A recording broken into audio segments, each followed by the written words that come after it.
Cadaver at the Con, A Cape Hope Mystery, Book 3, by Winnie Reed. Narrated by Jack Ainsworth. Chapter 1. You are the only woman in the entire world who'd complain about having two hot guys vying for her attention. I wasn't looking at the phone where my best friend's face was displayed, even though she was all the way on the other side of the world. But I heard an eye roll in the tone of her voice. Nobody's vying for my attention, I sighed. Except for Lola, but she's just freaking out because she can tell I'm packing to go someplace. Just then, my beloved Maltese was doing everything but backflips to get me to look her way. I reached down and gave her a quick pet before folding my bathing suit. Maybe I'd get to use it during the conference.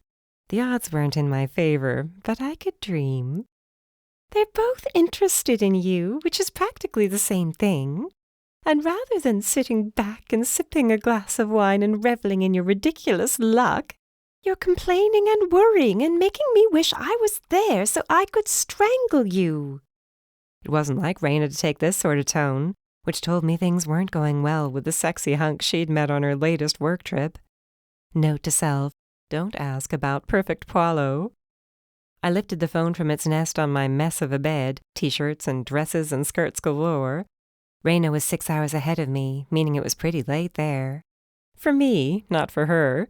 Raina wasn't part of the jammies and ice cream at 9 club the way I was, especially not while in Rome, where people ate dinner at like 10 o'clock and then enjoyed a gelato while walking cobblestone streets and swimming in fountains. Clearly, I had never been to Italy. She looked like $1,000,000 as always, her long hair piled into a sleek topknot, a black shift dress skimming her curves. But she looked unhappy, which made me unhappy. What is it? I sat on the bed. Lola jumped up next to me, jealous as always that I was talking to anybody but her. Raina's sad little frown made me regret fretting over which of the two men marginally in my life was the one I should pay attention to. Joe, the hot detective who happened to have strong, comforting arms. Deke, the millionaire photographer who drove me crazy but sure knew how to kiss. When I stepped outside myself for a minute and looked at it from her perspective, I wanted to strangle myself. She shrugged, looking away from the screen. Poirot ghosted me, and yes, I know we were only hanging out for a week, but still. The thing was, Raina gave off the image of a girl on top of the world. Nothing could touch her. When she entered a room, people stopped talking, moving, maybe even breathing. That was who she was on the outside. Inside, she was soft, gentle, easily hurt. People might have assumed she was too cool for school, but people would have been wrong. This was the second such disappointment she'd faced in the last few weeks. Nate Patterson, whose bed and breakfast was on the verge of opening in mere days, was too busy to pursue a relationship. Raina had practically drooled over him as a kid and still had a thing for him, but it just wasn't the right time. And now, this. I'm sorry, babe, I sighed. You're the total package. He's an idiot, and I hate him. And now he's pitiful Poirot. That's his name. She tried not to giggle, but she failed. That works. And he's pathetic, too, because he's too stupid to see he needs to lock you down, stat. You're the sort of girl who comes along once in a lifetime. You're just saying that because you're my friend. Hey, I'd straight up marry you if we both felt so inclined. You know that. I wish I were home, she frowned. You'll be back on Sunday, right? My conference ends on Monday. Maybe we can get together next week and you can give me all the presents you bought me. I crossed my fingers with my free hand for her to see. She sounded a lot more like herself when she burst out laughing. Gee, how'd you know? You bought me something? I gasped, astonished. Maybe, she winked. Yeah, let's get together. Now I have something to look forward to. Meanwhile, you get to hang out with a bunch of famous writers this weekend. You'll be too cool for me by the time I get back home. All right, I snickered, rolling my eyes. Too cool. That totally sounds like me. Hey, you get to rub elbows with lots of popular writers. Who knows who you'll get to meet and become best friends with and completely forget me? She got a little wistful towards the end, poor thing. I highly doubt that, I breathed out. Besides, I'm not there to make friends. I'm there to attend the food writing sessions. You already know how to write, God knows. That sounded like a compliment, so I'll take it as one. You know it was, she chided, wagging her finger at me. And listen, don't discount getting out there and meeting people. It's called networking. Oh, is that what it's called? I thought networking had something to do with computers. She rolled her eyes. Ha ha! You know I'm not good at that sort of thing. You're much better at it than I am. I winked. Maybe I should be the one in Rome while you go to this conference for me. You're good at it. I am not. I get all flustered and end up saying the wrong things. I sound like an idiot. Networking is nothing more than making friends with people. Believe me, she added when I blew a frustrated exhale through pursed lips. People can smell it a mile away when somebody's approaching them just because they want something from them. Nobody wants to have anything to do with somebody like that, in business or anywhere else. See, that's the sort of networking that sets my teeth on edge. It's slimy and gross. It doesn't have to be. All you have to do is be friendly. That's what people respond to. And I know you can do that. You're better at it than anybody I know. You always find a way to connect with people. Maybe it comes from working in the cafe since you were old enough to stir batter. I couldn't argue with that. That's true. If I could learn how to manage the kooks who come into Mom's cafe, I guess I can handle anybody. That's all it is. Just get to know people. Ask them questions. We both know you're good at that too, she said. Maybe you owe a lot more to unpaid child labor than you originally thought. Working in a town where everybody knows everybody else's business taught you all sorts of things. If you're implying that I'm nosy, you're lucky you're on the other side of the world. Nah, just good at teasing things out of people they wouldn't ordinarily share. You'll crush it this weekend. Then she frowned. Geez, is it that late already? I have to go. I have dinner plans. I was right about that, at least. People really did eat supper late over there. Enjoy. Eat some pasta for me. She giggled, and it was good to hear. Please, like I have a choice. Ciao, Bella. How cosmopolitan, I swooned before ending the call. Funny how empty the room could seem even though she hadn't actually been in the room with me. I left the phone on the bed, groaning as I looked down at my dog. Let's hope things turn around for Auntie Rena soon, I murmured, crossing my fingers. I then reminded myself that I was talking to a dog who had no fingers to cross and who had absolutely no idea what I was talking about. As far as she was concerned, I was just moving my mouth and making noises, unless I said the word treat, in which case she knew exactly what I meant. Which reminded me, I had to pack those in her little travel backpack. Not that she wore a backpack, because that would be ridiculous, unless they made them in her size, which would be adorable. Now you'd better be a good girl this weekend. Aunt Darcy is being very nice agreeing to watch over you. Lola cocked her head to the side, which always completely undid me. Like, did she know how painfully cute she was? Why can't you stay with Grandmom? Good question. Because she never stops shoving doggy treats down your throat, or regular people treats, which is even worse. And I'm afraid you're going to blow up like a balloon. Pretty soon your little belly will be touching the floor, and it's my job to keep you healthy, right? She lay on her bed, her chin on her paws, while dark puppy eyes stared up at me. I shrugged. Well, you don't have to like it. I'm the mommy, and I make the rules. But it's only for your own good. You'll understand one day. I shook my head at myself. No, she won't, Emma, because she is a dog. Though sometimes I would have sworn on a stack of Bibles that she wasn't. A glance at the clock told me I had to get moving. The conference was only right up the road in Paradise City, no more than a half-hour drive, but I wanted to have time to settle into my room and register with the rest of the early birds. Maybe I would have time to follow Reina's advice and introduce myself to a few people. The next morning would kick off 3 days of non-stop sessions, speeches, and opportunities to meet authors from all genres of both fiction and nonfiction writing. I'd better remember my tote bag. I patted Lola on the head as I crossed the room and fished in my closet for the bag in question. After all, there was supposed to be a ton of swag available. Free books, pens, mugs. I was never one to give up free swag, especially books. And if I didn't read them, my sister certainly would. She was always on the lookout for new authors whose work she could sell in her store. Even though she's doing this for free, there's no such thing as free pet sitting, I informed my dog, who watched me with her usual curious expression. But I think paying in books I didn't actually pay for is probably the easiest I will get off, don't you think? No, she didn't think. Because she was just a dog. Chapter 2. Careful using the T word, I murmured, one eye on Lola. She was already settled into her bed, cozy behind the counter where my sister spent much of her days. T word? Darcy frowned. What the heck is that? Treats, I hissed, still keeping the dog in my periphery. Why can't you say it out loud? She glanced down at the dog. What, does she go ballistic? A little. She might be small, but she's dangerous, especially when she's well rested. I'm warning you. Gee, a 12-pound dog going ballistic over a word. I wouldn't want to run the risk of that happening. Darcy rolled her eyes. I swear, you're way too into this dog. Unless you're going to tell me she'll hold a gun to my head and demand one, I find it difficult to take this seriously. Oh, okay.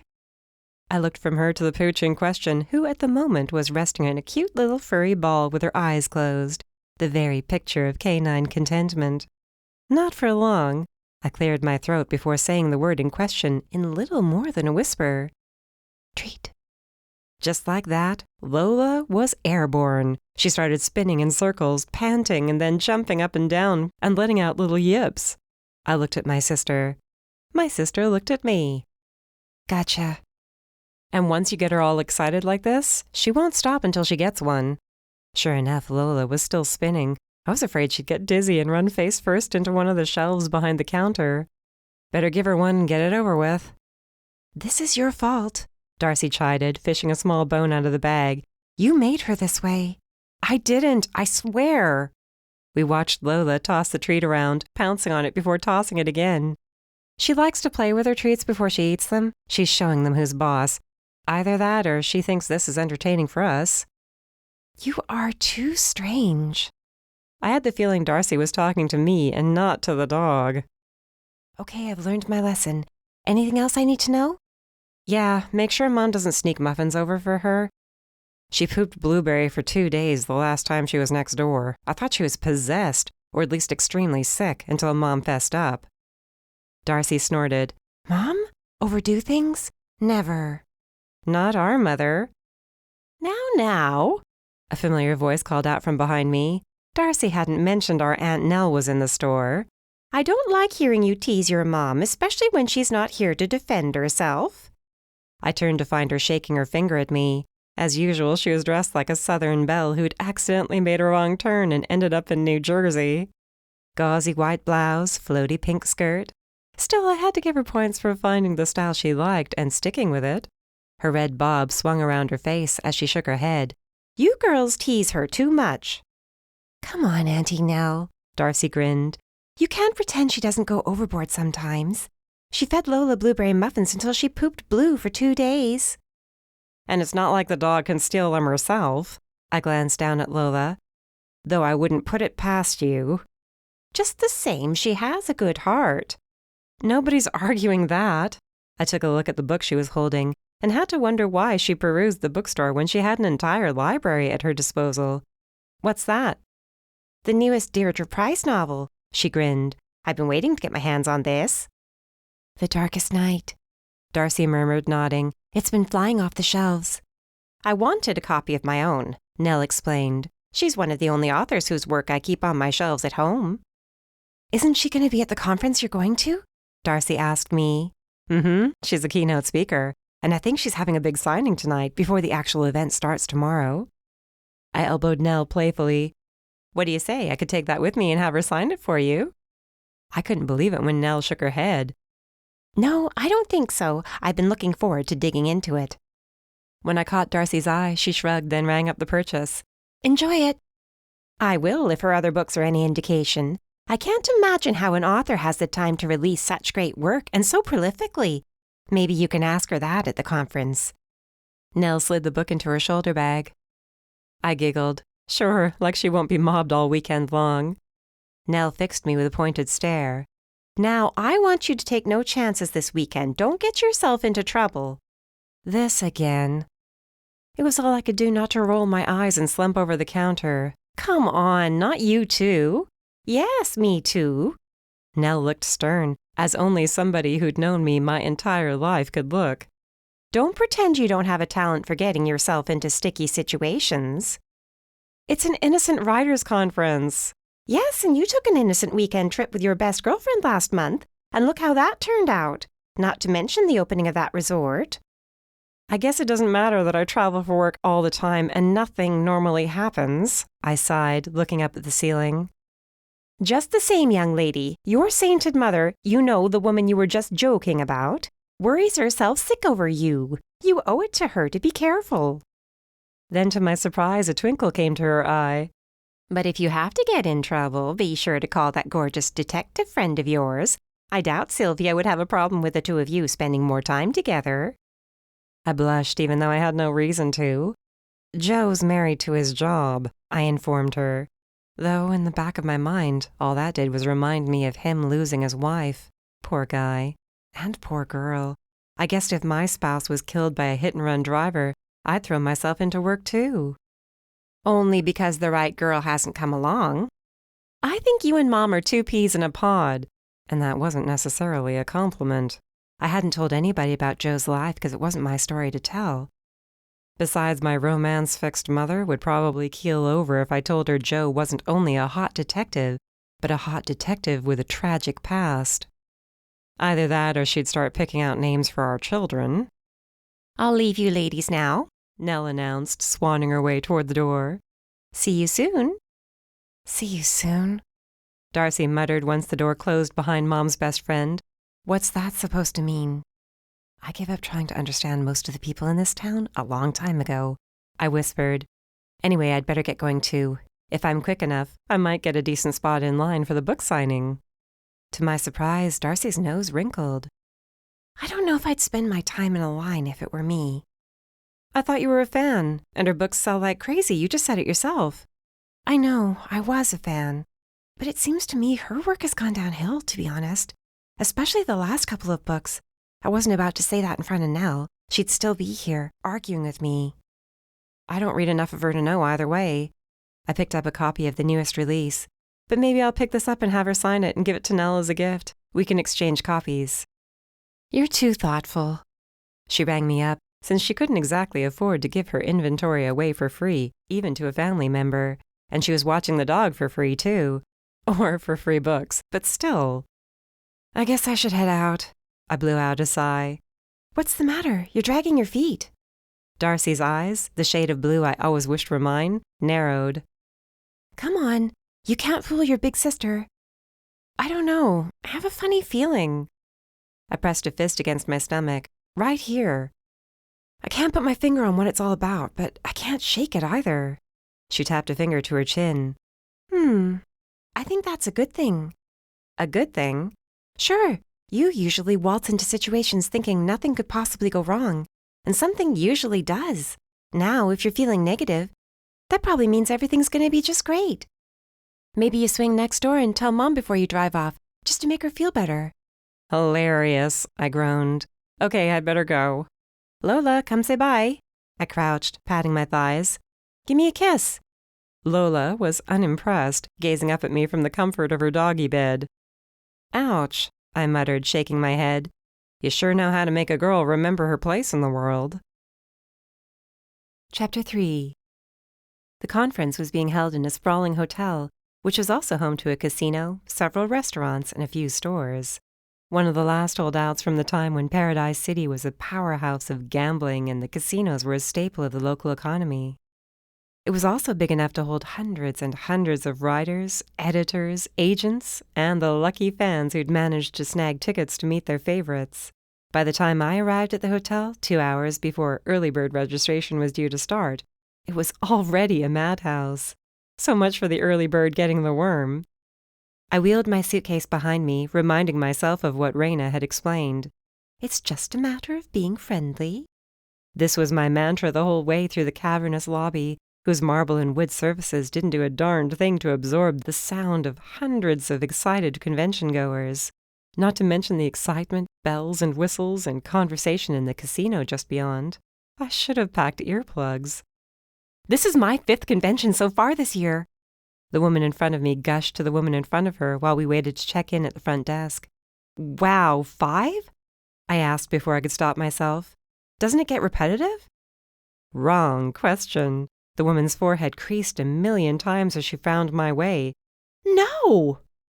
Like I'd just suggested she walk across hot coals or drown a puppy. Oh, okay. Strike 1. Better to keep my mouth closed.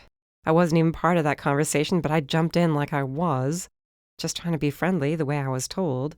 It wasn't the sort of thing that could be forced. There was a tap on my shoulder, and I was almost sure the finger that did it belonged to somebody who wanted to tell me to mind my own business. Maybe they'd been to 6 or 7 such conferences and were ready to educate me on the ins and outs and how it most definitely did not get repetitive. Instead, the girl was smiling. I realized then that most of the people waiting to check into the hotel before checking into the conference were female. I think 5 sounds repetitive too, she whispered. But I wouldn't have the guts to say it out loud, especially if I didn't know who I was talking to, unless you did know. I didn't, I admitted, wincing. What if I'd just insulted somebody important? She might have been the almighty Deirdre Price for all I knew, or somebody equally as famous. Oh, well, I'm sure it'll be okay. She stuck out a hand. Georgia Steele. Emma Harmon. I shook her hand but couldn't help wondering. I'm sorry, but my curiosity is killing me. Yes, it's my real name. Honest. Want to see my driver's license? She was halfway toward pulling it out of her wallet before I burst out laughing. No, I believe you. That's a terrific name. It belongs on the front cover of a book. Well, now that you mention it, I published my first book last month. Really? How cool. So this is your first conference as an author? She nodded, her eyes wide. Nice, soft brown eyes. I always noticed those first. Hers were eyes belonging to somebody with a warm heart, and someone who happened to be nervous as all get out. I'm worried I'll leave here without anybody knowing my name, she confessed. Do you have a table or booth reserved? Sure, but that doesn't mean anybody will come by. I'll come by. I'll make sure people know your name. I winked before turning toward the desk, where it was my turn to be checked in. It just hit me that I'd promised something I had no idea how I'd live up to, or whether it was worth living up to that promise. I hadn't read a word this girl had written, but I was already her hype woman. Was that what Raina meant? I tended to take people under my wing when they needed somebody. It was true for Robbie Klein. It was true for Nate Patterson. Was Georgia Steele my new cause? I tapped my bank card against the countertop, annoyed with myself for falling into old patterns. Sorry, the kid behind the desk grimaced, taking my frustration as a sign that I was irritated with him. Our system's overburdened right now. All these check-ins at once. Don't even worry about it, I assured him, with as kind a smile as I could. My head's all over the place. Take all the time you need. Thanks. He couldn't have been more than 16, in a shirt that was too big at the collar and cuffs. This was probably a summer job. Could you tell the rest of the people in line to give us a break? I had to laugh, though I was careful to keep it gentle. I don't know if it would do any good, I'm afraid. It wasn't another few seconds before I heard the sharp whispers behind me. Right away, it was clear the people doing the whispering were in a fight. Even though I couldn't make out the words, at least not immediately, there was no ignoring the urgency. Raina was right. I was nosy. Who wouldn't be in this situation? I had to know what was going on back there. I strained my ears to listen, turning my head ever so slightly in the process. I told you to leave me alone. That was Georgia, and she wasn't happy. I have no idea what you're talking about. Right, I'm sure you don't. A man for sure, and he sounded bitter, snide. I really don't, and if you don't stop this, I'm going to report you to the police. I might even get hotel security right now. I'm a guest at the conference too, honey. The man quipped, and all I have to say is, I wanted to chat with a new author whose face I recognized, that's all. Leave me alone. Georgia sounded like she was on the verge of tears. Whatever you're thinking is wrong. You're wrong. Let it go, okay? Right, keep telling yourself that. Maybe I should talk to her instead. I bet she'd thank me. I didn't give him the chance to finish talking about what she'd do, whoever it was he was talking about. Excuse me, I said as I turned around. You're being rude to this woman, and I'd be happy to ask for security to step in if she won't do it. I've been listening to your whole conversation and would back her up in a heartbeat. He was tall and thin, with a shifty way about him. He wouldn't stop moving, wouldn't keep his eyes on me. They kept darting back and forth. "Maybe turn around and pay attention to yourself," he spat. Even from where I stood, I caught a whiff of his breath. It wasn't pleasant. "She asked you to leave her alone." This time I raised my voice, and several of the women also waiting in the line up and down the length of the front desk turned to see what was going on. "You should do what she asks, sir." He was about to be outnumbered, and he saw it with those shifty, beady eyes of his. Already there were people whispering, murmuring, giving him appraising, disapproving looks, while Georgia tucked light brown hair behind her ears and blushed until she looked like a tomato. He gave up, but not before giving me probably the filthiest look anybody had ever given me in my whole life. It was the sort of look a person feels in their bones. He wanted me dead, or at least permanently maimed. "Are you okay?" I asked Georgia once he'd disappeared into the crowd. I saw his tan cap bobbing up and down a few times before he vanished. She was shaky, and her eyes glistened with tears that hadn't made it to her cheeks. "Yeah, I'm okay." "Are you sure? We could still get a security guard over here." "No." The tone of her voice surprised me, going from weak and trembling to strong in less than no time. "No, I'm okay. Really. He's a bully. I'm not worried about him." Her face told another story. Her chin quivered, and her cheeks were still red as ever. "Listen, if you need anything, let me know, okay? Even if it's just a buddy to walk with you to the next session. I'll give you my number." And as I did, she programmed it into her phone and called me so I could have hers. By the time our little exchange was complete, she was smiling. "I owe you something for saving my skin." She bent to reach for one of her bags, more like a box on wheels with a handle attached, really. Inside were books, dozens and dozens, all with the same cover. Oh! It was so pretty. A gorgeous couple in an embrace against a dark blue background that shone like satin. Her name was printed on the bottom. "It's yours," she offered. "The least I can do after you were so nice." "Are you sure? You're here to sell these, not give them away." "I can afford to give one away. Don't even worry about it. I owe you more than that." I was just about to thank her for being so generous when a loud, high-pitched voice stopped me cold. "There she is! And you thought we'd have to look all over the place for her." I almost dropped the book. No way. I spotted a familiar duo on their way across the lobby. No, this isn't happening. "Who is that?" Georgia followed my gaze. "Do you need help getting rid of them?" If I thought it would work, I'd say yes, but there's no getting rid of my mother's best friends, who I'm pretty sure she asked to keep an eye on me this weekend. I glanced her way. Long story. From their place at the back of the line, Aunt Nell waved over her head, while Trixie Graham wiggled her fingers. They had luggage and everything. "See you soon," Nell had cooed as she left the bookstore. Now I knew why. Chapter 4.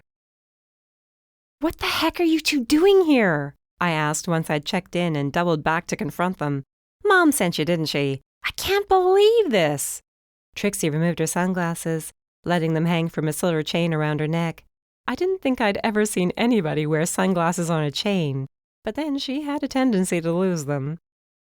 "You might be surprised, my dear Emma, to learn that not everything in the entire world revolves around your inability to stay out of trouble."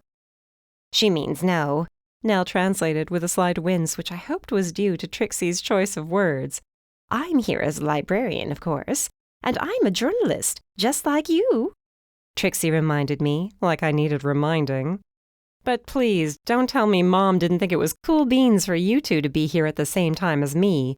Otherwise, one or both of you would have mentioned it before now. Tell me I'm wrong." I folded my arms, then tapped a toe against the marble floor. "Why isn't this line moving?" Nell murmured, craning her neck to see around the people in front of her. "Nope, you're not going anywhere any time soon," I replied with an overly sweet smile. "So you might as well fess up." "She did ask us to keep our attendance secret, knowing you would react this way." Trixie sniffed. "Otherwise, we're here professionally. That's it." Of course, what she said made sense. It wasn't like they could have picked up tickets out of nowhere just because I'd told my mother I was planning on attending. That didn't mean I had to love the feeling that they'd find a way to watch me all weekend. "Okay," I shrugged. "I've got to get my things to my room before the book signing. I guess I'll see you there." I added, giving Nell the stink eye. "I can hardly wait," she practically squealed. Even though I was awfully annoyed, I still couldn't help but smile at her excitement. Nell wasn't somebody I'd easily imagine practically jumping up and down on the balls of her feet over anything. She deserved a little joy. "You know, I bought a book to have signed for you. That's what I get for trying to be thoughtful." I stuck my tongue out at her as I picked up my bag, but I didn't really mean it. Not totally, anyway. Just partially. Who could blame me for assuming those two were in cahoots with Mom? They usually were, which was why I usually jumped to that conclusion. I'd already been burned by their nosy ways too many times. I remembered then that I had yet to thank Trixie for spreading the rumor that a mysterious ex had come back into my life. For one thing, Deke wasn't my ex. We were never anything. And sure, he'd come back after a month of taking care of family business overseas, and I hadn't known a thing about it.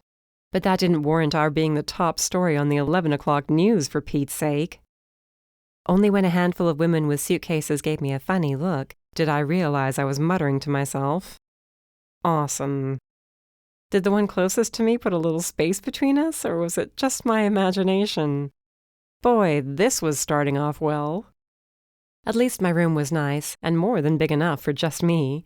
I knew a lot of people tended to double up during events like this, reaching out to friends or even perfect strangers on social media to see if anybody wanted to share room costs. I had no problem doing that sort of thing, but haute cuisine was paying for the conference. One of the glories of a work-related trip. "Be sure to meet up with Brian Murphy while you're there." My editor Marcia had reminded me maybe 5 times via email in the days leading up to the conference. "He's an old friend of mine. We started out together." I'd managed after every such reminder not to point out the presence of thousands of people all in the same hotel at the same time. And it wasn't as if the entire hotel was blocked off for our conference, at least I didn't imagine it would be, and the casino floor would still be visited by people in town for a day trip or the entire weekend, even if they were staying elsewhere. Still, I made a mental note to look out for him as I unpacked.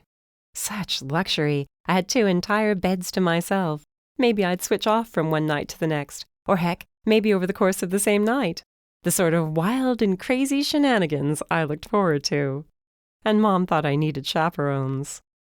Even so, as I examined the standard issue bathroom, cream and white, tiny soap and other toiletries on the counter, and the room with its view of the parking lot, I couldn't help but wish for somebody to laugh with. I heard women walking up and down the hall outside the door, giggling together and going over which sessions they planned to attend and who they hoped to meet. I was here for work, wasn't I? Not for fun. I made it a point to smile wide at the people I passed on my way to the elevator anyway, and at everybody waiting in line to register for the conference. Maybe this was how I'd spend the entire weekend, standing in line. I'd done worse. Once I had my name badge with Deirdre's newest book tucked firmly under my arm, I weaved my way through what seemed like a million excited people and eventually found the conference room where the signing was to take place. The woman of the hour hadn't arrived yet, but there were already throngs of happy fans waiting to meet their idol. And there'd be no missing her once she showed up, thanks to the bigger-than-life banner tacked to the wall behind her table. A banner depicting a middle-aged woman with wind-blown blonde hair, her head tilted back just a little, her ruby lips parted to show perfect white teeth. She was about to laugh because, gosh, wasn't life just so great? And wasn't she lucky to be one of the most popular authors in the whole world? Deirdre Price had published 12 bestsellers, and all 12 of them were displayed in hardcover form along the length of the table behind where she'd be sitting when the signing started. All around me, the fans waiting in line talked about what her books meant to them. While I couldn't consider myself a fan per se, I'd read a few of her books and liked them well enough. I could relate to the praise of her ear for dialogue, how realistic her characters seemed. She had a talent for drawing emotion from a situation without manipulating the reader or making the scene feel rushed or cheapened. "I swear, her books have changed my life," one woman gushed.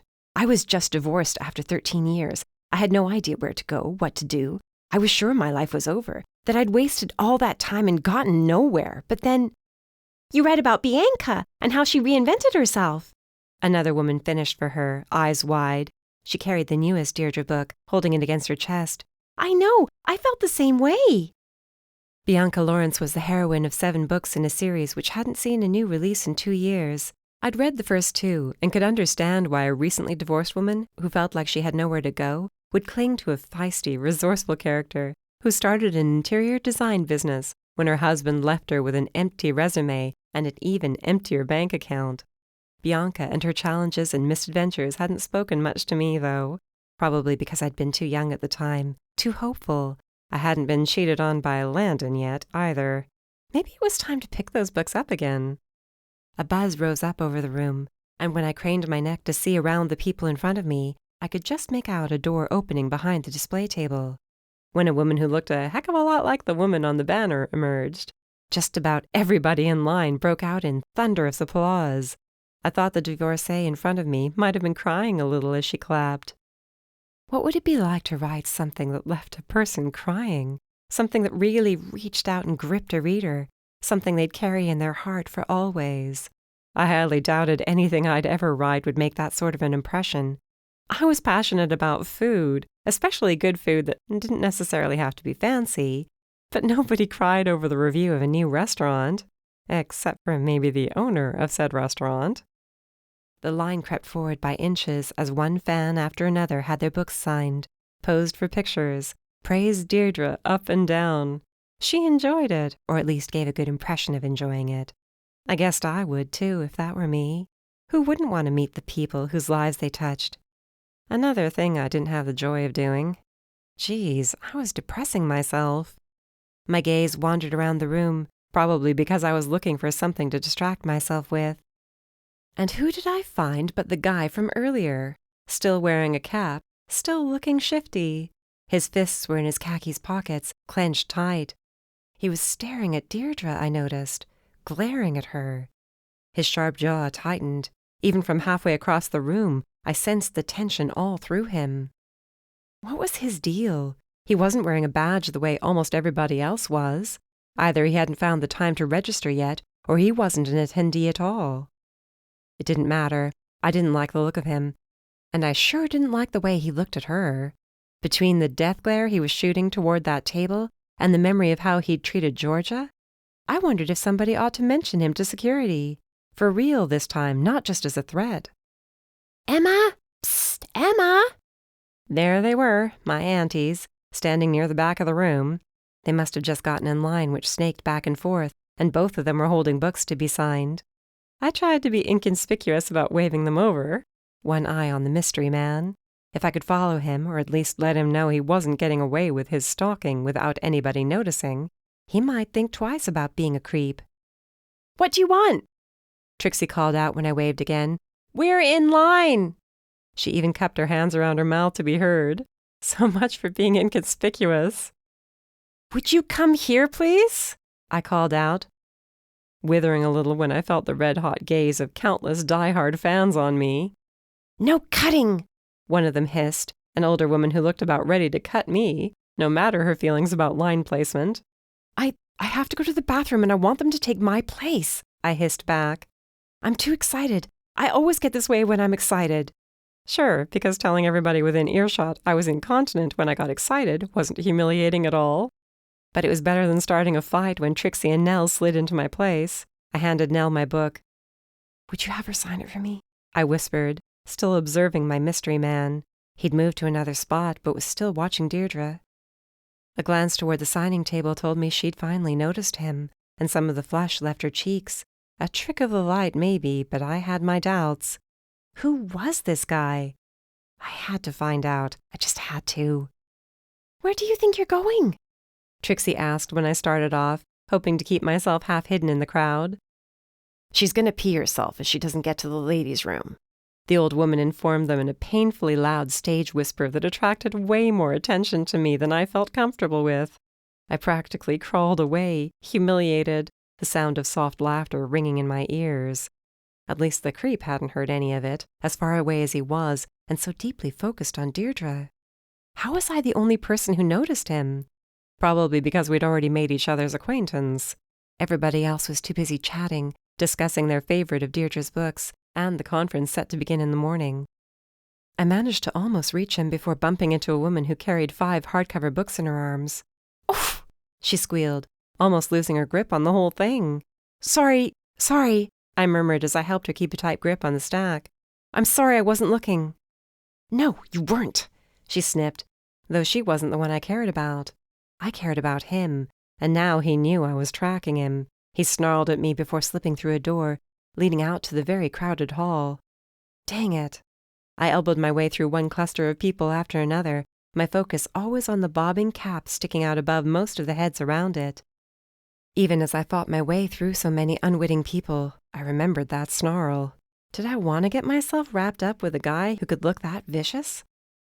I wasn't wrapping myself up with him. I was only following him around in hopes of finding out what his problem was, and yes, maybe I was wrapping myself up. It wasn't for his sake, though, and it wasn't even for Deirdre's. It was Georgia who he'd bullied, and would probably continue to bully if somebody didn't put a stop to it. She seemed like a genuinely nice person, and she deserved to enjoy her first conference as an author without this guy lurking around threatening her. I stopped at a crossroads, a wide hallway intersecting with the one I was currently fighting my way down. No, I groaned, a hand against my forehead. I'd lost him. The casino was to my left, and if he'd escaped there, I didn't have a chance of finding him. I couldn't have found an elephant in there if I'd tried. There was no time to do anything but gasp when a hand grabbed my arm from behind, tight enough to hurt. Stay out of this, a voice growled. I didn't know the sound of it, but I knew the smell of the breath against the side of my face. So gross. What's your problem? I muttered, turning my face away so I wouldn't have to get hit with the brunt of it. Funny how there were so many people around us, but nobody noticed what was going on. Funny how I could have screamed for help, but I didn't. Because I didn't think he was really a threat to me? Maybe. Or maybe because I had questions for this guy and didn't want to scare him off before I got answers. You're becoming my problem, he growled. Don't make me deal with you, too. You could deal with a toothbrush or mouthwash. I elbowed him as hard as I could with my free arm and couldn't help but feel vindicated when he grunted. By the time I turned to face him, he was gone again. I had the feeling it was for good this time.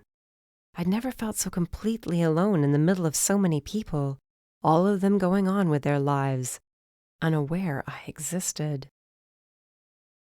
Chapter 5. What did you do then? I shrugged, even though Deke couldn't see me over the phone.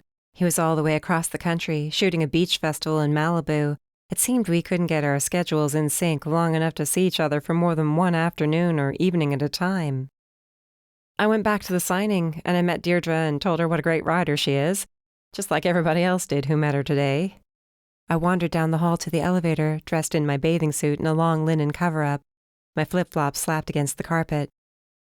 What was I supposed to do? Chase the guy down? No, that wouldn't have been a good idea. It was better for you to leave things there, and you should keep leaving them there. Forget about it, you mean? I sighed, my heart sinking. That's what I mean. Rather than calling the elevator, I leaned against the wall. I feel bad for Georgia. Maybe I should text her. Maybe, he agreed. She could probably use a friend, this being her first conference. It didn't start out well, thanks to that guy. You're right. I should have asked her to come for a swim with me. But then we wouldn't get this chance to talk during the only free 15 minutes I have all day. Deke chuckled. I tried to convince Marcia that my little sojourn to France wasn't a vacation, but she wasn't buying it. And now she's making sure I make up for it. I've been booked solid ever since. At least my schedule should clear up starting next week. That's good to hear. I couldn't help but wonder if this meant we'd be able to spend time together. Would it look clingy if I asked? Yes, it would probably look clingy. He didn't strike me as the type to enjoy being clung to. It's good to feel, too, he added. I'm exhausted. You deserve a vacation. I couldn't help but wonder why he worked at all. He didn't need to with all his money. Maybe I'll take one. Heard a smile in his voice, and it made me smile, too. Maybe I'll spend some time at the beach next week, in a certain beach town where there's a certain cafe that sells truly memorable pastries. Oh, really? I bit my lip, trying to contain the giggle bubbling up in my chest. You should take me to this cafe. I haven't had a decent pastry in ages. Ages? Really? Okay, since this morning. Let me pretend to be a person with self-control, would you? Fine, I'll play along, as long as you serve me some of those aforementioned pastries when I come by. Are you kidding? If I so much as mention to my mom that you're thinking of coming to town, she'll arrange a welcome party. Oof. Maybe we better keep it a secret then. He laughed. No offense. None taken, believe me. Mom's not exactly on the top of my list right now. Why not? The elevator car arrived, filled with giggling women who'd seemed like they'd been talking about books over a few cocktails. Good for them. I waited for them to file out into the hall before taking their place. She neglected to mention my Aunt Nell and Auntie Trixie were planning on attending the conference too, and they've already made it a point to find me twice today, loudly. Oh no, he burst out laughing, which continued much longer than it should have, to the point where I stared at my phone, frowning. I'm glad you think this is hilarious, I muttered, unless a donkey found its way into your hotel room. No, he left hours ago, Deke snickered. Sorry, but that's so painfully your luck. Painfully, I said, just the right word. Maybe you should be the writer. Oh, they mean well. Everybody who loves you means well, and everybody loves you. My face heated. Everybody? I didn't want to get my hopes up and imagine he was talking about himself. Not the dude from earlier, I pointed out as a way to break the awkwardness. He sounds like a jerk in general, so his opinion doesn't matter. Will you really take a vacation in Cape Hope? I couldn't help asking. Sure, why not? I could use some beach time. And I've got to admit, I didn't get nearly enough time to admire the architecture the last time I was in town. I've been wanting to take a long, slow walk through town and soak in the history. That didn't lend itself to long, slow afternoons together. Was it implied we'd be together during these architecture walks? How was I supposed to know where I stood with this guy when he was so vague? So long as I'm there to serve you, I guess, I snorted. Is that all you think I'm interested in? How should I know? I stepped out of the elevator. That lobby was no less busy than it was when I first got here, with 5 long lines of guests waiting to check in. Wow, did you just walk into a stampede? I could barely hear Deke over the roar. Don't change the subject, I muttered, looking around for signs pointing me to the pool. What a relief when I found my way, especially since I was able to escape the ear-splitting roar. What was the subject? You know, whether all you're interested in is the food at the cafe. He left me hanging for a second, the big jerk, going silent. Teasing me. I knew he was teasing me. This was hardly the time for him to develop a sense of humor. You know that's not all I'm interested in. He finally exhaled. Emma, would I choose Cape Hope, charming and peaceful though it is, over any other beach in the world if you had nothing to do with the decision? You've got to know I wouldn't, even if I do need a little peace and charm in my life. I came to a stop without checking to see whether anybody was behind me who might cause a crash. Lucky for me, if anybody was back there, they paid better attention than I did and managed to sidestep. I might not have noticed even if they hadn't. Oh, okay, I could barely whisper. That sounds good. I thought so too, he whispered back. It was like floating in a dream. It wasn't like I didn't know he liked me, but when he put it that way, reminding me that he could go any place in the world because he definitely could, there was no calming the flutter in my chest. I stepped out onto the patio surrounding the huge lit pool. The humid air hit me right in the face, making me long for the cool of the water. There were 4 pillars, one at each corner of the pool, and a glass ceiling spanned them to cover the water. A nice idea, giving the people the chance to swim even if it was rainy and glum outside. Only the gate was closed and locked, and the chairs arranged all around the pool were empty. I didn't think it was closed this early, I murmured, looking around for a sign. What? The pool. I thought it was open until 10 and it's barely 9. Darn it. Am I ever going to have a chance to swim, for heaven's sake? I thought for sure. Movement caught my eye, robbing me of my train of thought. I stood on my tiptoes, straining to see. You thought what? Deke asked. Emma, you still there? Oh, yeah, I'm still here. I couldn't be seeing what I thought I was seeing. I just couldn't. I thought I saw something floating in the pool, but it must have been a trick of the light. Only there was hardly any light out here, only the ones underwater, which cast an eerie glow over everything every time the water moved. In the pool? Maybe one of those vacuum things that float on top, picking up leaves and such. I saw it again, and this time I couldn't pretend I was fooling myself. No, I don't think so. I could barely speak over the lump in my throat, the tightness in my chest. Was that a head? Yes, floating face down.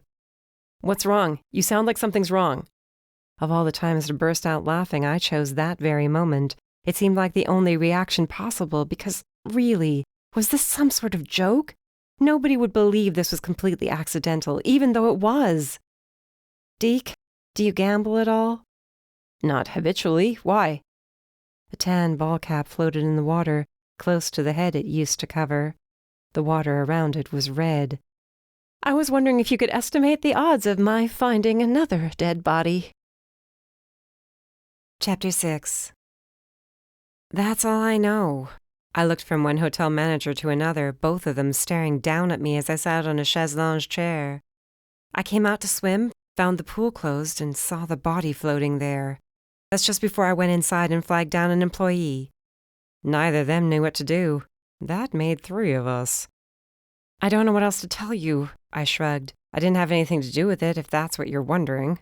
I was on the phone with a friend when I came out here. He'll tell you I was just as surprised as anybody. You should save that for the police, I think. One of the 2 managers looked like she was around my age, and her swollen belly made me think she should be the one sitting down. This sort of stress couldn't be good for her. The other manager, an older man, nodded. Yes, they should be here any minute. He was fretful, anxious, glancing back to the water again and again. To think this happened out here without anyone knowing. I guess nobody staying upstairs noticed. I looked up. The pool view rooms had a straight line of sight to the pool, or they would have if it wasn't for the glass ceiling over top. It was treated, of course, darkened so the people in the water during the day wouldn't roast. So much for paying for a pool view. All you'd get would be a view of the lounge chairs and tinted glass. Do you need anything? The girl bit her lip. I gave her belly a pointed glance and then looked up at her face. I should be asking you the same thing. That got a smile. I'm fine. It's almost end of shift, though I don't know now. Sorry I found the body when I did then, I whispered. She smiled again, though she tried not to. The humid air had sweat rolling down the back of my neck. I knew who the guy in the pool was, thanks to the cap floating next to him and the khakis he wore, and him being the reason I couldn't take a swim was pretty much on brand, considering how he'd acted all day. Gee, I sure couldn't imagine anybody wanting to kill someone like him. Though it still creeped me out, and I shivered in spite of the heavy, hot night. He'd been alive only hours earlier, breathing in my ear. He wasn't breathing anymore. A kid wearing a name tag ran to the managers. They're here. I told them not to walk through the hotel like you said. Moments later, a bunch of uniformed cops poured in from the pool's parking lot entrance, along with paramedics and detectives wearing suits. Detectives? In Paradise City? Oh no, I breathed, as a familiar figure joined them, looking just as good as ever. He rolled his long sleeves up to his elbows, displaying impressive forearms. Joe Sullivan even had impressive forearms. What was not impressive, not even a little bit, was the expression that washed over his face when he caught sight of me sitting alone on a chair. I wiggled my fingers in a half-hearted wave, bracing myself for what was about to come. He crossed the patio in short, clipped steps, not the stride of a man about to pay a social call. I wished I'd had a minute to run a brush over my hair. Something. He always managed to catch me at my worst. Why am I even surprised? He sighed. Let me guess, you found the body? Hello to you, too. Hi, did you find the body or didn't you? Boy, was he in a mood. It wasn't like I'd killed the guy. I wish I could say I didn't, but that would be a lie. Do you make it a habit? He scratched his head, looking and sounding roughly the way I did whenever Lola pooped in the apartment or chewed on my shoes. Do you have a dead body detector, like a metal detector, only for bodies? How do you manage to keep doing this? It's only the second one I've ever found, I hissed, glancing around to make sure nobody was listening. Of course they were listening. And watching. There were dozens of guests standing just outside the glass doors leading into the hotel, trying to see around the cops keeping them from pouring into the pool area. Here in Paradise City, Joe hissed back, and then there was the one down in Maryland. You have a talent. I didn't find that one, it found me. I shrugged.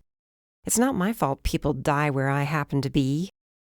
You'll be the death of me, that much I know for sure. He loosened his tie, exhaling as he looked over the length of the pool. How he ended up here with the gate locked and the lights off, I'd love to know.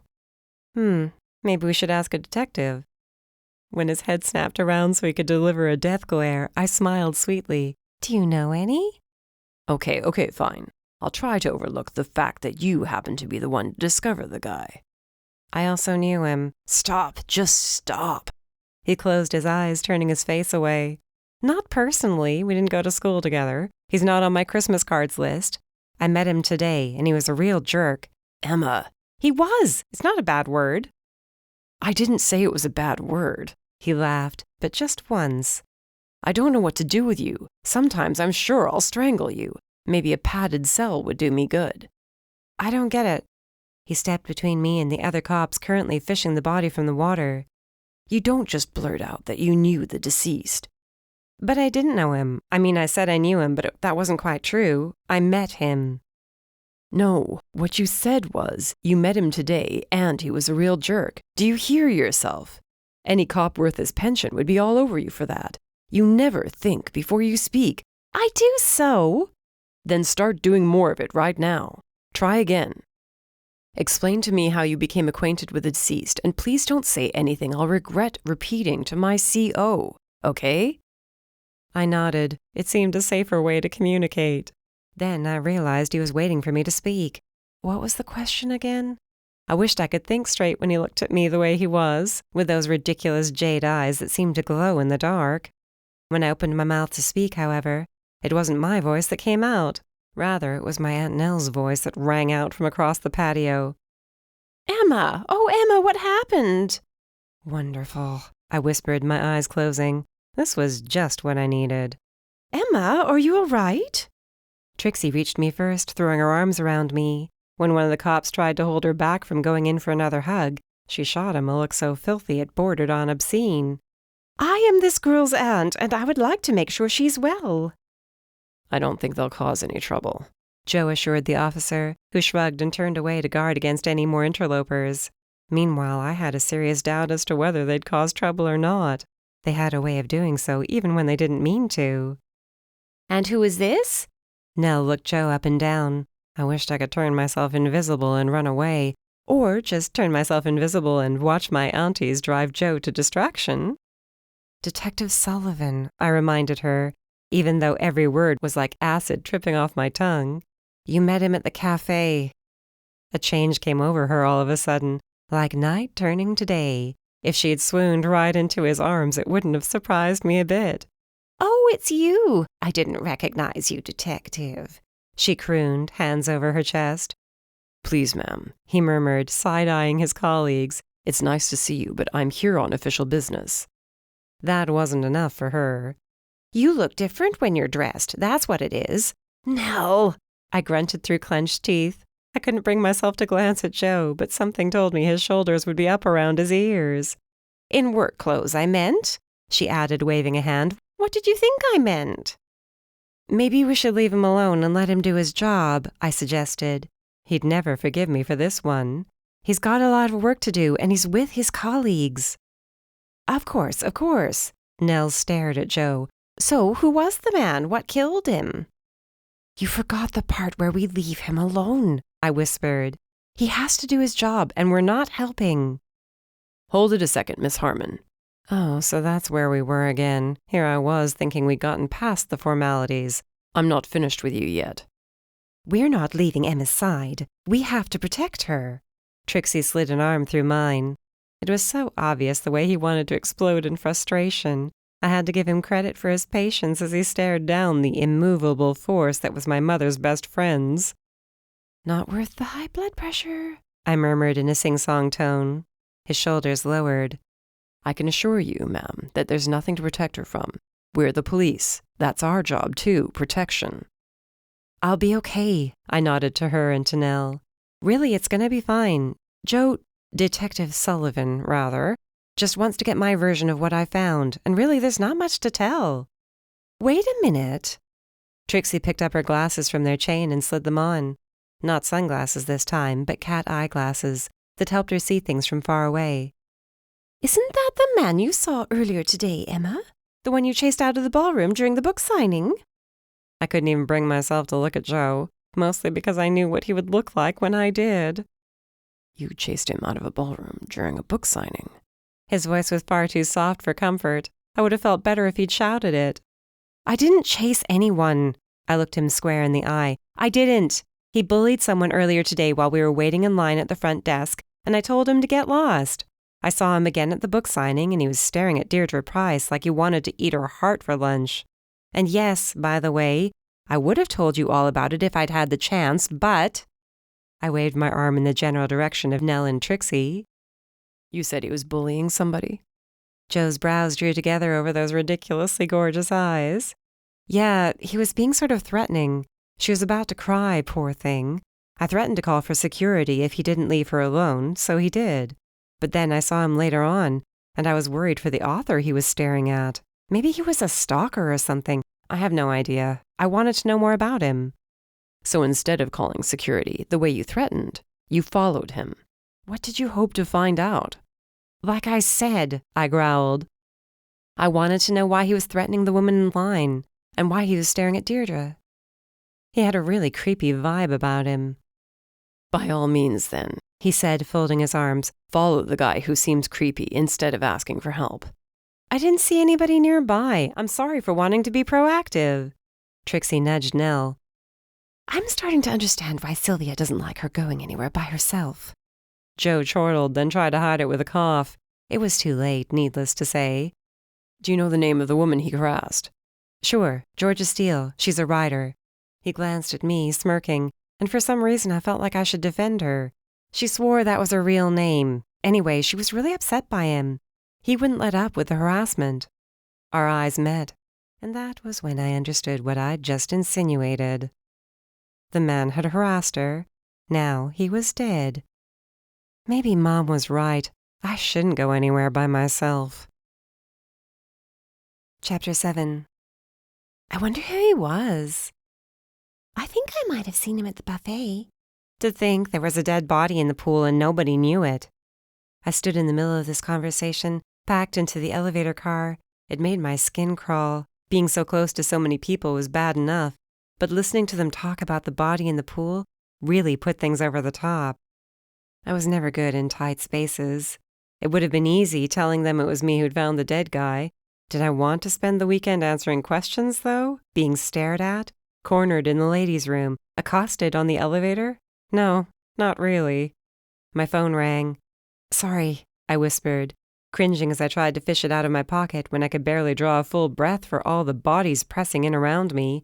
I just need to shut this off. And darn it, I should have known who'd be calling. I could either ignore my mother, or I could answer and run the risk of them hearing me getting yelled at. This had to be the slowest elevator ever. Sorry, everybody, it's my mom, I whispered. Why did I think that explanation would make anything better? I was a grown woman, for heaven's sake. Mom, I'm in an elevator, I hissed in a rush, hoping to get rid of her right away. Except she was already in a state and was screaming from the second I answered. You found a dead body and I had to find out through your Aunt Nell about it because you didn't call me last night to make sure I knew you were okay? I was pretty sure it all came out in a single word, and at approximately the pitch of a dog whistle. Also loud enough so that everybody in the car heard it. Why in the world did this elevator crawl the way it did? I looked around, trying to smile. I'm sorry, I didn't think to call you right away. I had people to talk to. Detective Joe, he was there too. At least I know he has good sense and won't let you get yourself into any further trouble, Emma Jane. I didn't do anything. I'm not in trouble. And I'm around a bunch of people who don't want to hear this conversation.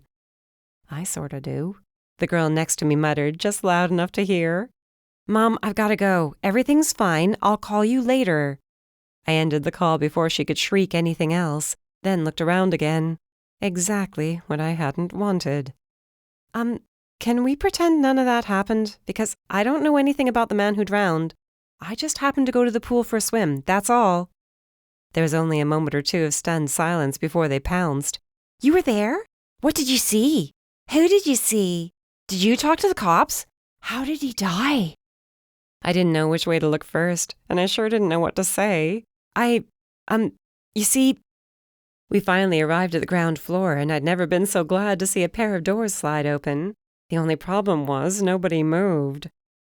We have to go now, I whispered, nodding toward the lobby beyond the elevator car. Ladies, now please? I'm not exactly claustrophobic, but I'm starting to feel lightheaded. There was a lot of grumbling, but finally they started to move. Of all the times for Mom to call, I didn't have to answer, of course, but Nell or Trixie, or both of them, would have been tasked with finding me. I could just imagine being paged over the speaker system. Emma Harmon, your mother wants to speak to you. Talk about your unpleasant high school flashbacks. Mom was a detective's wife, and therefore aware of the trouble in the world. It couldn't have been easy, having 2 daughters out there, knowing how quickly things could go wrong, even in Cape Hope. Breakfast was scheduled to be served in the hotel's main ballroom, the only room big enough to hold us. The lobby was still full and busy as ever when I crossed through, filled with everybody who hadn't checked in at the hotel or registered for the event.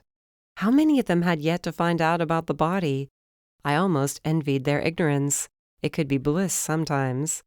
All around me, groups of people clustered with their heads close, probably talking about the death or murder or whatever the situation was. The energy was high, tense, and I could see why. There was a killer on the loose, unless the man in question had fallen into the pool and struck his head along the way. Granted, that wasn't outside the realm of possibility. No matter how many times I turned this over in my head overnight, who could sleep after something like this? I couldn't imagine a scenario in which the man in question would accidentally wander out to a closed pool and accidentally trip and fall. And this was me, the queen of stupid accidents. Even the thought of falling into the trench in front of Nate Patterson's farmhouse made my tailbone ache. No, it seemed more likely that the man was murdered, or at least shoved, causing him to fall. And that wasn't even taking the man himself into account. He wasn't the most pleasant person. I could imagine somebody like him having plenty of enemies. It didn't strain my imagination much when I asked myself who might have a reason to want him dead. Then again, he might have been a decent person outside the situation I'd seen him in. Maybe he had a wife, kids, whatever. Maybe they were waiting for him at home. Maybe he was supposed to come home already, and they were wondering where he was.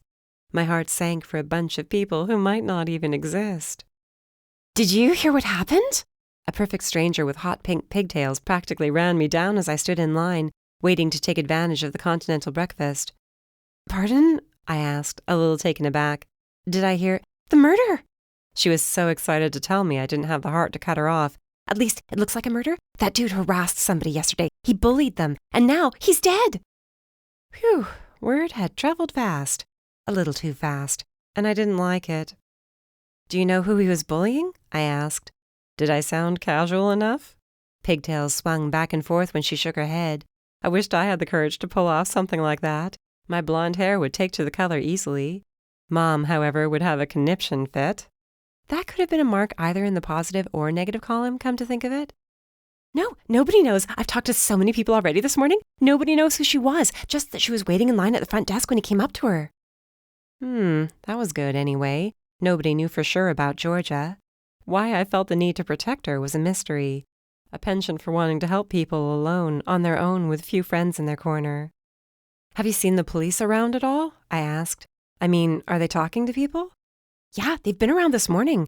I was down here early for a writing session with some friends and saw cops wandering around. The management is pissed about it." "I can only imagine," I whispered, remembering the pregnant manager. I hoped she was okay, that this wasn't too much for her.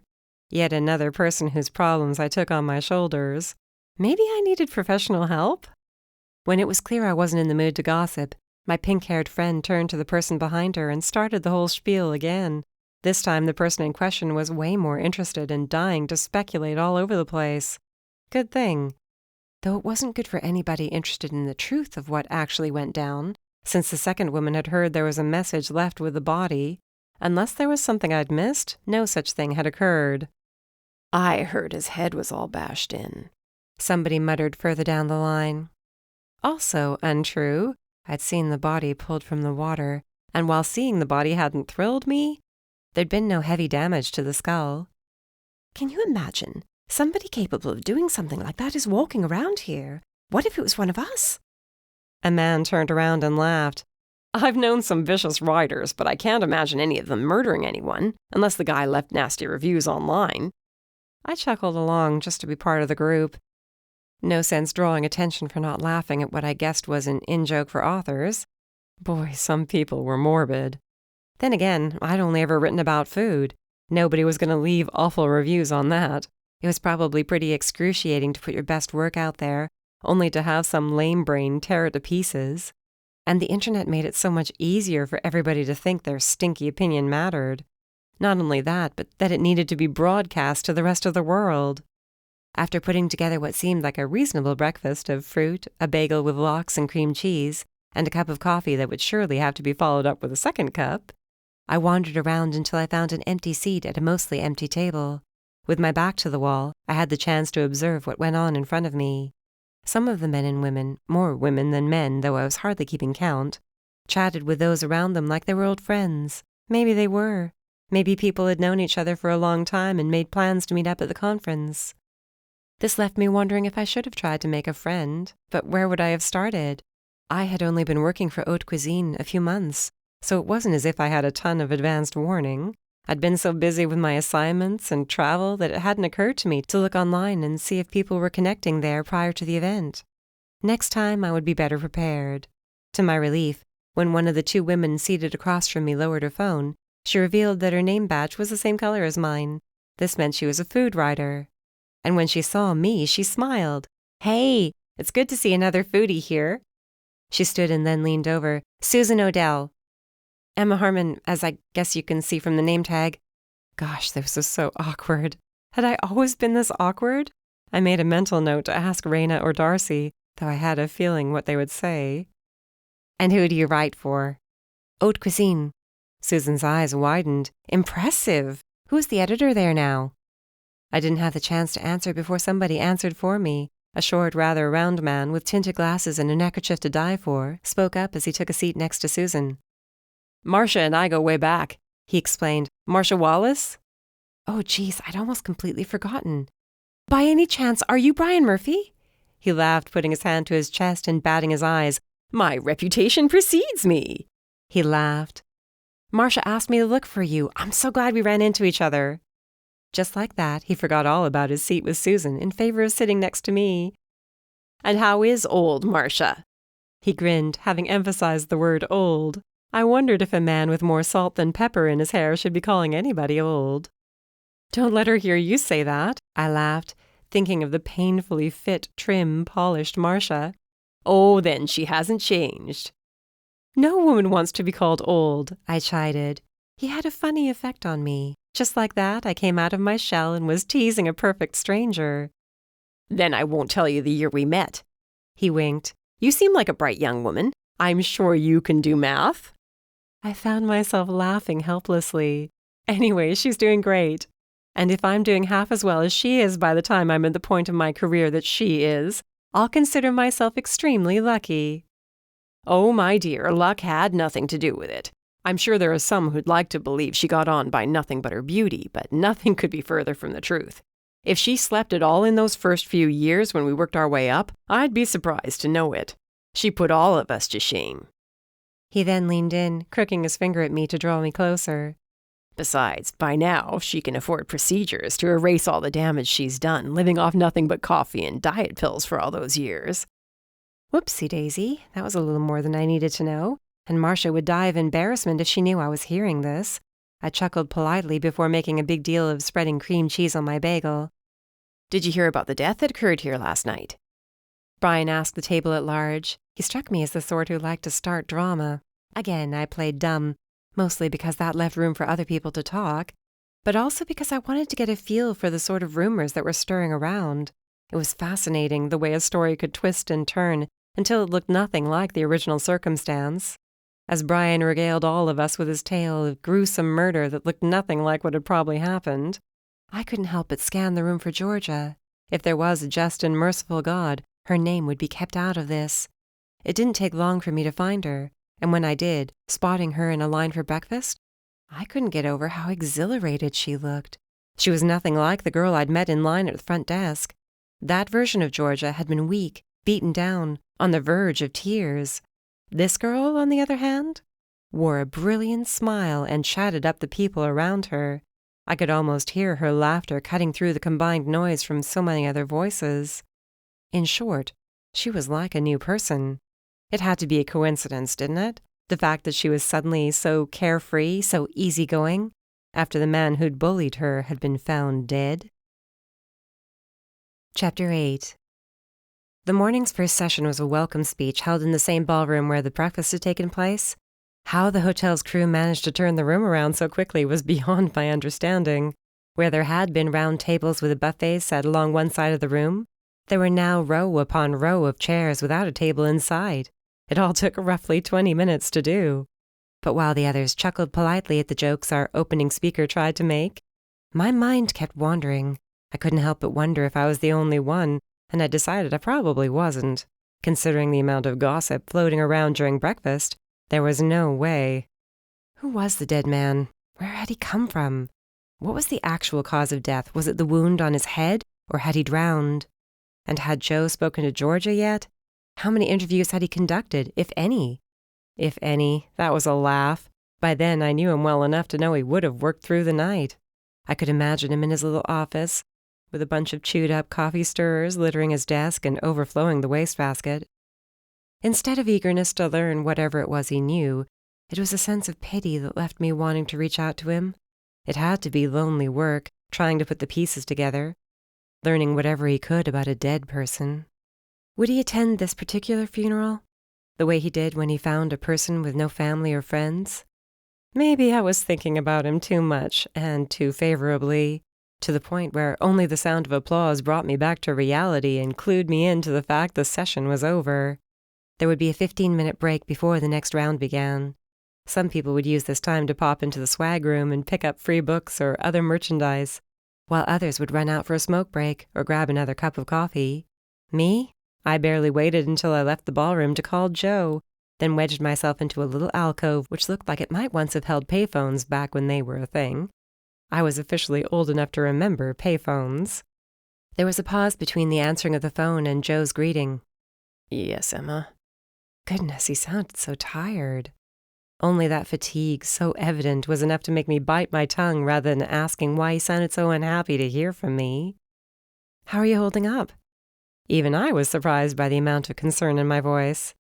Another pause. "Is this for real?" "What's that supposed to mean?" "Did somebody steal Emma's phone? This is not really Emma Harmon." I scowled, turning away from the people walking past. "Wow, that's pretty rude. I didn't have to call you to see how you were doing." "But you did, didn't you?" "Yes, because I'm a wonderful person who's always thinking about the welfare of others. Saint Emma, patron of the downtrodden and overwhelmed." At least he laughed. "I'll agree with you on that, but only to a point. I know you didn't just call to see how I'm holding up. You wanted to know if I have any breaks in the case, right?"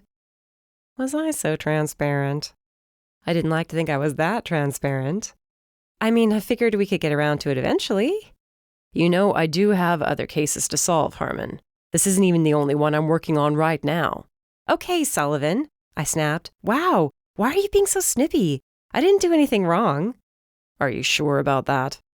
"I don't understand what that means," I confessed. "You know I didn't kill that guy. I don't have it in me. Why are you talking to me like I did?" "You didn't kill him. I know. That's not the problem." "What is it then? And why did I care so much? It was just that we were finally starting to get along back in Maryland. I had even been thinking about calling him and seeing if we could get together for dinner or lunch or brunch or whatever. No big deal. No strings attached. "You could have alerted security more than once. Instead, you insisted on handling things on your own, since you believe you're a superhero or something. I wouldn't know. I can't make sense of the way you think." Evidently, I was that transparent. Indeed. "Yeah, I could have. You're right. But I still don't get it." "You have selective intelligence. I know you're smart, but you act dumb when it suits you." He let me sputter for a few painful seconds before getting to the point. "If you had just described that guy to the security people, you might have helped to avoid this. You could have gone out during that book signing, found an employee, and told them he was acting strange. He could have been thrown out of the hotel and asked not to return. He might still be alive now." I blew out a long sigh. "You're right." "I'm what now?" "I said you were right," I spat. "Okay? I should stop taking matters into my own hands." "You're absolutely right about that. It's an instinct. I act before I think. You could have saved that man's life if you'd thought first, and stopped believing you're a superhero. You keep calling me that. I don't think that. I sniffled and was intensely angry with myself for doing it. He couldn't get to me. Not this easily. So why did my nose and eyes sting like I was about to cry? Emma? I squeaked. Are you crying? No? I whimpered. You are, he exhaled. Listen, I didn't mean to be so harsh.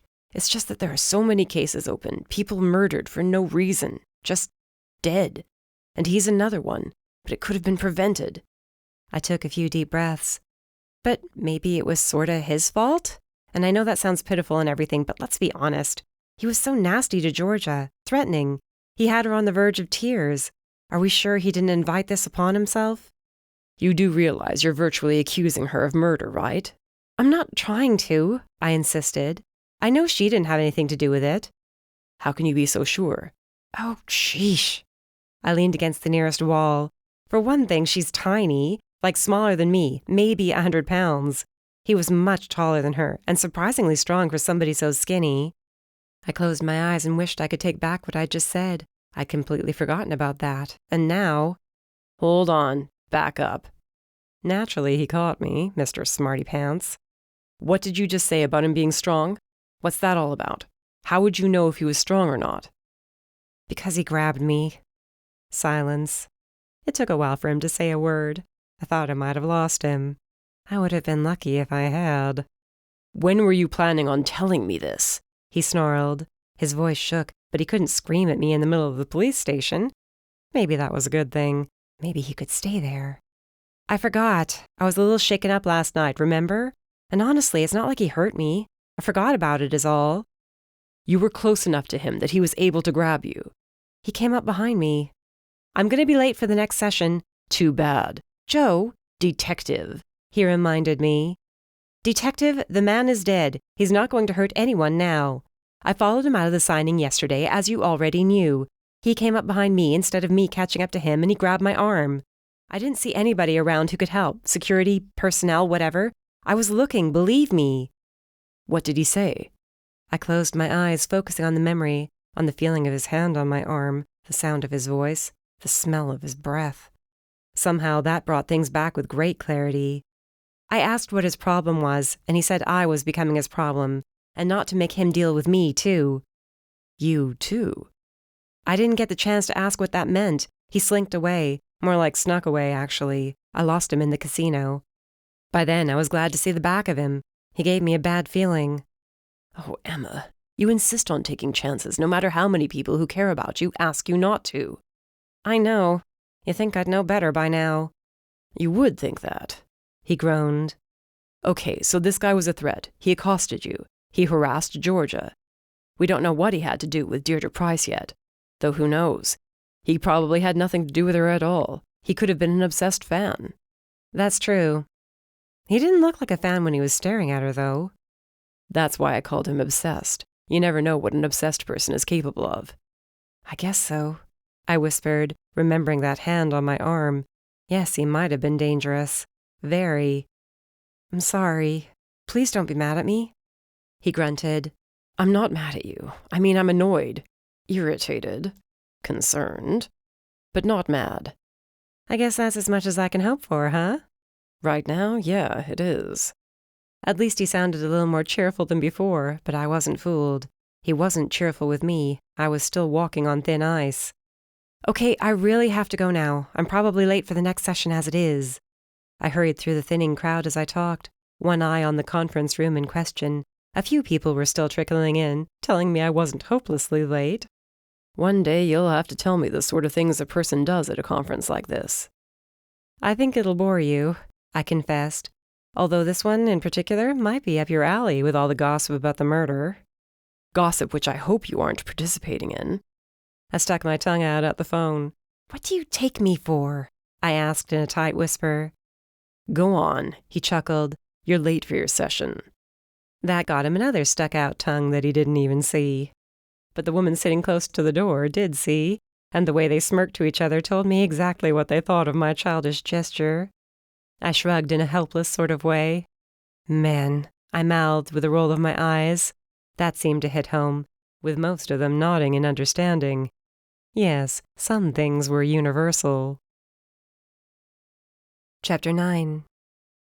The problem with me taking my last break to talk to Joe, I understood as I dashed from the conference room the second the speakers thanked us for our time, was the fact that I hadn't taken the time to use the restroom before sitting through a 45-minute session dedicated to using social media to build one's platform.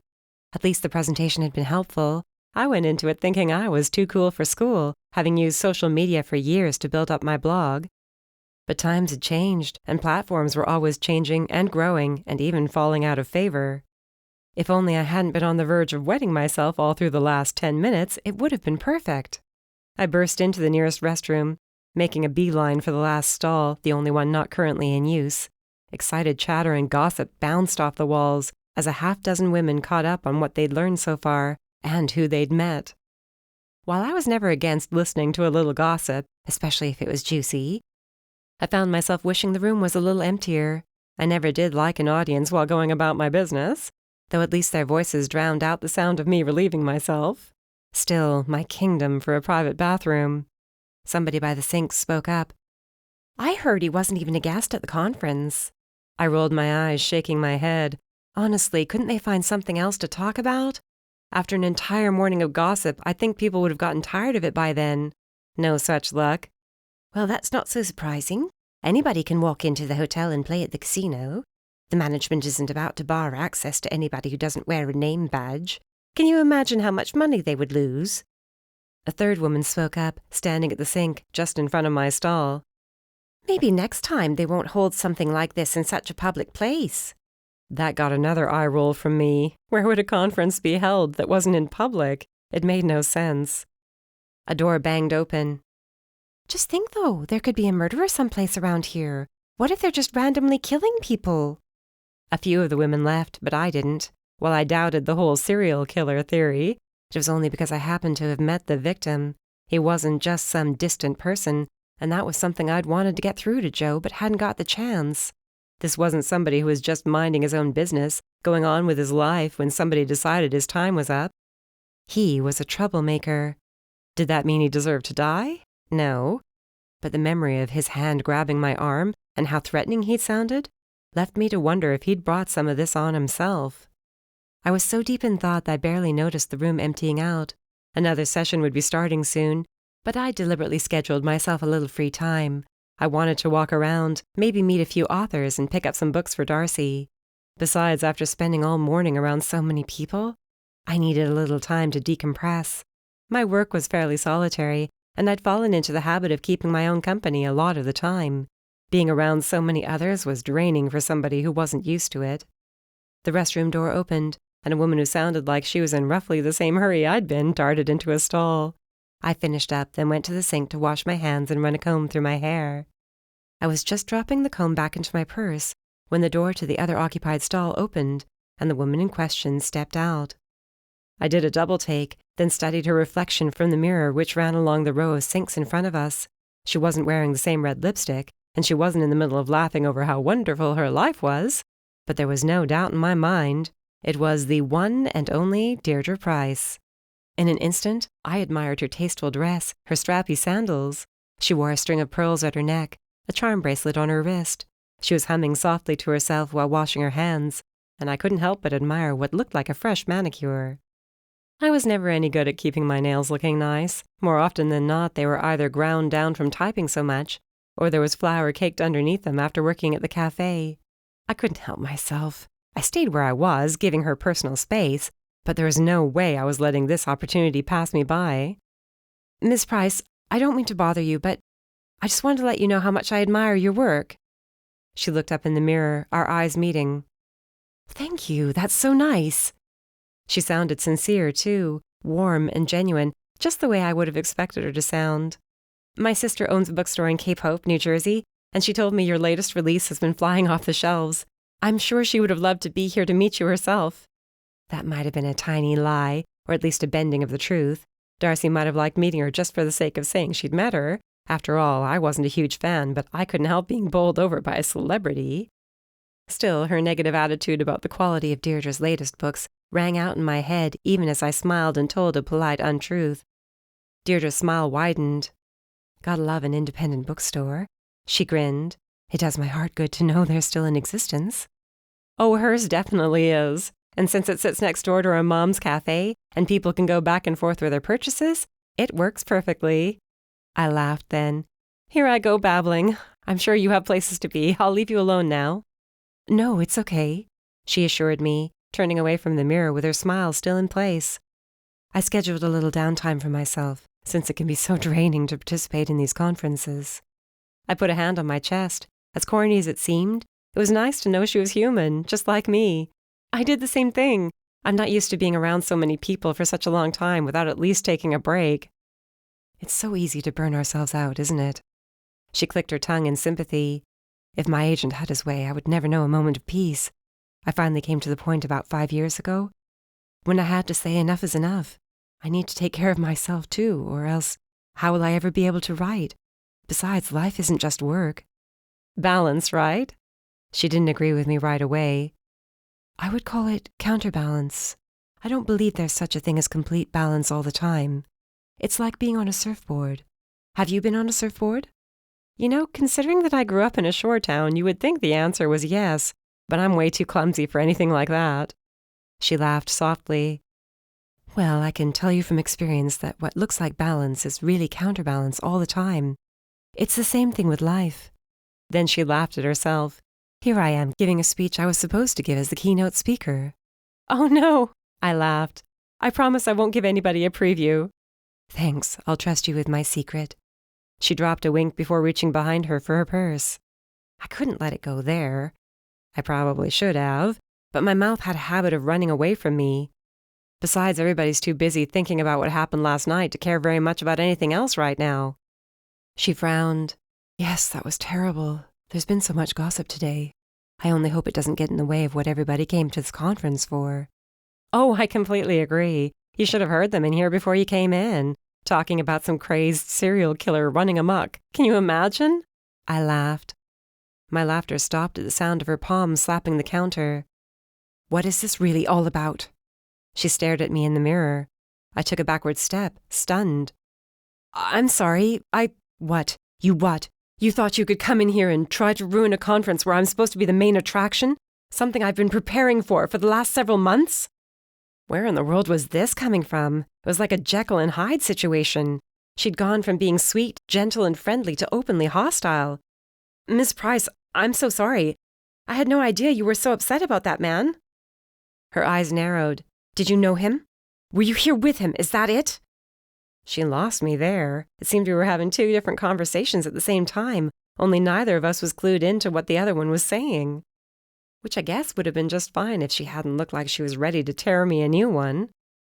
I'm sorry, but you have me all wrong. I didn't have a chance to finish my statement as a group of chattering women entered the room just then. Deirdre's eyes darted back and forth before she grabbed her purse and practically ran away, putting them between us before flying from the room. One of them gasped, her hand over her mouth. She turned to me. Was that Deirdre Price? She whispered, gaping. All I could do was nod silently, wondering what in the heck I said to set Deirdre off like that. Chapter 10. It seemed like no matter where I went, there was something to knock me sideways. I either had gossiping writers to wade through, or an angry mother to fend off, or an incredibly famous author whose wrath I needed to avoid. I could barely think straight as I wandered from the ladies' room, wondering what would happen next. Maybe a tornado would blow through, or a sudden hurricane would charge up the coast, and only hit this particular hotel since it happened to be the hotel I was in. Wasn't this weekend supposed to be a nice time? If I was the one paying for it, I'd want my money back by now. Emma, over here! I heard Nell calling my name. I would have known her voice anywhere, even with so many other voices fighting to be heard.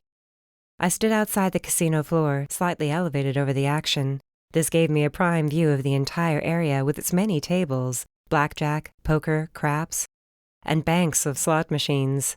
Somewhere somebody won a game and a huge cheer went up. It didn't take long to find my aunties seated at adjoining slots.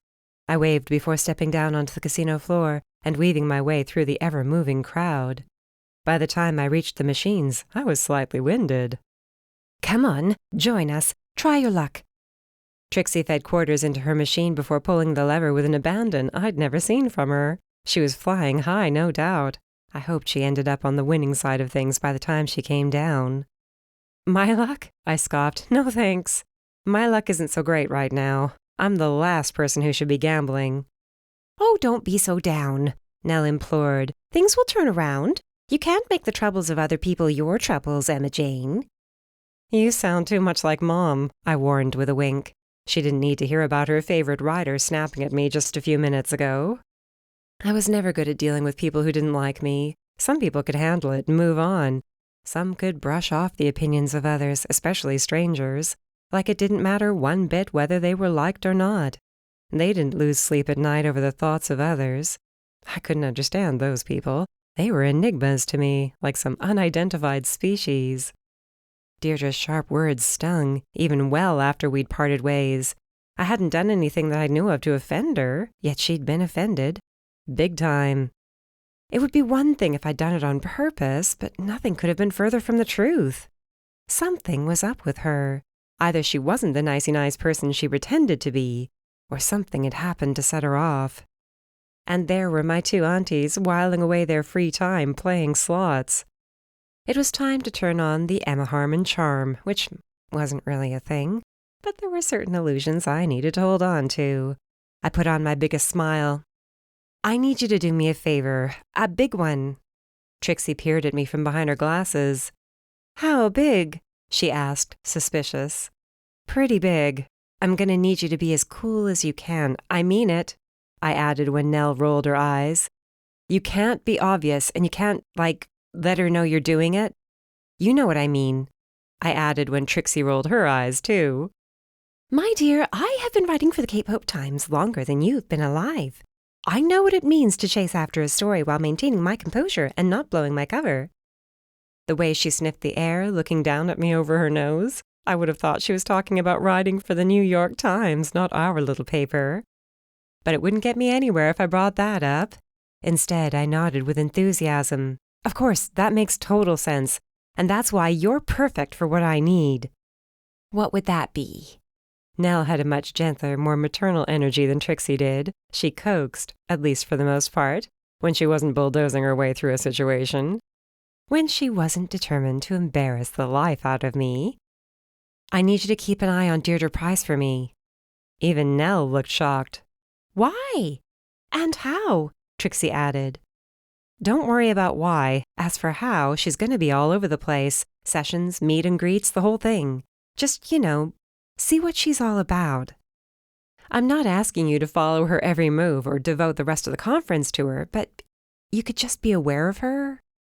Everyone here is aware of her, Nell pointed out. She's one of my favorite authors, after all. If I thought it would be as simple as following her around the place, I'm not ashamed to tell you I would have already done that. There are so many people here, Trixie pointed out, like I needed to be reminded. I could just about hear every single one of them shouting to be heard over the sounds of slot machines and bells and whistles and God knew what else. I know, but come on. I elbowed her a little. This is what you do, right? You have a nose for news. No, Missy, don't think you can sweet-talk me into doing a favor for you. This all sounds very fishy. I can't imagine your mother would be a tremendous fan of our doing your dirty work, Nell added with a frown. That I took offense to. My dirty work? Geez, you make it sound so terrible. Like I'm asking you to spy. Like I'm asking you to do something illegal. You still haven't told us why, Trixie pointed out. What does Deirdre Price have to do with you? Why can't you do it yourself? They both glared at me with their most disapproving looks. It was like being a kid again. That was how they treated me. It brought to mind the time I asked them to convince Mom to let me go out with the first of my friends to get their license. She didn't want me being in a car with a new driver, and I begged and pleaded my aunties to convince her to ease up on me. I may as well have been 16 again, facing the two of them. Okay. I put an arm around both of them, bringing them closer. I met her in the ladies' room just now, and she was very nice until I mentioned all the talk about a serial killer running around the conference. I figured she would laugh, I added when Trixie frowned. Or maybe she would use it as a subject in her next book. Who knows? I didn't have any bad intentions, and that's the truth." "Of course you didn't," Nell assured me. As soon as I mentioned it, though, she started acting weird, like I was the enemy. I don't know if this whole thing has her shaken up or if she takes it as a personal insult that somebody dared get killed where she's supposed to be the star of the conference. She actually said something like that, too. You could call it an ego trip, but I got a bad feeling. I'm wondering if she could have known that guy, if he was more than just an obsessive fan the way Joe thinks he was. "Joe?" Trixie winked. "There's that first-name basis again." I couldn't help but sigh. "Can we not do this right now?" I asked. "Focus." It seemed like she might have known more about this than she lets on. I could be completely wrong, I added when Nell shook her head disapprovingly. "I think you are. Can you blame her for being upset? As you said, she was the main draw of the conference, the keynote speaker. The only author afforded her own private signing. I'm sure a lot of work went into preparing for this event, and now all anyone can talk about is a dead man." A dead man who happened to be staring threateningly at her during the signing yesterday. I reminded both of my aunties. I'm sorry, but it just seems too much to be a coincidence. I then turned to Trixie. Don't tell me this doesn't spark your interest. The reporter in you wants to know why she turned on me like she did. Why she fled the room as soon as a handful of women came in to distract me. "She probably fled the room because she was afraid even more people would accost her." Nell sounded downright hostile, like she was offended on Deirdre's behalf. I rubbed her shoulder, feeling regretful. I didn't want to hurt her feelings. That was the last thing I ever wanted to do. I'm sorry. I know you're a fan of hers. And it's not like I think she had anything to do with the death. But she seems shaken up, distracted, sullen. And I think that's something we could take to Joe, Detective Sullivan, I added quickly, before Trixie had the chance to tease me again. Only she wasn't about to tease me. Just the opposite. Her eyes glowed with a light I recognized. She was intrigued, and her reporter's instinct meant she couldn't help but want to learn more. Maybe we had that in common. In case she did know the man. Exactly. Maybe he needs to talk to her. What if this guy was, I don't know, stalking her? What if he was an even bigger threat than anybody's giving him credit for? Or she might have known him as just one person to another. If they had any sort of history at all, Joe should talk to her. I mean, there are so many people here. They'd never get through everybody. Maybe he hasn't spoken to her at all yet. I looked to Nell, who wasn't a fan of any of this, not by a long shot. I'm sorry. I know you don't want to feel like, I don't know, a traitor. But wouldn't you want to know if your favorite writer was being stalked? Wouldn't you want the police to have a reason to speak with her so she can tell them the truth? Nell shrugged, but before she had the chance to answer, a voice came from the speakers set near the ceiling. Georgia Steele, please come to the front desk. Georgia? I looked to my aunts, who shrugged, before turning and darting through the crowd on the casino floor. Why it mattered so much, I had no idea. I didn't even know the girl. I hadn't even gotten the chance to crack open her book. I only knew I felt sorry for her, being there alone. Deke once compared me to my father and his need to fix things, to protect and defend people, to save the world. Maybe he was right about that. Maybe I had an instinct to help people whose luck wasn't running high. No big surprise the sight of Joe Sullivan at the front desk. Even now, in full-on police mode, he attracted more than a few interested gazes from men and women alike. Did he deliberately pose himself in such a way, leaning against the desk, one hand in his pocket? He was so stinking cool, and he didn't know it. He didn't look so cool when he saw me coming. This isn't your problem, he reminded me as I dashed over. Just keep out of it. Who did that sound like? Oh, right. The dead guy. And I hadn't listened then either. What's wrong? Did you page Georgia? I whispered, looking around as I did. We were attracting attention. Was that my doing? I knew it probably was and felt bad. But not badly enough to walk away. Maybe Joe was right when he gave me grief. Not that I'd ever tell him that. What do I have to do to get you to listen to me? He scowled. Do I have to arrest you? Is that what you're going to drive me to do? If you arrest me, there wouldn't be any getting rid of me at all, right? I gave him a tight smile, trying to remember how to be cute. I used to be able to turn the cuteness on in the blink of an eye to get myself out of trouble with my father.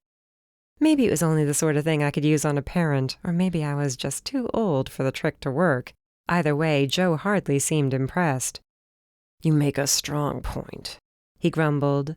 Just then, Georgia came into view. When she saw Joe standing with me at the desk, her face fell, and she stumbled a little. This was clearly taking her by surprise. I wished I could talk to her, encourage her, anything to make her feel better. I knew what it was like to face the police when the chips were stacked against me. Just recently, in fact, when I stupidly touched the handle of the knife sticking out of James Flynn's heart. Joe could swear on a stack of Bibles that he never considered me a suspect, but I had my doubts. Besides, he'd certainly treated me like one for a while there. "Is everything all right, Detective?" Georgia murmured when she reached us. "Have you found anything?" Joe nodded toward me in a very deliberate way, and just a quirk of his eyebrows spoke volumes. He wanted me out of here. And I would have done what he wanted, really, only I couldn't when Georgia looked so devastated. And that expression gave me pause, too. The way she chewed her lip, the way her chin quivered. She couldn't be guilty, could she? Not somebody like her. She wasn't a cold-blooded killer. Though maybe it wouldn't have taken cold blood to kill that man. If it was self-defense, I wished she would just come out and say it. Joe glanced my way before answering. "We found the victim's car parked down the street," he murmured. "I'm going to have to bring you in for further questioning." I ached for her. I really did. She looked like she was about to cry. "Why? What for? I never went near anybody's car." "We really should take this down to the station," he murmured, looking around at the people who were clearly making a point of lingering nearby in case there was something they could hear. "Do you want me to come with you?" I blurted out, "in case you don't want to be alone?" "I don't think that's necessary," Joe began, but Georgia spoke over him, and the relief washing over her face was enough to convince me that I'd said the right thing. "Yes, would you? This is totally crazy. I don't even know you, but—" "Don't even worry about it." I turned to Joe, feeling maybe a little more triumphant than I should. "All right, Detective, let's go." Chapter 11. It's like I never left. I looked around the interrogation room while Georgia and I waited for Joe. Nothing had changed. Granted, not all that much time had passed. Georgia blurted out a laugh, which meant she stopped fidgeting and biting her lip for a second. "What? Have you been in here a lot? Is there something I should know?" "Oh, no, don't get the wrong idea. There was a whole big mix-up a while back. That's how I met Detective Sullivan. I almost called him Detective Joe. I needed to get out of that habit." "He hates me," she whispered, looking down at the hands which she folded on the metal table. Even folded, they shook. "No, he doesn't. He's just doing his job. And trust me, it's very rare that I defend him. So you can trust me." She nodded but didn't look convinced. All I could do was remember how it felt to be in her position, when it felt like the people in charge didn't want to listen. "That's a pretty dress," I offered as a way to get her mind off the issue at hand. It was black, printed with tiny cherries, with a full skirt. "Thanks," she grinned. "It has pockets." Which naturally was the thing a woman said when her dress had pockets. I love it even more. "I bought it just for—" Her smile slipped until it looked more like a grimace, while she waved her arms around the room. "For this. For the conference, where you're gonna do great later on, when you have your signing. It'll be awesome. If they let me leave." She got choked up then, pressing her lips together though her chin quivered. "They will. Don't worry about it. You'll be okay." I had to stop writing checks I couldn't cash, but I couldn't help myself. Somebody had to comfort this poor girl. It was the right thing coming with her. She needed a friend, even if that friend was little more than a stranger. Joe came into the room and closed the door maybe a little louder than he needed. Oh yes, he was good and mad. I knew it had to do with me, but I'd already gotten myself into this little mess. I couldn't let Georgia sit here alone, though. Although it did seem a little wrong for me to be in the room with her while he asked her questions. "I can wait outside," I offered, eyeing him. He chuckled as he sat. "What, now you're going to decide to be discreet?" "Honestly, I'm not trying to insert myself where I don't belong. Really," I added when he didn't look convinced. Georgia cleared her throat. "Unless there's something you don't think she should know, I would like it if she was in here with me. I'm so nervous." Joe and I had a very loud, violent, passionate conversation without saying a word. I knew I was going to get an earful the next time we talked. His brows lifted. So did mine. His eyes widened. Mine went wider than his. But he sighed, meaning I was the winner. For the time being. It was a very hollow victory. So long as she promises to stay in the corner and not say a word, he told Georgia with his eyes on me. I raised my right hand. I promise, you won't even know I'm here. He only shook his head. He then turned his attention to Georgia, while I positioned myself in the corner. Ms. Steele, when we spoke earlier, you claimed to have no knowledge of the deceased. No relationship. Nothing. Isn't that so? Oof. Even I knew that wasn't the smartest move she could have made. Of course, she probably didn't know at the time I'd already spilled the beans and told Joe about the way the dead man had threatened her. She hesitated before nodding, which was another mistake. She was a smart girl, or she must have been if she wrote an entire book by herself. Smarts didn't matter so much in a time like this, when somebody faced a situation they couldn't have predicted and had no way of navigating. "That's right," she whispered, and it was clear she knew it was a trap. "Even though I have an eyewitness account of the deceased harassing you yesterday." Joe didn't look at me, but it didn't matter. She had to know who squealed. And I practically bit my tongue off to keep from defending myself. I'd only wanted him to know the guy was bad news. But no, I had promised not to say anything, and I didn't need to give Joe further ammunition against me. I stayed quiet, even though it practically killed me. Georgia shrugged, shifting like she was uncomfortable. "I only meant I didn't actually know him. Yes, he was harassing me, but I never met him before yesterday. That's the truth, the whole truth." Joe sat back in his seat, folding his arms in what he probably thought was an intimidating way. "All right, why don't we start telling a little truth, the whole truth like you just said. When did you first meet him? Not in person, but in general. I highly doubt he walked up to you yesterday at random because he felt like bullying you. When did it start?" She started jiggling her foot under the table. I wished she wouldn't. I really wanted to believe in her, but all of her behavior up to this point gave me the impression of somebody with a lot to hide. Even though I had never attended a single day of law school, I wished I was her lawyer. I would gently remind her of what a bad light she was painting herself in. Joe had no patience for this. "Ms. Steele, it's a pretty simple question. Why does it seem like you're so intent on avoiding giving me an answer?" "It's not easy to answer, Detective. I know I'm not doing myself any favors, but there's a lot going on here, and I'm not at liberty to talk about most of it." Even I had to shoot her a look when she said that. What was that supposed to mean? "What is that supposed to mean?" Joe demanded. I hated to hear that edge in his voice, since I knew what it meant. He was coming to the end of his temper. "Please, Detective, I don't know how much I'm allowed to say. I was telling the truth when I said I never met him before yesterday. He was giving me trouble online for a while. He read my book, and I guess he didn't like it or something. I don't know. He wouldn't leave me alone, but I swear, I never did anything to encourage him or start an argument. When he would try to argue with me, I would try to ignore him. I did everything I could, I swear." Whether or not Joe believed her was a mystery. The man had a poker face unlike anything I'd ever seen before. What did she mean there was something she wasn't allowed to say? That didn't make any sense. Again, I reminded myself of the conditions under which Joe had agreed to let me stay. Silly me agreeing to them. This was torture. "So what you want me to believe is, a reader didn't like your book and took that as an excuse to harass you, to threaten you." Then, like a magician pulling a rabbit out of his hat, Joe pulled out his cell phone wrapped in a plastic bag. "To call you a dozen times yesterday alone." My eyes just about fell out of my head. One look at Georgia's stricken profile told me she felt roughly the same way. "That hardly seems like a case of somebody trying to deal with an overly dedicated reader, does it?" He set the cell phone, still in the bag, on the table. "It sounds more to me like the two of you had a relationship at some point. You broke it off, and he wouldn't take no for an answer." "That's not true. Detective, please, you have to believe me." "Just like I had to believe you had never met the deceased. You've already lied to me about that. What else are you lying about, Ms. Steele?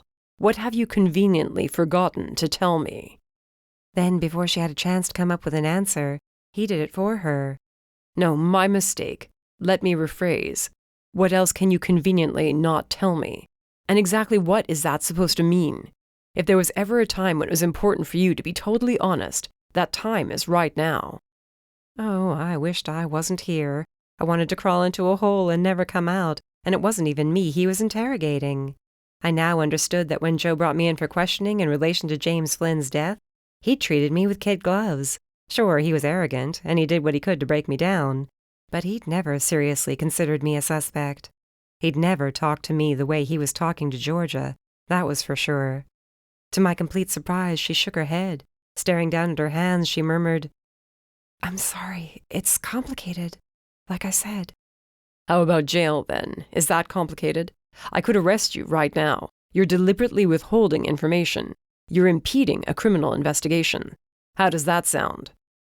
She didn't say anything, and the downward angle of her head meant her hair fell in front of her face. I couldn't see her. She couldn't see me. I took the opportunity to stare at Joe, pleading with him. I understood he had a job to do, and he knew a lot better than I did how to do it. Still, it seemed he was going overboard. The poor girl didn't know what to do with herself. He was unmoved by my silent plea. No big surprise there. After a few deep breaths, he tried another tactic. If I asked for your phone, would I find any voicemails from this man? She shook her head. At least I don't think so. I deleted them. I never even listened to any of them but the first one, honest to God. I've blocked his number before. He must have picked up a different phone. A quick look at the phone sitting on the table told me she was probably right. It was a simple little phone, what people called a dumb phone, the sort of thing a person could pick up at a gas station or a convenience store. What the heck? Was he really that determined? Was he that obsessed? I don't answer calls from numbers I don't recognize, she continued. And I was traveling most of yesterday, so by the time I picked up my phone, he had already called so many times. I only listened to the first message to see who it was, and I instantly deleted all the other messages and blocked him again. Seriously, you can look at my phone. You'll see the number's blocked now. Joe frowned, silent for a long moment, then nodded. I believe you, but that still doesn't explain why he would keep calling. What did he have against you? You say you thought maybe he didn't like your book. What gives you that impression? There she went again, fidgeting in her chair. What else would it be? Like I said, I didn't know him. Not personally. We met online. I know, that's what you said. A lot of people meet up online, sometimes romantically, for dating purposes. It wasn't like that. Her hands were shaking. She lowered them into her lap and clenched them tight, like that would help. It was a forum for writers. Maybe he wanted to be a writer, I don't know. He was sort of a bully in there, too. The sort of person who acted like only they knew what real good books were about. Only certain genres, certain authors. He hated it whenever an author put out what he considered too much work in too short a time, like the book should be slaved over, like it had to take years and years, no matter what the genre or length or any of it. Anybody who wrote that quickly was a hack. He always had an axe to grind. And somehow he found your phone number. Joe quirked one brow. Yeah, I never knew it was so easy to find somebody's personal information online. Believe me, I would never have ever put my personal phone number out there for anything. Not long after he found me, I Googled my name. Needless to say, it's not very common. All of my previous addresses were there, my phone number, all of it. I was mortified. Note to self, Google my name and see if I could protect my information. The worst part is, she continued, I did try reporting him to the police once, back home. And where would that be? Burlington, Vermont. I'm sure you'll find some record of me making complaints against him. But what could they do? I didn't know where he lived. I didn't know his real name, just his handle online, BookLover69. She snorted. Great name, huh? I thought one corner of Joe's mouth might have pulled upward, but I could have been imagining things. I'll look into that, but no, I can't imagine there would be much for the police to do. At least she could prove she tried to do something about the harassment. Still, that sort of made things look worse for her, at least from what I could see. She'd already gone on record saying he was harassing her, and now he was dead after accosting her in person. Please, Detective, I didn't kill him. I didn't kill anybody. I only came to town this weekend for the conference, my first signing. That's all I wanted. I didn't know he'd be here, and I can't believe he's ruining my life like this. It was bad enough when all he could do was call me or follow me around online. Joe took a deep breath and let it out slowly. Gosh, I knew that look all too well, his brows drawing together until they made a single line over eyes that looked darker than usual. I have to tell you, Miss Steele, it doesn't look good for you. Miss Harmon here will tell you I don't make statements like that for no reason. There's a history of stalking here. If I or someone on my team were to go online and do a little looking around, I can only imagine how much more we'll find. I wasn't the only person he harassed, though, she pointed out in the trembling voice that sounded like it was full of tears. It wasn't just me. But you are the one he repeatedly called yesterday. You are the one he harassed in plain sight. And now he's dead. All signs point to you at this moment. Frankly, the only reason I'm not arresting you is because I have no proof that you did it. Only a growing pile of evidence that suggests you're the most likely suspect. He pushed back from the table. I would suggest you don't consider leaving the conference early. I will most likely want to speak to you again. Georgia was shaking too hard to get up. I shot Joe a look of apology before getting up and going to her. It's okay. Everything's gonna be okay. I rubbed her shoulders, hoping she wouldn't mind. We didn't really know each other. When she looked up at me, her eyes were wide and wild. How do you know? How can you say that? Everything's falling apart around me. Nothing's ever going to be okay again. How was I supposed to turn away from her stricken face? I would have to be a heartless monster. I crouched in front of her, trying my best to smile. Everything's going to be fine. I'm sure of it. If you're innocent of this, the person who did it is going to be found. The best you can do is cooperate with the police and tell them everything they need to know. She opened her mouth, wincing when she did, but she then just as quickly closed her mouth, her eyes lowered. If? Bad choice of words. You know what I meant. The guilty person will be found. I helped her get to her feet and got her to the door while trying to catch Joe's eye the entire time. But he wouldn't look at me. I couldn't exactly pretend I enjoyed that either. All I could do was take Georgia to the car waiting outside to take us back to the resort. She didn't say a word the entire way. Chapter 12. I examined the room for probably the dozenth time while on the phone with Raina, opening and closing drawers I'd already looked into. I felt so helpless and so useless. So here I am, wishing there was a way to help this girl. I feel so sorry for her. If only you could have seen how upset she was at the police station. The nightstand drawer held exactly the same things it held the last time. Phone charger, tablet, lotion, business cards just in case. I slid it shut. I don't blame her. I'd be upset too if I was the only suspect the cops were looking at in the murder investigation. And we've both seen how Detective Sullivan can act when he's convinced he has a suspect on the hook. Oh, believe me, that was nothing. What I saw today makes the way he talked to me look like child's play. He was downright hostile toward her. I'm pretty sure he thinks she's the one who did it. I sat back on the bed with a sigh. Raina, I think I might be wrong about this. What? You think she did it too? There's a certain point where a person has asked herself if the most obvious answer is the truth. And the most obvious answer here is that this dude, whose name I still don't know, by the way, harassed her one time too many. Maybe she agreed to meet him by the pool because it was closed and they would have a little privacy. Maybe he got a little too carried away. Maybe she was only trying to defend herself. I don't know. He was pretty threatening when I saw them together, so I wouldn't put it past him. Then why wouldn't she just say that? Raina asked. I don't know that either. Maybe she's afraid nobody will believe her. I was this close to suggesting she get a lawyer. I might still text her and suggest it, though it would probably only upset her. Maybe she can't afford one. Oh, that would make this so much worse. This is just awful. I feel so sorry for her. You already said that. Well, because I mean it. It isn't her fault this guy decided to make her his enemy or whatever.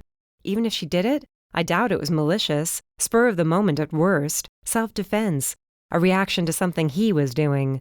I'd bet anything it wasn't premeditated, no matter what happened. Did Joe say anything about there being any other numbers in the phone? You mean, was he harassing anybody else? No, he didn't say anything about that. Maybe if I give him some time to cool off and ask nicely, he'll give me a clue. Don't press him too hard, Raina warned. From what you've already said, he's in a bad position, and you only made him mad. Not that I blame you. I would have done the same thing. She didn't deserve to be alone. But still, I don't want him taking anything out on you. You're not giving me a lot of confidence right now. Well, you're not giving me much confidence, honestly. I know you like to take chances. You sound like my mom, and Nell, and Trixie. I don't like it much. Too bad, because you insist on aging us all way faster than we should age, she scolded with laughter in her voice.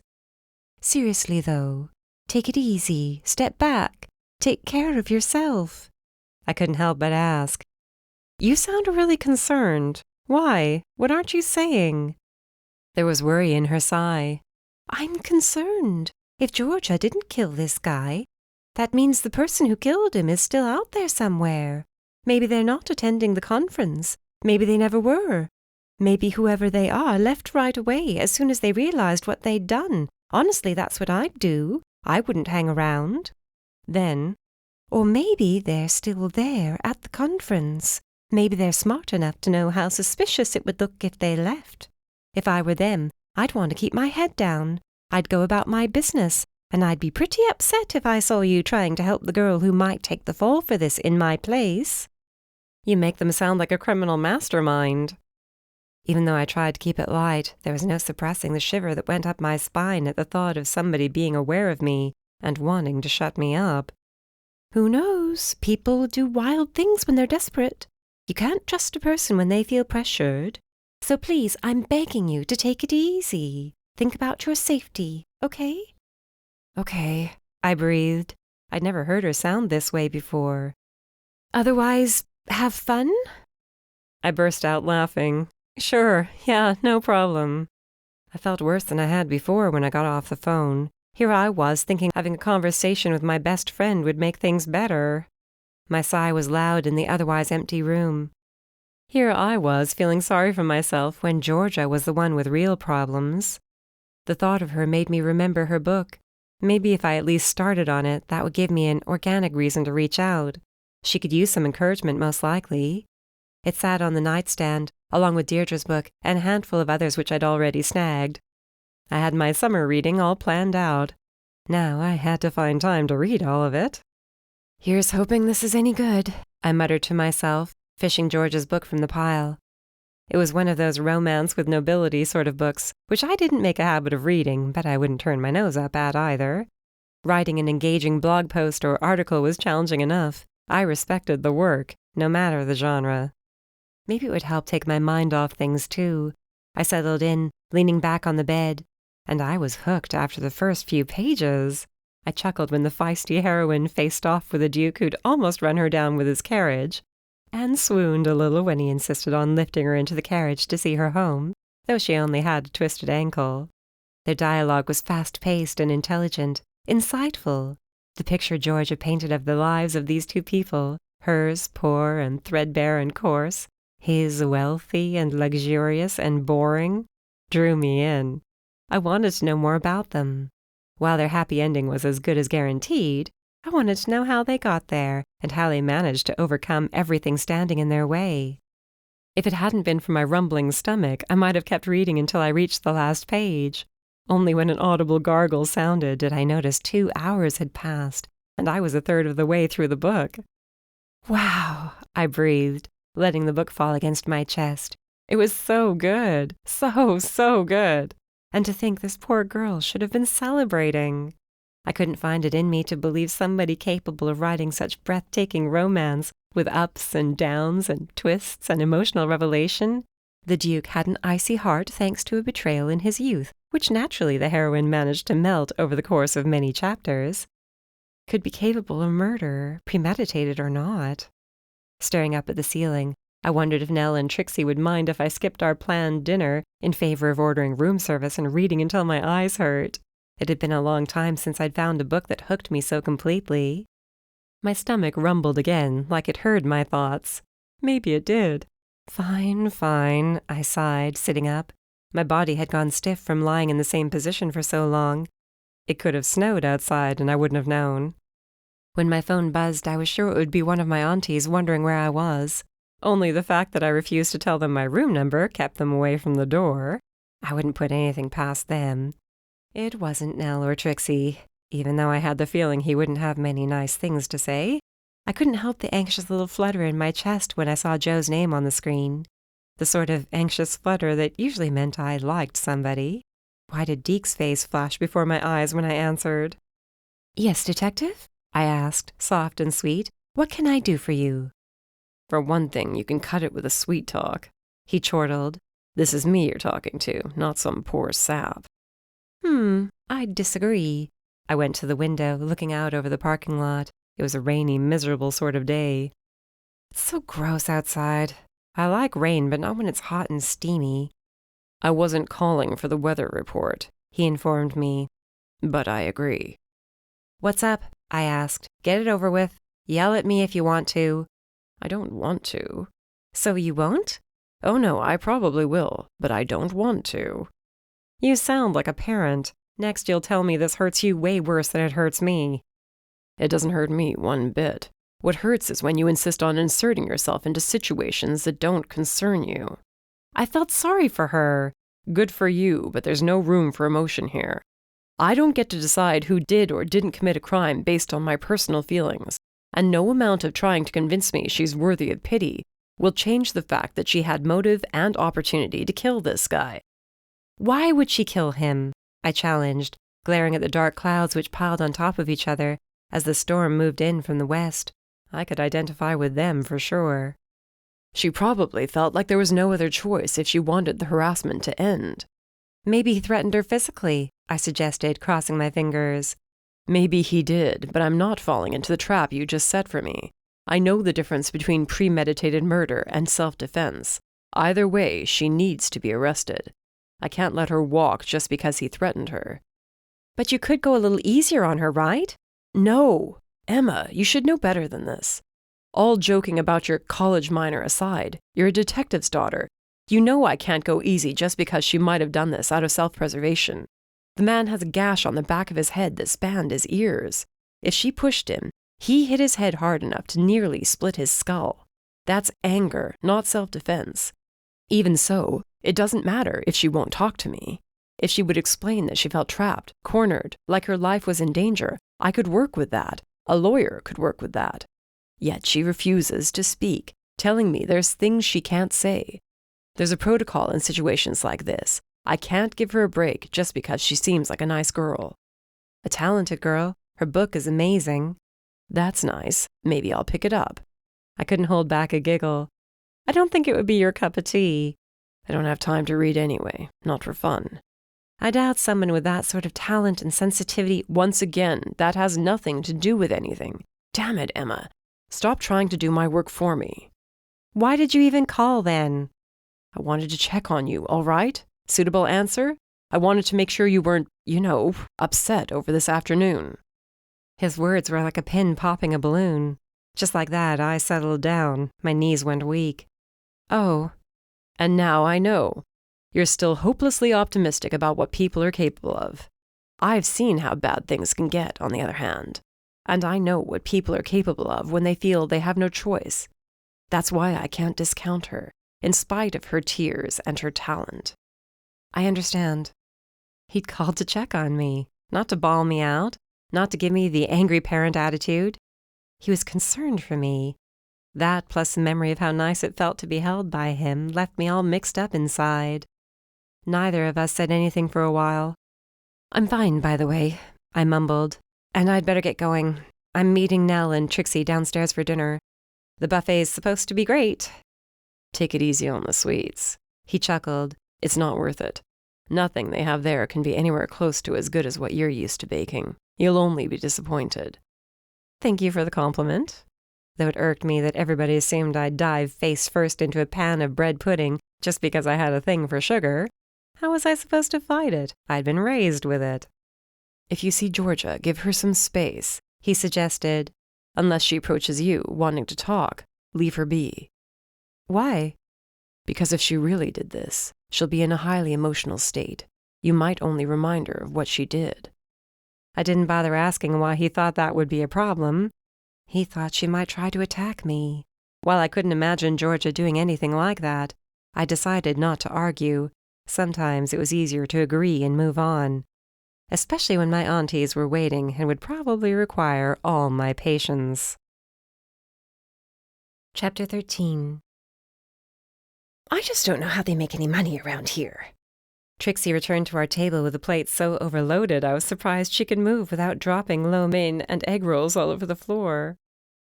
What do you mean? Nell cleared a space for Trixie to sit. All this food for so cheap, and it's such good quality. I wouldn't expect it to be this tasty.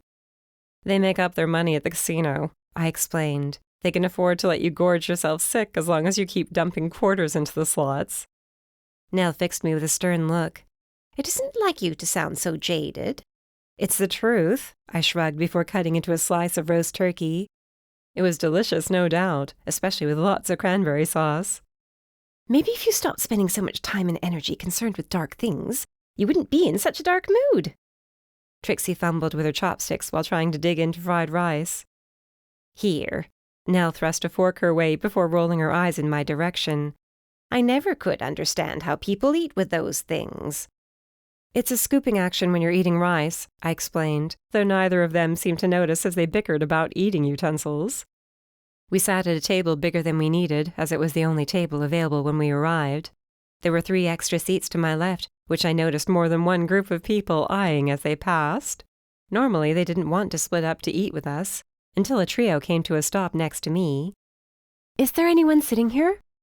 The woman who asked had a wide smile, but her voice held hesitation. Yes, you 3. Trixie grinned. Help yourselves. Thanks. They settled in, chatting, while my aunties went back to their chopsticks versus forks debate. I might as well have been on my own. Are you here for the conference? The girl seated next to me asked as she picked up a piece of fried chicken. Mm-hmm. And you girls are too? They nodded. I'm Kara. The girl next to me said, This is Olivia and Gwen. I nodded to each of them in turn. We were just talking about the guy who died, Olivia announced. None of us are the killer, by the way. Good to know, I murmured. This again. With so many hundreds of people around, there had to be another topic of conversation somewhere, didn't there? I already outlined my new project last night. The entire thing, based on what happened last night, Gwen gushed. I couldn't help it. I feel so inspired after this. Inspired? That was one positive thing to take out of this mess. I have the feeling there will be a lot of murder mysteries set at conferences and casinos coming out in the next year or so, I chuckled. They didn't. You think so? Gwen asked, eyes wide. Geez, I don't want to look like I'm copying everybody else. You'll have to start the project soon then, Kara reasoned. Yeah, but I have a deadline to meet on the current draft. My editor's gonna kill me. She flushed. Bad choice of words? Unless you think your editor is really gonna kill you, I shrugged, popping what was left of a corn muffin into my mouth. Dry, not as sweet as I liked. I heard Joe in my head, teasing me about sweets. Even in my head, he was a jerk. Are you ladies talking about the dead man? Trixie practically leaned across the table. Oh no, I knew where this was headed. I'm sure they don't want to, because she found the body. Trixie nodded to me, looking and sounding like I'd discovered a cure for cancer instead of a stranger's body. She even looked triumphant. I lost my appetite. No way, you did? Kara barely stopped short of jumping into my lap. Gwen and Olivia leaned in, eyes wide. What did it look like? Was there a lot of blood? Did the cops question you? Their questions flew fast and furious, enough to make my head spin. It looked like a person who used to be alive. He was floating in the pool. Yes, there was blood, I guess. I had an obstructed view. The gate was in the way. But if he was in the water and he was wounded, there would have been blood, right? Yeah, that's why they drained the pool, Kara pointed out. And yes, I looked to Gwen, who'd asked the last question. The police questioned me just because I was the person who stumbled across the scene, that's all. But she already knows the detective on the case. Nell shrugged when I shot her a dirty look. What did I say? You know a detective? A real detective? Could you ask him questions for me? I could actually see Gwen holding her breath as she waited for me to answer. While the thought of Joe being raked over the coals by a few enthusiastic authors gave me more joy than it had any right to, even I couldn't put him through that. It would be like kicking a puppy. An extremely annoying, condescending puppy, but a puppy nonetheless. A puppy with nice arms and nicer eyes. To be honest, I don't know if he'd want to talk about it, I explained with a sympathetic grimace. Sorry, he's super swamped with all this work. And I guess there aren't any leads either. Olivia mused, toying with what was left of her burrito. They left no stone unturned at this buffet. She was fishing. I knew it. How did I know? Because I would have done the same thing in her position. I could only shrug and tell a lie. I'm not sure. We're not that close. She helped him to solve 2 cases so far, Trixie bragged. Did not, I was quick to reply. Did so. He wasn't even working the second case, so I couldn't have helped him solve anything. Wow! It's like something out of a book. You're like a crime-solving team. Nell laughed. If any of you ladies want to write the story, be sure to describe the detective accurately. He's a drop-dead hunk. Oh, the one with the dark hair and the pretty eyes? Gwen gasped, hands crossed over her chest. He's gorgeous. He could be a cover model.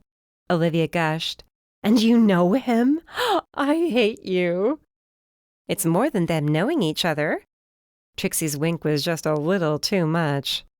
Nope, nope, nope. I waved my hand, shaking my head. It's not like that. Don't even go there. I seriously hate you, Olivia asserted, pouting. It's not like that, I insisted, as if it mattered. Nobody believed me. And if I didn't know Joe and had only seen him around, and I thought one of these ladies might have something special going on with him, I'd probably hate them a little, or at least be jealous of them. But I knew Joe, and there was certainly nothing to be jealous of. He was more than a handful, and something told me he'd be even less patient with these eager authors than he was with me, which was saying a lot. Though I'd pay good money to see him squirm over their questions. Ooh, is that Deirdre over there? Nell stood, craning her neck to look across the room. I doubt it. She wouldn't eat at the buffet. Trixie giggled. She's too highbrow for this. No offense, she added, looking around the table. I can't wait for her keynote speech, Kara sighed. She's such an inspiration. Everything she went through to get where she is. That gave me pause. I have to admit, I don't know much about her personal life. You'd have thought I suggested we hold a book burning out by the out-of-commission pool. Sorry, I whispered, shrinking into my chair. You don't know her story? Do you live under a rock? Gwen didn't even bother to couch that in a no offense. She was on her own. Her husband left her. She had to go on assistance to support her twin toddlers, Kara added. Daycare was too expensive, and she didn't have any friends or family nearby. She wrote during their naps or after their bedtime, Olivia explained. It took her a year for her to finish the first book. It took 23 queries to find an agent and another year to sell the book, and by then she'd written 2 more. And the rest is history, I concluded. I admire her, I really do. I can barely handle my dog. It takes a lot of determination to manage something like that. No wonder she'd looked like she was on top of the world in that banner image. No wonder she was so upset at the conference going off the rails. This was a huge event, and she was the main attraction. It was part of her story, the narrative of her dramatic rise through the echelons of publishing. And some jerk had to go and get himself killed. I found myself annoyed on her behalf, and I could understand a little better why she'd flown off the handle with me in the bathroom. Even if I still didn't understand why she thought I had anything to do with the guy. I wonder what it's like, I mused, stirring what was left of my mashed potatoes and cranberry sauce until it was a hot pink sludge. What's like? Nell asked. Having so many fans, not being able to walk around a conference like this without being spotted. I wonder if it goes both ways, fans and haters, for a lack of a better word. I can't imagine anybody hating her, Nell scoffed. Everything has its opposite, I argued. Rabid fans, rabid haters. Some people have a problem with everything. There's an author right here at the conference who told me about a guy finding her online, searching for her phone number, and harassing her nonstop. Oh, sure, Gwen nodded. I know authors who have stalkers. It's like a sign of having made it. You're finally popular enough that people love to hate you. Geez, I let out a nervous laugh. I've never been so glad not to be anybody important. Trixie picked up her phone from the table, frowning as she scrolled, until her eyes lit up. She'd read something she liked, something that interested her. And when she looked up at me, I could tell it had to do with the murder. I could only hope she had the presence of mind to keep whatever it was to herself until we were well away from these strangers, not to mention everybody else at the endless buffet. I could use dessert, I announced, giving her a meaningful look on standing. So could I, she agreed. You haven't finished your... Nell began, but Trixie's glare stopped her in mid-sentence. After so many years of friendship, they had the same sort of shorthand Raina and I did. One look and there was no need for questions. We took our time winding our way among the tables, snaking across the crowded dining room. The way Trixie sauntered, nobody would ever know there was something she wanted to tell me. She was right when she said she knew how to do her job without giving herself away. We reached the dessert bar and I couldn't help but eye up the various choices. Some of them actually looked edible. Otherwise, Joe wasn't far off the mark when he joked about the quality. Not that I cared very much. I took a plate and scooped some bread pudding that looked and smelled promising. So, what's up? There's an article in the Paradise City online paper, she murmured, taking a brownie at random. I considered it, but they looked dry. And they found out who that man was and announced it to the press. His wallet was in his car's glove box. His name was Lawrence Miller. He was 37 and lived in Indiana. He drove all the way from Indiana? It would appear that way. I imagine now that his name has been discovered, there'll be a lot of cross-referencing. Was he a guest in the hotel? Was he a conference attendee? All of it. All of it. I wanted to know, too. Who was Lawrence Miller? Chapter 14. You're not going to the mixer? Trixie asked as we waited for the elevator to arrive. Just like that morning, I mourned the fact that the elevator cars moved so slowly. The two of them looked absolutely appalled, aghast at the notion of my not socializing, and I had nothing to do but stand and wait and be criticized. You're too young to sit alone in your room with all these people around, Nell scolded. Please don't get angry with me, I sighed. Even my bones ached. Being around so many people had drained me, big time. I just want to rest. I'm so tired. You're too young to be tired, Trixie sniffed. I must be a lot older than you think I am, then, I snapped. Her face fell. My heart softened. I'm sorry, I murmured, stroking her leopard print sleeve. The woman knew how to attract attention for sure, but she never went overboard. The jacket was the flashiest thing she wore, along with black capris and a fitted white button-down. We're pushing too hard, Nell allowed. You do whatever you want. If you need to rest, you should rest. We only want you to have a nice time, Trixie explained. We want you to have fun. I know you do. I appreciate that, too. You're thinking too much about the you-know-what that happened last night. Nell shook her head. You're letting it get you down. And you plan to research that man's name. Don't pretend you won't, Trixie chided, shaking a finger in my face. I wanted to bite it to teach her a lesson. For one thing, I pointed out as we entered an elevator car, there's no chance of my thinking about anything else. It's all anybody wants to talk about. You've seen it for yourself. Yes, but they don't take it as seriously as you do. Because they think it's fun. It's a mystery to be solved. They never met the prime suspect. They never met the man himself. It's not just some hypothetical situation for me.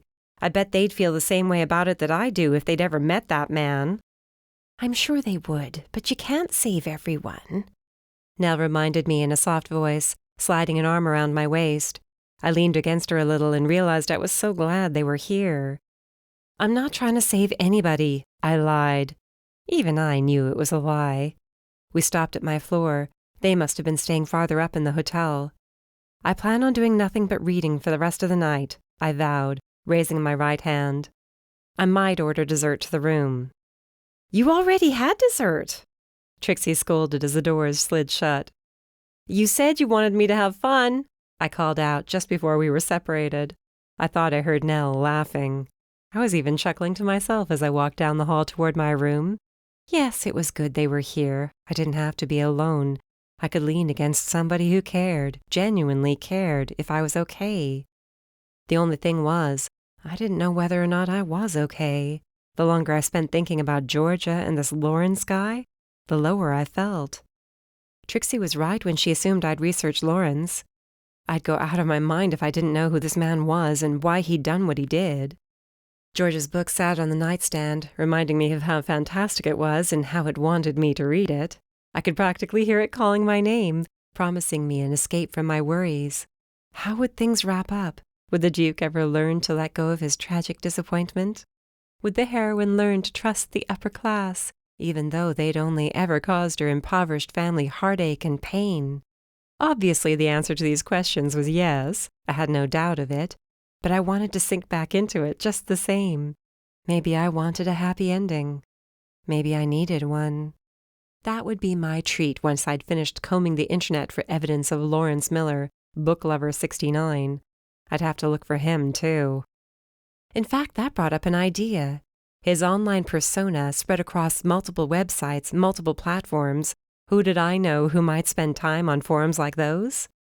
I called Darcy, and not only to ask if she frequented any of those sites. "How's my girl?" I asked when she picked up. My voice magically rose 2 octaves when I did, too. "I'm fine, thanks for asking," Darcy said with a scoffing laugh. "Lola's just great. An angel. Everybody at the bookstore loves her, but that goes without saying, since most of them already met her at the cafe." "I miss her," I pursed my lips. Then, "I can't wait to see her again." "You could drive down right now and see her," my very reasonable, rational sister reminded me. Then, "Oh, but you don't want to do that. You want to spend money on a hotel room half an hour away from home, even though you could easily have driven back and forth." "Ew! Besides, I'm not paying for it, remember? But everybody knows the most important part of networking and whatnot takes place at night, after the sessions are over." Raina would be so proud of me. "So, what are you doing alone? I don't hear anybody with you. Are you in your room?" "You know," I flopped back on the bed, "I can imagine you in my head right now. You've closed up the shop by now. You're at home, sitting on your couch with that superior little smirk on your pretty face." "I'm sitting at the dining room table, smarty pants," she said. "Everything here is cool. What's going on with you? How's the conference?" "Oh, you don't even want to know." "Oh, now I most certainly do want to know." "Mom didn't tell you about the body I found?" No way that was true. "Of course. I figured you'd get to that once you felt like it. You're probably sick and tired of being grilled about it by now." Just when her smug, superior older sister attitude threatened to break my patience, she went and said something like that. Wow, you have no idea how refreshing that is. "So you've been hearing it all day?" Non-stop, as if I'd ever be able to stop thinking about it even so, but hearing so many rumors. "It must be driving you out of your head, especially since I know you want to tell everybody how wrong they are." "No, Emma." There she went again, being the older sister. I growled. "Whatever. I haven't said anything to correct misconceptions, even though it means practically biting off my tongue sometimes." "Because if you told anybody what you know, you'd become the go-to resource." "Bingo. You're pretty smart. Must be from all the reading." "Something like that." Which is why I called. Do you ever visit any online forums for writers and fans? "Sure. I mean, I've spent a lot of time as a single woman. What else am I going to do with my time?" "Your life isn't that lonely," I reminded her. "And you're not technically single." "We're not technically dating either. Anyway, it's also a good way to keep on top of new authors whose books are hot right now. I can't solely listen to the book lists, you know?" Sure. How do they work, these forums?" "Have you ever been on the internet?" "Darce," I sighed. "I'm just saying. They're like every other forum. People talk about their favorite books, their favorite writers. People post fan art. There are private boards where members post samples of works in progress to get feedback." From what I heard, this dead guy spent a lot of time on certain forums and started stalking an author he met there. I was hoping to go online and find some of his posts. I guess I can search by username and hope Google pulls some examples. "Yeah, you can do that. It's good you have the name to go by, since there are way too many examples of toxic people on those boards. I swear some people live just to make others unhappy. It's ridiculous. I've walked away many times because of people like that." "But you go back?" "Well, sure, because I learn about new authors and pay attention to what people love." "Because you're so darn good at what you do." I opened my laptop. "Any URLs you can share?" I typed out the names in an empty document to use once we were off the phone. I wonder if he harassed anybody else, Darcy mused once she'd finished rattling off a handful of names. I'd bet he did. And I would have bet anything Deirdre Price was one of those people. Nobody who glared at someone the way Lawrence had glared at her did so out of nowhere. He hadn't just arrived yesterday, seen her for the first time, and decided she was his enemy. If I know my sister, you'll find a way to learn everything there is to know about this guy. You'll know his shoe size, which side of the bed he slept on, whether he preferred the toilet paper over or under the roll. I think you have a little too much faith in me. I laughed. And he was probably an under-the-roll guy. He just struck me as the type. Yeah, under-the-roll people are much more likely to stalk and harass, she agreed. But I don't have too much faith in you. I have just the right amount. Somebody did. That was a start. Once we were off the phone, I settled in to do a little research. Okay, Lawrence, I whispered, tapping on the keys. Who were you? Chapter 15. There was nothing like the beach first thing in the morning, before the morning invasion of tourists. There was a sense of peace like nothing else, with the soft crashing of waves in the near distance. I took a few deep breaths of salt air and smiled, really and truly, for maybe the first time all weekend. I could finally hear myself think. There was no one to sidestep, no one to apologize to after bumping into them. No one to squeeze my way past, no line to stand in. Bliss, in other words. Everything was so quiet and peaceful, the metal grates pulled down over the storefronts. They'd be open soon enough, and the enticing aroma of fried food, some of which had no business being fried, though that never stopped me from trying it, would pull people in. My stomach growled at the thought of deep-fried peanut butter cups. I made a note to grab some before going home. For now, the boardwalk belonged to me and the intrepid folks eager to run or bike or stroll in the early hours. I'd never be the sort of person who woke up early for the sake of exercise. It just wasn't me. When I woke early, it was either because the cafe needed opening or because I was in the habit of opening the cafe and couldn't sleep past 5 if I tried. I figured all the time spent on my feet, behind the counter and in the kitchen, made up for not ever being much of a runner, that and all the dog walking I was doing as of late. Lola would have loved this awesomely wide boardwalk. One of the few businesses open at this time of the morning sat pretty far from the hotel, not that I minded. The more space I could put between me and that hive of morbid curiosity, the better. To think I'd been one of those curious people so many times. He was waiting for me, just like he'd said he'd be. The slump of his shoulders, the sagging of his normally taut cheeks and jaw, so tired, so burned out. "You work too hard," I called out as I approached. Joe's head lifted before he found me, and his smile was bemused. Maybe I could have slept in this morning if somebody didn't text me at midnight, asking me to meet her for breakfast. "You wouldn't have slept in, don't even pretend." He shrugged. Maybe, maybe not. Good morning. Good morning. Did you get any sleep at all? A few hours. You couldn't have gotten much more yourself if you were researching our guy at midnight. I didn't fall asleep till past 2, I admitted before barely stifling a yawn. Come on, I need coffee. And I need to know why you demanded I meet you for breakfast this morning. He followed me into the little boardwalk diner, which was already pleasantly busy even so early. The heavenly aroma of bacon, French toast, coffee, and frying potatoes wafted over me.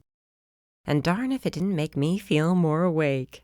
There were plenty of available tables, and we took one toward the back of the room. Joe faced the front of the restaurant, I noticed. "You want to be sure you can see everybody who comes in." I sat across from him in the booth. So observant. He smirked. "I've been trying to be more observant lately, not that it's doing much good, when there are hundreds of people to observe." "Nobody asked you to observe anyone," he reminded me in a not too gentle tone. "Yeah, no kidding, but I can't help it. Somebody at the hotel is a killer." "You don't know if they're at the hotel or not. Anybody with an ounce of sense would have been out of there in a heartbeat, and you know it." He accepted the coffee our server poured without asking if we wanted it or not. I did the same. Maybe we looked like we needed it. "Wouldn't that make them look guilty?" I pointed out. right? If they were a convention attendee. How many hundreds of people are attending that convention, do you think?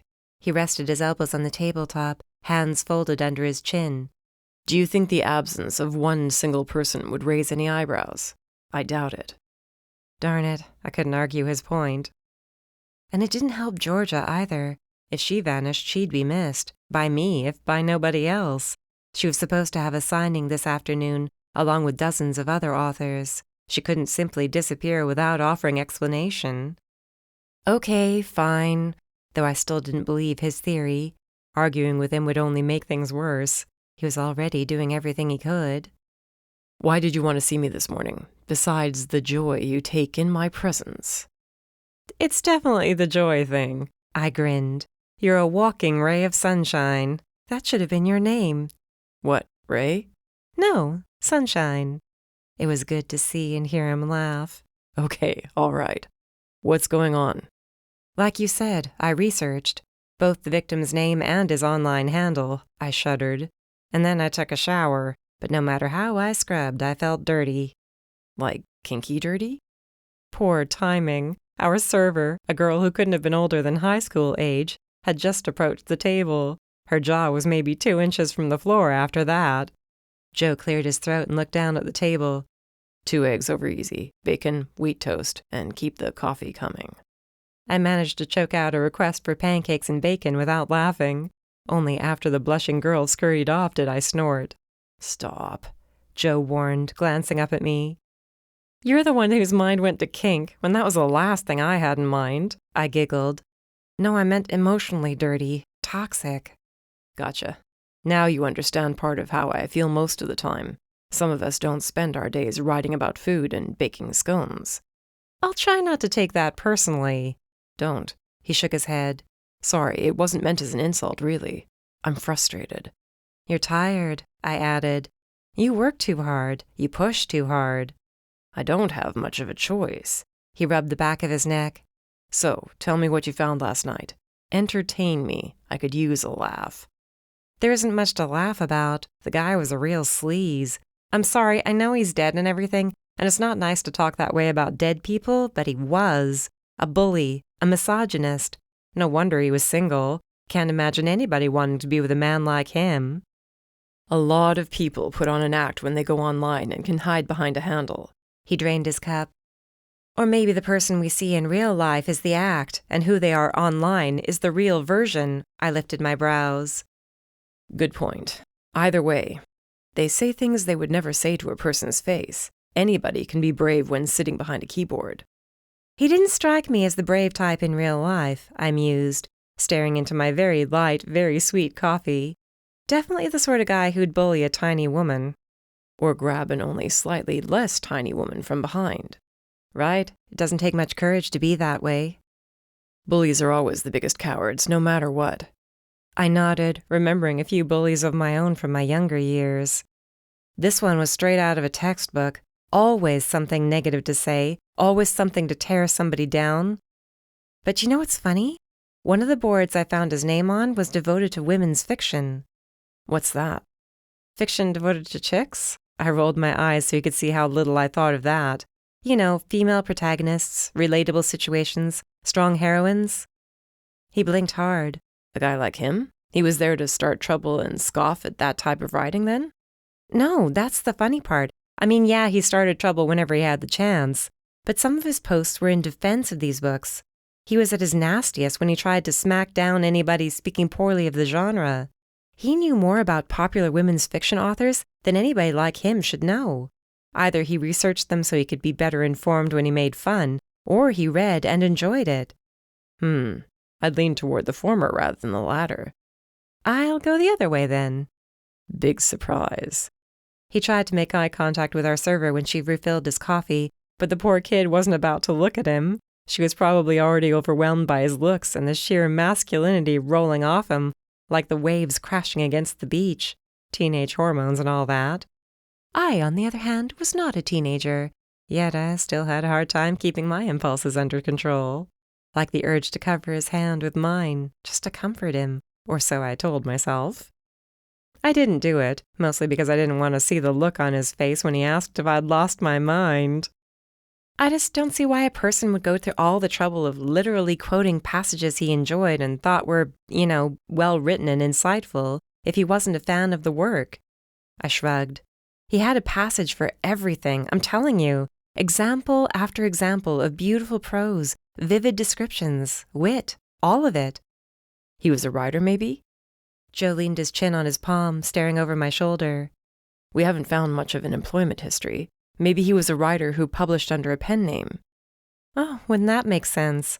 What if he was quoting his own work? I couldn't help laughing softly. I'll have to look through his posts, see who he's quoting, and look them up. You don't have to do anything, or go through anything. Nothing has to be done by you. I'm curious. You're incorrigible. What about it? I leaned back when my food arrived, smelling like heaven on a platter. The little paper cup of whipped butter was just slightly melty, and I left it in the center of the top pancake after stacking them neatly. I realized Joe was watching me. What? I'm fascinated by your process. My process? I looked down at my food. You don't spread the butter. You leave it in the center. Yeah, so it melts down, and I cut around it and saved the center section for last. When he kept staring at me, I shrugged. What? You're so strange. Okay, Mr. Coffee Stirrer. Shame they use spoons here. You can't chew on spoons. I could if I didn't mind breaking my teeth. He dipped his toast into his egg, which made me gag. And I'm strange. I never got the whole dippy egg thing. Which makes you even stranger. He bit into his toast with great relish, smacking his lips together for effect. I told myself not to laugh, but couldn't help it. If he was a writer, I mused between bites, maybe he was jealous of new writers who managed to get published and get their own signing at conferences. Maybe he didn't like Georgia's work and felt she didn't deserve that sort of attention. Remember when she described how he felt about people who wrote too fast? He nodded. He thought they were hacks.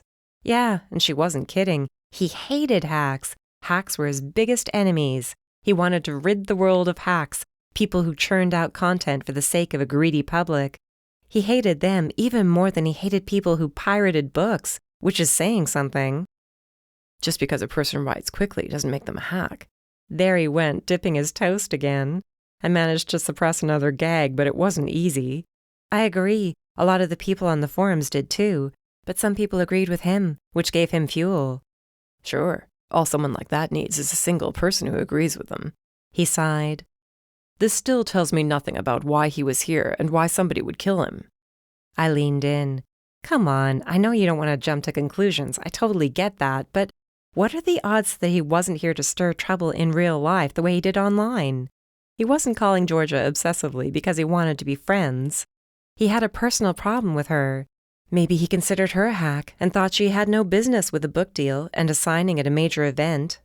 Did you see any altercation between them online? I shook my head.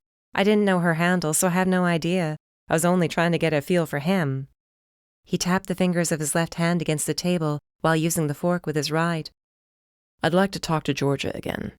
She's already... Let me finish. He lowered his fork with a clink against the plate. Not at the station where she's going to fall apart again. Someplace less threatening. Right. Like where? Are you staying alone in your hotel room? Excuse me? I almost dropped my cup, wasting precious coffee. Don't get the wrong idea. Okay, Kinky Dirty. And darned if our server wasn't approaching the table when I said it. She turned around and walked away. Poor kid. We were scarring her for life. I was thinking maybe I could talk to her there. Don't even bother telling me about how unusual that is. He lifted his hands in self-defense. I know it is. This is one of those times when I need to be able to talk to somebody in private, where they feel like they can open up. If she tells me something she's not supposed to tell me, there might be a way I can arrive at the right destination some other way. I still can't figure out what it could be, what she's not supposed to say. I know, neither can I. Between you and me, it's the part of this that bothers me the most. The fact that she says she can't say anything. What could that mean? I wiped my mouth and tossed my napkin to the plate. There's still another hour before the morning's festivities. I can text her, ask her to meet me in my room. Then I thought twice. You'd better hope nobody notices you walking in with me. Why? Because I'll never hear the end of it. When he shot me a confused expression, I shook my head. Forget it. No, what did you mean? This would either give him an ego boost or it would make him squirm. It was worth taking a chance. You're sort of popular among some of the attendees. No. He waved a hand. Just because Nell and Trixie. I'm not talking about them, trust me. You've been noticed, let's put it that way. And I don't know if I want to be the girl walking around with a detective who makes the ladies swoon. He snorted. Shut up. Did he honestly not know? Was it possible? Why did it take me so long to get the idea? He didn't notice the effect he had on women because he didn't even think about it. He was still thinking about her, his wife. I decided against pursuing the subject any further. I'll walk back, you drive. I'm in room 1013. Just, be cool about it. He rolled his eyes before sliding sunglasses over them. I'll give it my best shot. Chapter 16. At least I had time to hide my unmentionables before Joe showed up. The room hadn't been cleaned yet. It was way too early for housekeeping to make their rounds, so I spread the covers over the pillows and smoothed them out. I dashed to the bathroom and straightened the towels, then arranged the junk on the counter. How did one person manage to make such a mess? I wasn't a sloppy person by nature. Maybe it had to do with staying in the hotel. It turned me into somebody different. Somebody would clean up after me. The knock at the door was just about as effective as the ringing of a bell. Bells always made me look up, no matter where I was, thanks to years of hearing the bell over the cafe door. I glanced up then, my heart taking off like a scared rabbit. Yeah? Housekeeping, Joe said, a chuckle in his voice. I smoothed my hair down and straightened my t-shirt out before opening the door. Welcome, I waved him inside. Be cool, be cool. But he was in my room, and yes, he was annoying, but he was handsome enough to take my breath away and leave me slightly sweaty. Georgia should be here soon. She was just finishing getting ready for the day when I called. He nodded, looking around. Nice room. Yeah, it's a decent hotel.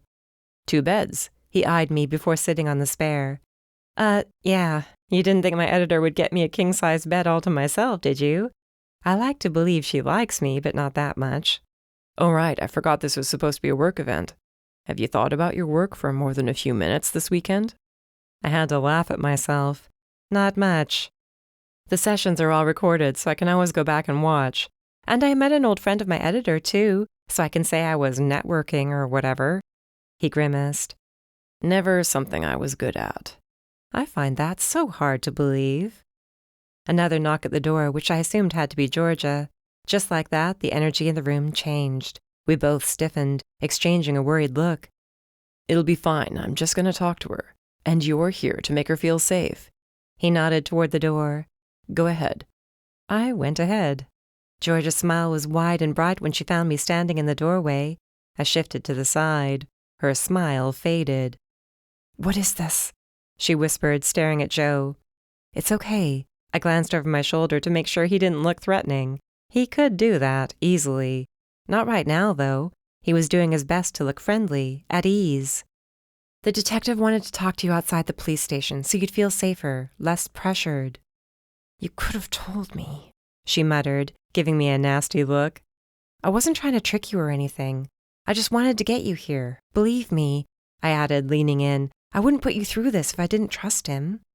She didn't look convinced, but at least stepped into the room. Her eyes moved back and forth. It's the same as mine. Are you staying alone too?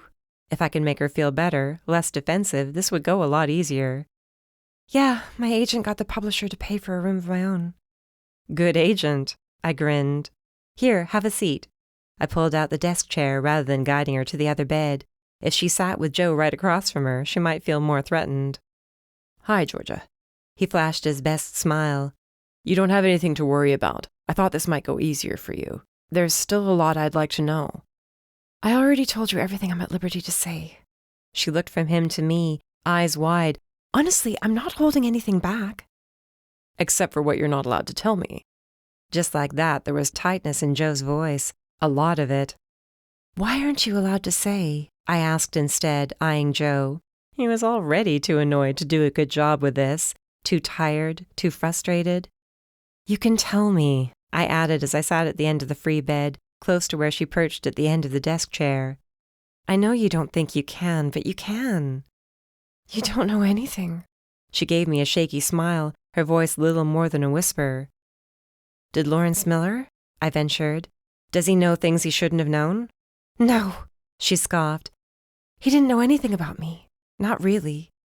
Maybe if he had. Her mouth snapped shut, her cheeks flushing. Darn it, she was close to admitting something, wasn't she? She caught herself just in time.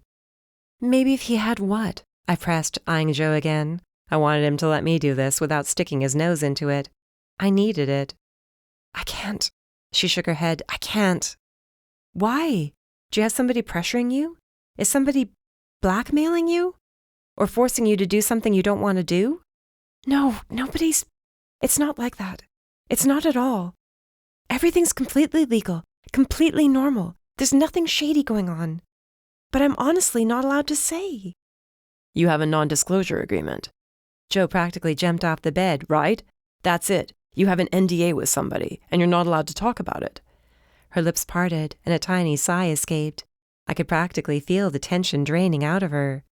That's it? You signed an NDA? I looked at Joe, exhaling.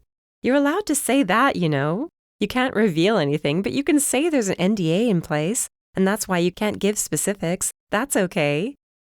I don't know any of that. Nobody ever told me that. Oh, for God's sake. Joe turned around, throwing his hands into the air. That's all this is? Here I was, thinking you were being squeezed by this guy. Except she was. She really was. Her face went chalky as she stared at the floor. Whatever she wasn't allowed to talk about was something this Lawrence guy had managed to find out. That was why he'd harassed her. She couldn't say or do anything since she had an NDA in place. But with whom? And why? I wouldn't have been able to get that out of her, and I knew it. Instead of prying harder, I stood. Okay, you have an NDA and you can't talk about it. Lawrence found out something. That makes sense. No! Her head snapped up when she said it. Then again, she caught herself. But it was too late this time. She'd already slipped. It's okay, I mouthed, winking. Then, so Joe could hear, I think that's all we need to know. Hold on. He turned, looking furious with me. That's all we need to know. I put an arm around Georgia's shoulders and walked with her to the door. I'll see you downstairs, lady. I can't wait to see what you're signing. I'll be the first in line. I absolutely adore your book. You do? Her face lit up, the color returning. You're not just saying that. Hun, I considered skipping dinner to keep reading last night, and that never happens. Trust me. I winked again, and she giggled as she started down the hall. Poor girl. She didn't know what to do, and I couldn't blame her. What was that all about? Joe demanded once the door was closed. Chill, I held my hands up. The walls are thin, you know. I don't care about the walls. I don't care what anybody hears. I care about you acting like you're in charge of this investigation. I wasn't finished with her. Yes, you were. You were finished with her before you even started. I took a chance, taking him by the arms. Thick arms. Strong. You're too tired. You've been working too hard before this even happened, haven't you? You've been skipping sleep, pulling doubles. You're burned out. He sneered, eyes rolling. I don't need you to... Listen to me. I shook him, which of course made no difference at all. He was built like a house. You have to take a breath. Step back. I know we're not super close. I don't know much about your personal life. But I know burnout when I see it. You're exhausted. You're tense. You're easily angered. You're like a totally different person than you were just a little earlier. And that girl wasn't responding well. You don't know anything. He shook me off. Hands to yourself. Sorry. I took a step back. I know what it's like to be super frustrated, the way you are now. And I wanted her out of here so we can talk about what this NDA thing means. He ran his hands through his hair, lacing his fingers behind his neck as he started pacing the room. It means I'm screwed, unless she's willing to risk getting sued. That's what it means. It means she's dealing with somebody who uses an NDA, I added, watching as he stalked like a caged animal. Who could that be? A business? An entity? Maybe even an individual, but let's go big first. Her publisher? Her agent, maybe? Whoever or whatever, Lawrence was able to find out about it. He was holding it over her head, whatever it was she wasn't allowed to talk about. How could he have found out? Joe took a few deep breaths before replying, I don't know. He didn't have a formal job. It's not like he found out through work. I sat on the bed, staring out the window while my mind raced. So he found out through what he did, writing, trolling online. It has something to do with writing, obviously, but what? He shook his head. I have no idea. Because you're so tired. Do you know how many interviews I've conducted? How many interviews I've had to go through that my team conducted? How many hundreds of people there are at the hotel right now? He turned to look at me. How many people think they know something? How many theories? Yeah, that much I can imagine. I groaned, remembering how many theories and whispers I'd already heard. And we're not anywhere near finished. I'm about ready to chalk this up to somebody who ran off once they realized what they'd done. I've been on the force for 12 years, and never once have I had this impulse. It's very tangled and murky, I know. I just want to help. He sighed, his arms dropping to his sides. I know. I can keep trying to pry something out of her. You don't have to do anything. This isn't your job, not your responsibility. Yes, but now I wanted to help him too, not just Georgia. You need all the help you can get, Detective, I smirked. Just accept it when somebody tries to offer. If your theory is on the money and whoever did this is still around, they could get pretty desperate. Dangerously so. He frowned, nostrils flaring, jaw twitching. I don't like it. Neither do I shrugged. But it's Georgia I'm focusing on. I doubt she could do any damage. She might have done a lot of damage already. You don't believe that, do you? Real talk. You don't think she's capable of this any more than I do. Admit it. There went that poker face again. I wished he wasn't such a tough nut to crack. I don't know, and neither do you, okay? Keep that in mind, always. Don't underestimate anybody. I've seen how easy it is for good people, people who never did a single, even slightly questionable thing in their lives, to make one massive mistake. That's all it takes. One mistake, one moment of losing their head. Only once they know they have something to hide do they become truly dangerous. Are you hearing me? I hear you. I nodded to show him that I got it. You're sure? Very. I kept myself from calling him Dad, but just barely. Couldn't fault the guy for caring. And I knew that was where this was coming from. Not the impulse to tell me what to do or be the boss. He was only concerned. Well, friends were concerned for each other. That was what friends did. They looked out for each other. Like the way I wanted to look out for him. As a friend. Nothing more. Chapter 17. The ballroom had been transformed again. This time, instead of rows of chairs, it was chock full of tables with banners, book displays, balloons. Anything an author could come up with to decorate their table, they'd gone all in. The excitement in the room was palpable, and the positive vibes were a pleasant change. For once, there wasn't a bunch of hushed whispering, muttering, speaking behind hands. Had people already started to forget? Maybe in our continuous news cycle world, few people had the attention span anymore to care for longer than a day about anything that didn't directly affect them. It made me a little sad. How many people died or were killed or whatever, and nobody cared much after a day or two. Sure, people had to get on with their lives. What happened when there was nobody to remember? Like in Lawrence's case.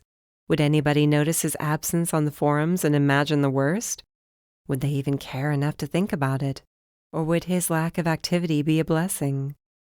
Maybe Trixie was right and I was thinking about it too much. I was letting it get me down.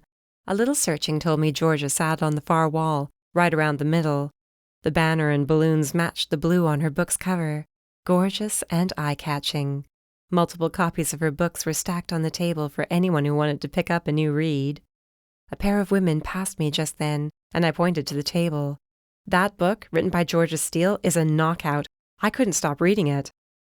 They exchanged a look, shrugged, and walked over. That was 2 copies, I hoped. Though she couldn't have been doing too badly, judging by the quality of her table and decorations. I trailed behind another group of women, waiting as Georgia spoke to them and accepted their congratulations. She signed their books with a flourish.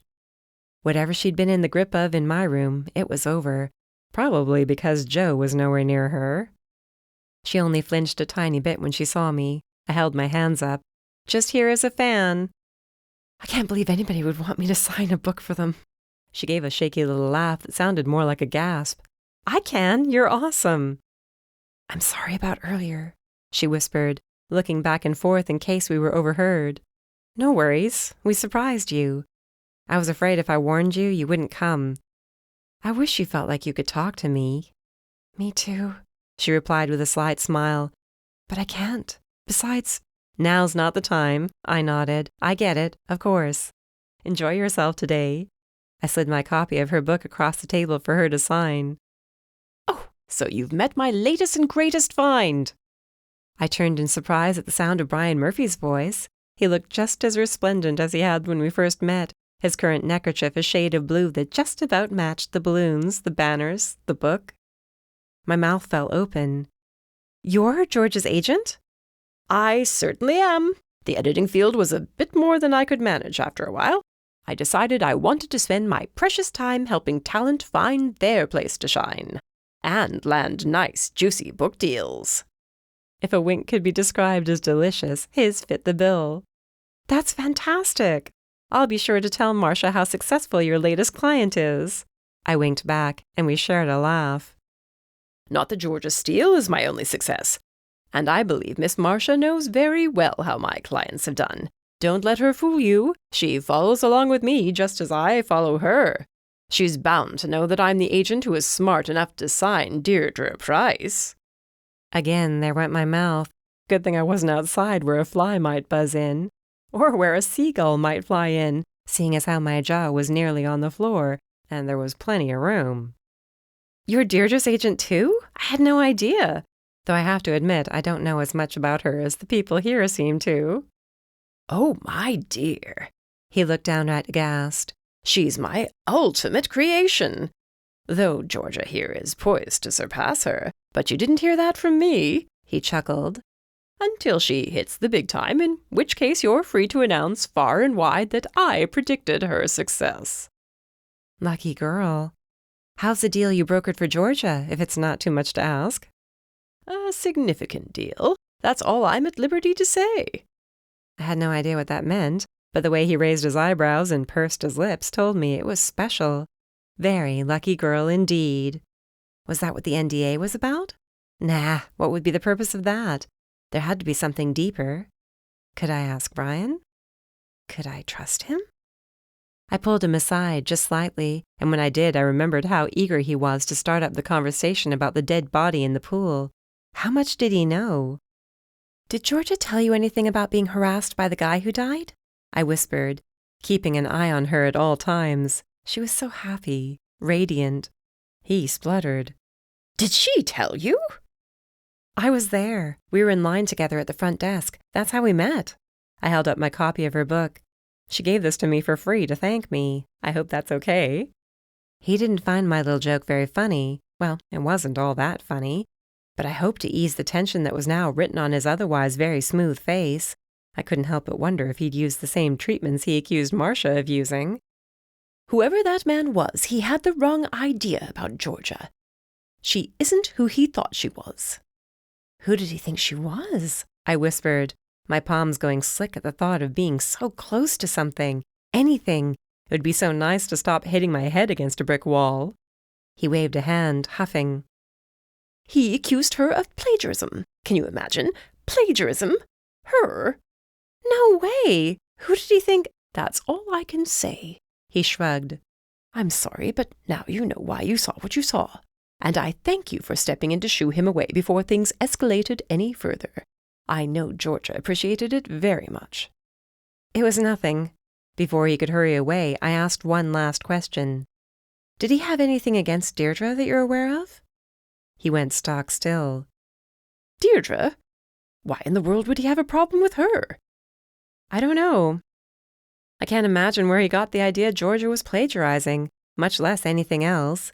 But he was staring at her like she'd done something awful to him, like he wanted to kill her. Brian touched a finger to his lips, his eyes wide. Don't say things like that. The walls might have ears. I wouldn't want anyone to think the deceased held anything against Deirdre, or Georgia for that matter. It's my duty to protect my clients." I understand. Granted, he hadn't done much good so far. He'd let Georgia get harassed up and down, and the guy who did it might have attacked Deirdre if given the chance. I had to wonder if there were any other authors at the conference he'd harassed before taking his final plunge. I clearly had more research to do. But where to start? And what was I supposed to do? Ask everybody I came across whether a tall, lanky guy with bad breath had harassed them on Thursday evening? It would take weeks. No wonder Joe was so overwhelmed. I couldn't imagine how a person even began to work like that, much less how they could ever come to a conclusion. The thought of calling my father crossed my mind, but I'd only have to rehash the entire story and listen to him warning me to be careful. Like I hadn't heard that 100 times already, at least it felt that way. Instead, I texted Joe for advice. He'd be in his office by now, at least I guessed he would. With the mood he was in, he wouldn't want to waste time anywhere else. And he would see it as a waste. I knew he would. It was a miracle he took time to have breakfast with me this morning. I learned a few things. Get back to me when you have a chance. Maybe this would make his life easier. I hoped so, anyway. When I wandered out of the ballroom, a pair of pink pigtails caught my eye. If anybody would know whether something was up, she would. She'd hopped all around the room during breakfast, and I'd noticed her a few times since then. Always she was with a different group of people. A social butterfly with a penchant for gossip was exactly what I needed. A quick look at her name badge told me her name was Nika, and she was a fiction writer. So many people had badges just like hers. Was she thinking about writing something inspired by this, the way Gwen and so many others were? I caught up to her while she pulled a bottle of water from a table set up in the hall. "Nika, right? We met yesterday while we were in line at breakfast." She looked confused, which didn't come as a big surprise. She'd met just as many people as I had, if not more. "Oh, sure," she smiled. "How's it going?" "Pretty well. I was wondering." I trotted alongside her, trying to keep up. She had a quick stride and was probably in a hurry to get to the next session. "Did you hear about any other people being harassed when they were here? Any creeps or stalkers roaming around?" That slowed her down. Just the one author. That was it, I think. People want to talk about seeing the guy, noticing him around, all that, but you gotta be careful. You can't believe everybody." "Yes, that's true. Some people like to make everything about themselves, even if they don't mean to." "Right? What I did hear from everybody who said they saw him was that he seemed off. Strange. Not the guy they wanted to spend time with. More like the guy they wanted to avoid." "Yeah, I can imagine." We came to a pause in front of a conference room, and Nika glanced inside. "I guess this is your stop." "Are you in this session? We can sit together." "Right. I was supposed to be at this conference to learn things." "No, I scheduled a little time for myself today. Enjoy. And thanks for chatting with me." She bounced away, and I couldn't help but be just a little envious. Imagine having nothing more pressing to consider than the next session. It was almost enough to make me wish I hadn't been in line with Georgia, that I hadn't gone down to the pool when I did. I might have been able to enjoy myself now. Was that selfish? I couldn't decide. What I could decide on was going to my room to look further into the mystery of Lawrence Miller. There had to be answers somewhere. As I wandered back to the bank of elevators, which always seemed to have a group of people waiting in front of them, no need to hurry since I wouldn't be getting on a car any time soon, I worried about the conference being a waste of time. Would Marcia be angry when she found out I hadn't learned anything or met very many people? Maybe in all my research, I could locate the recorded presentations to at least have learned something. Maybe ordering an array of desserts to the room before noon wouldn't be out of the question. When all else failed, dessert was generally my pick-me-up. Once I made the ponderous trip up to my floor. Seriously, the hotel was nice, but it hadn't been built for so many people to be in transit all at once. I sighed in relief at the sight of a long, cool, empty hall.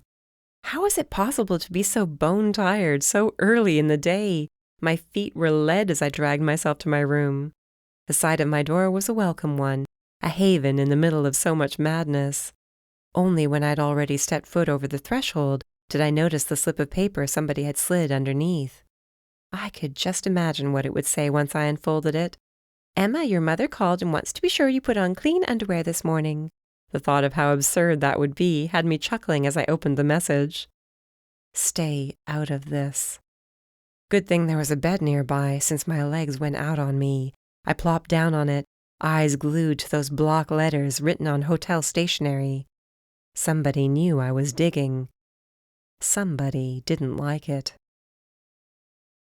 Chapter 18. You're a talentless hack who doesn't deserve to call herself a writer. Ouch, I muttered, wincing. Nowadays, anybody with a laptop and access to a graphics program can write a piece of slop, slap a cover on it, and call it a book. Jeez. Agents are all man-haters. If you're not a woman writing the sort of junk women want to read, they don't bother giving you the time of day. Those of us they consider unfortunate enough to be born with it. I couldn't keep reading. That was just one of Book Lover 69's many diatribes against the publishing industry, agents, writers. If Lawrence Miller were still alive, I'd have to ask why he'd bothered trying to become a published author when he hated the industry so much. It was sour grapes was all. He hated an industry that had no place for him. At least, he hadn't found his place, whatever that place happened to be. I still hadn't discovered any evidence of his actual writing, aside from the nasty bits he'd posted over and over again.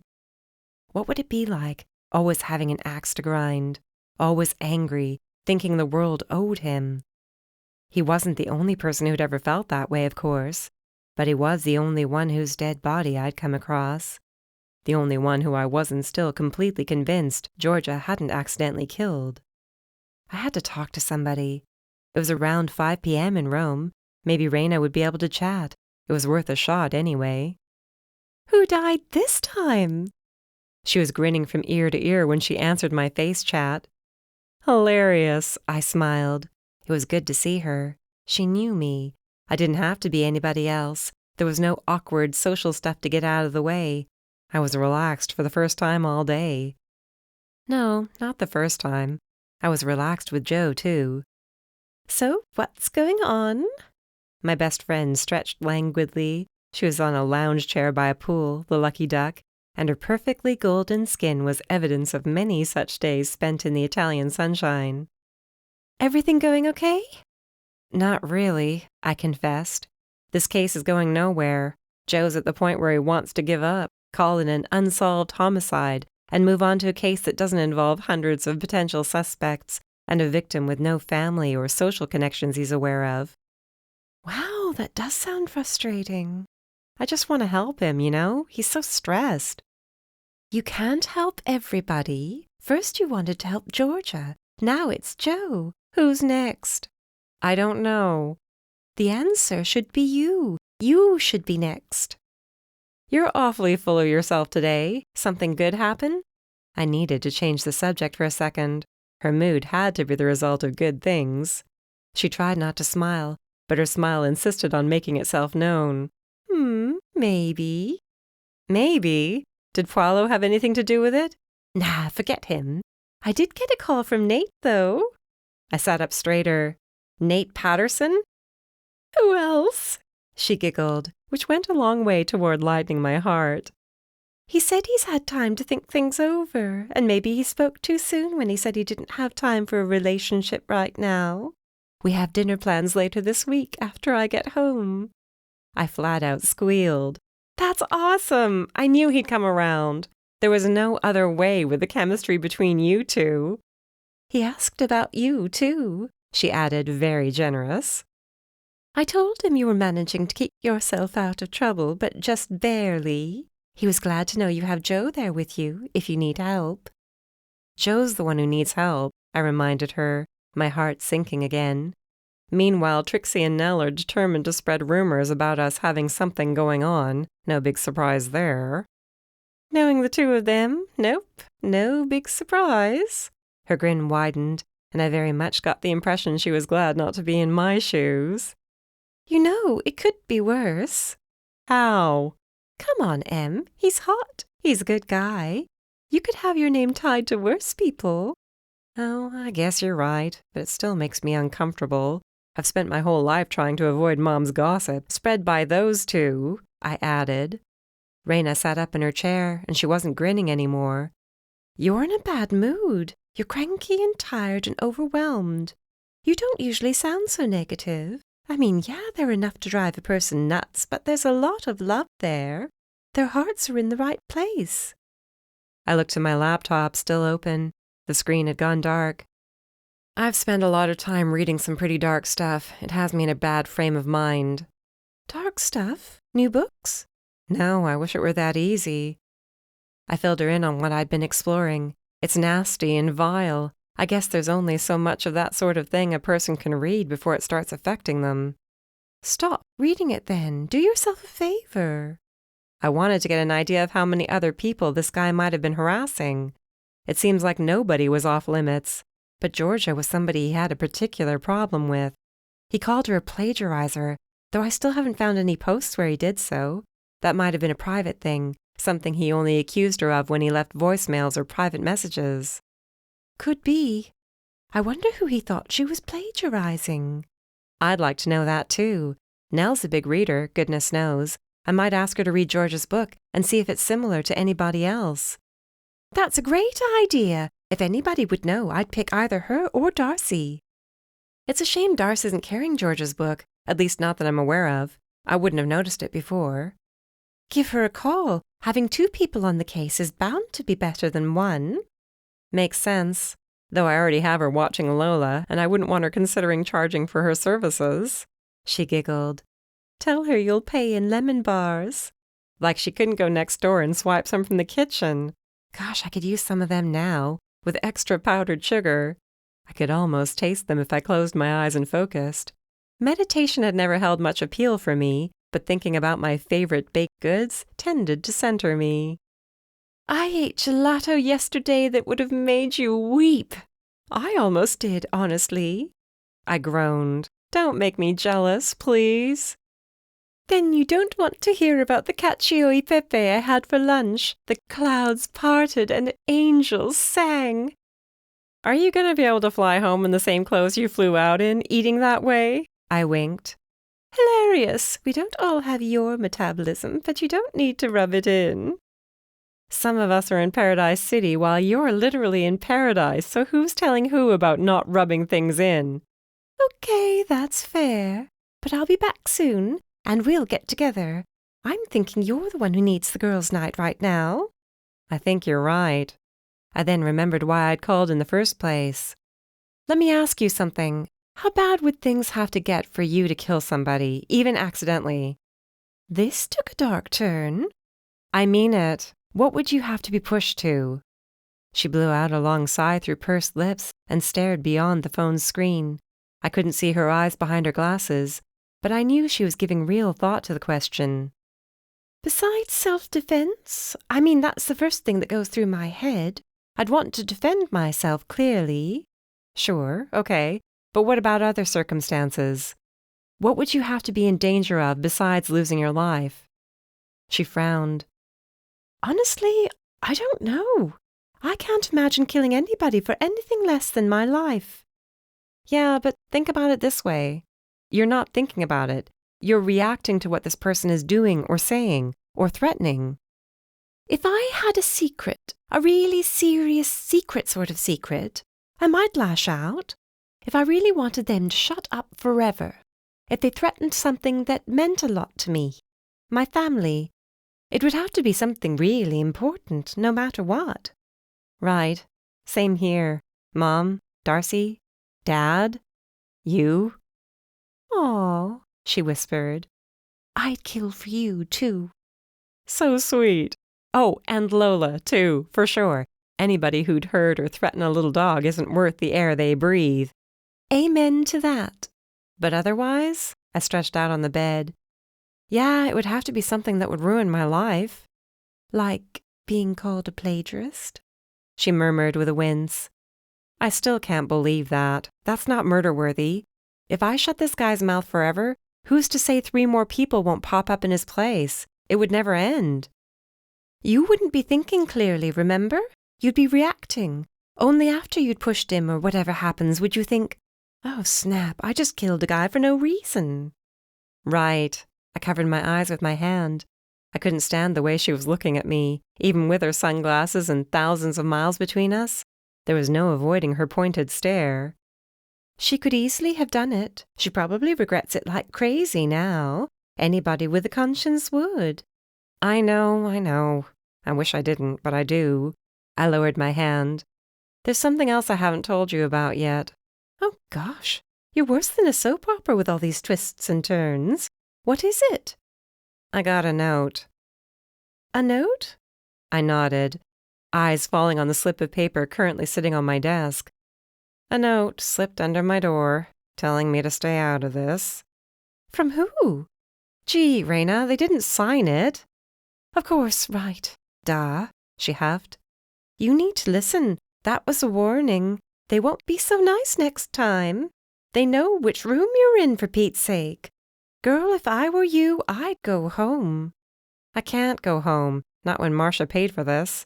The conference isn't over. Besides, she finished for me with a scowl, you don't want to go home until you know how this ends.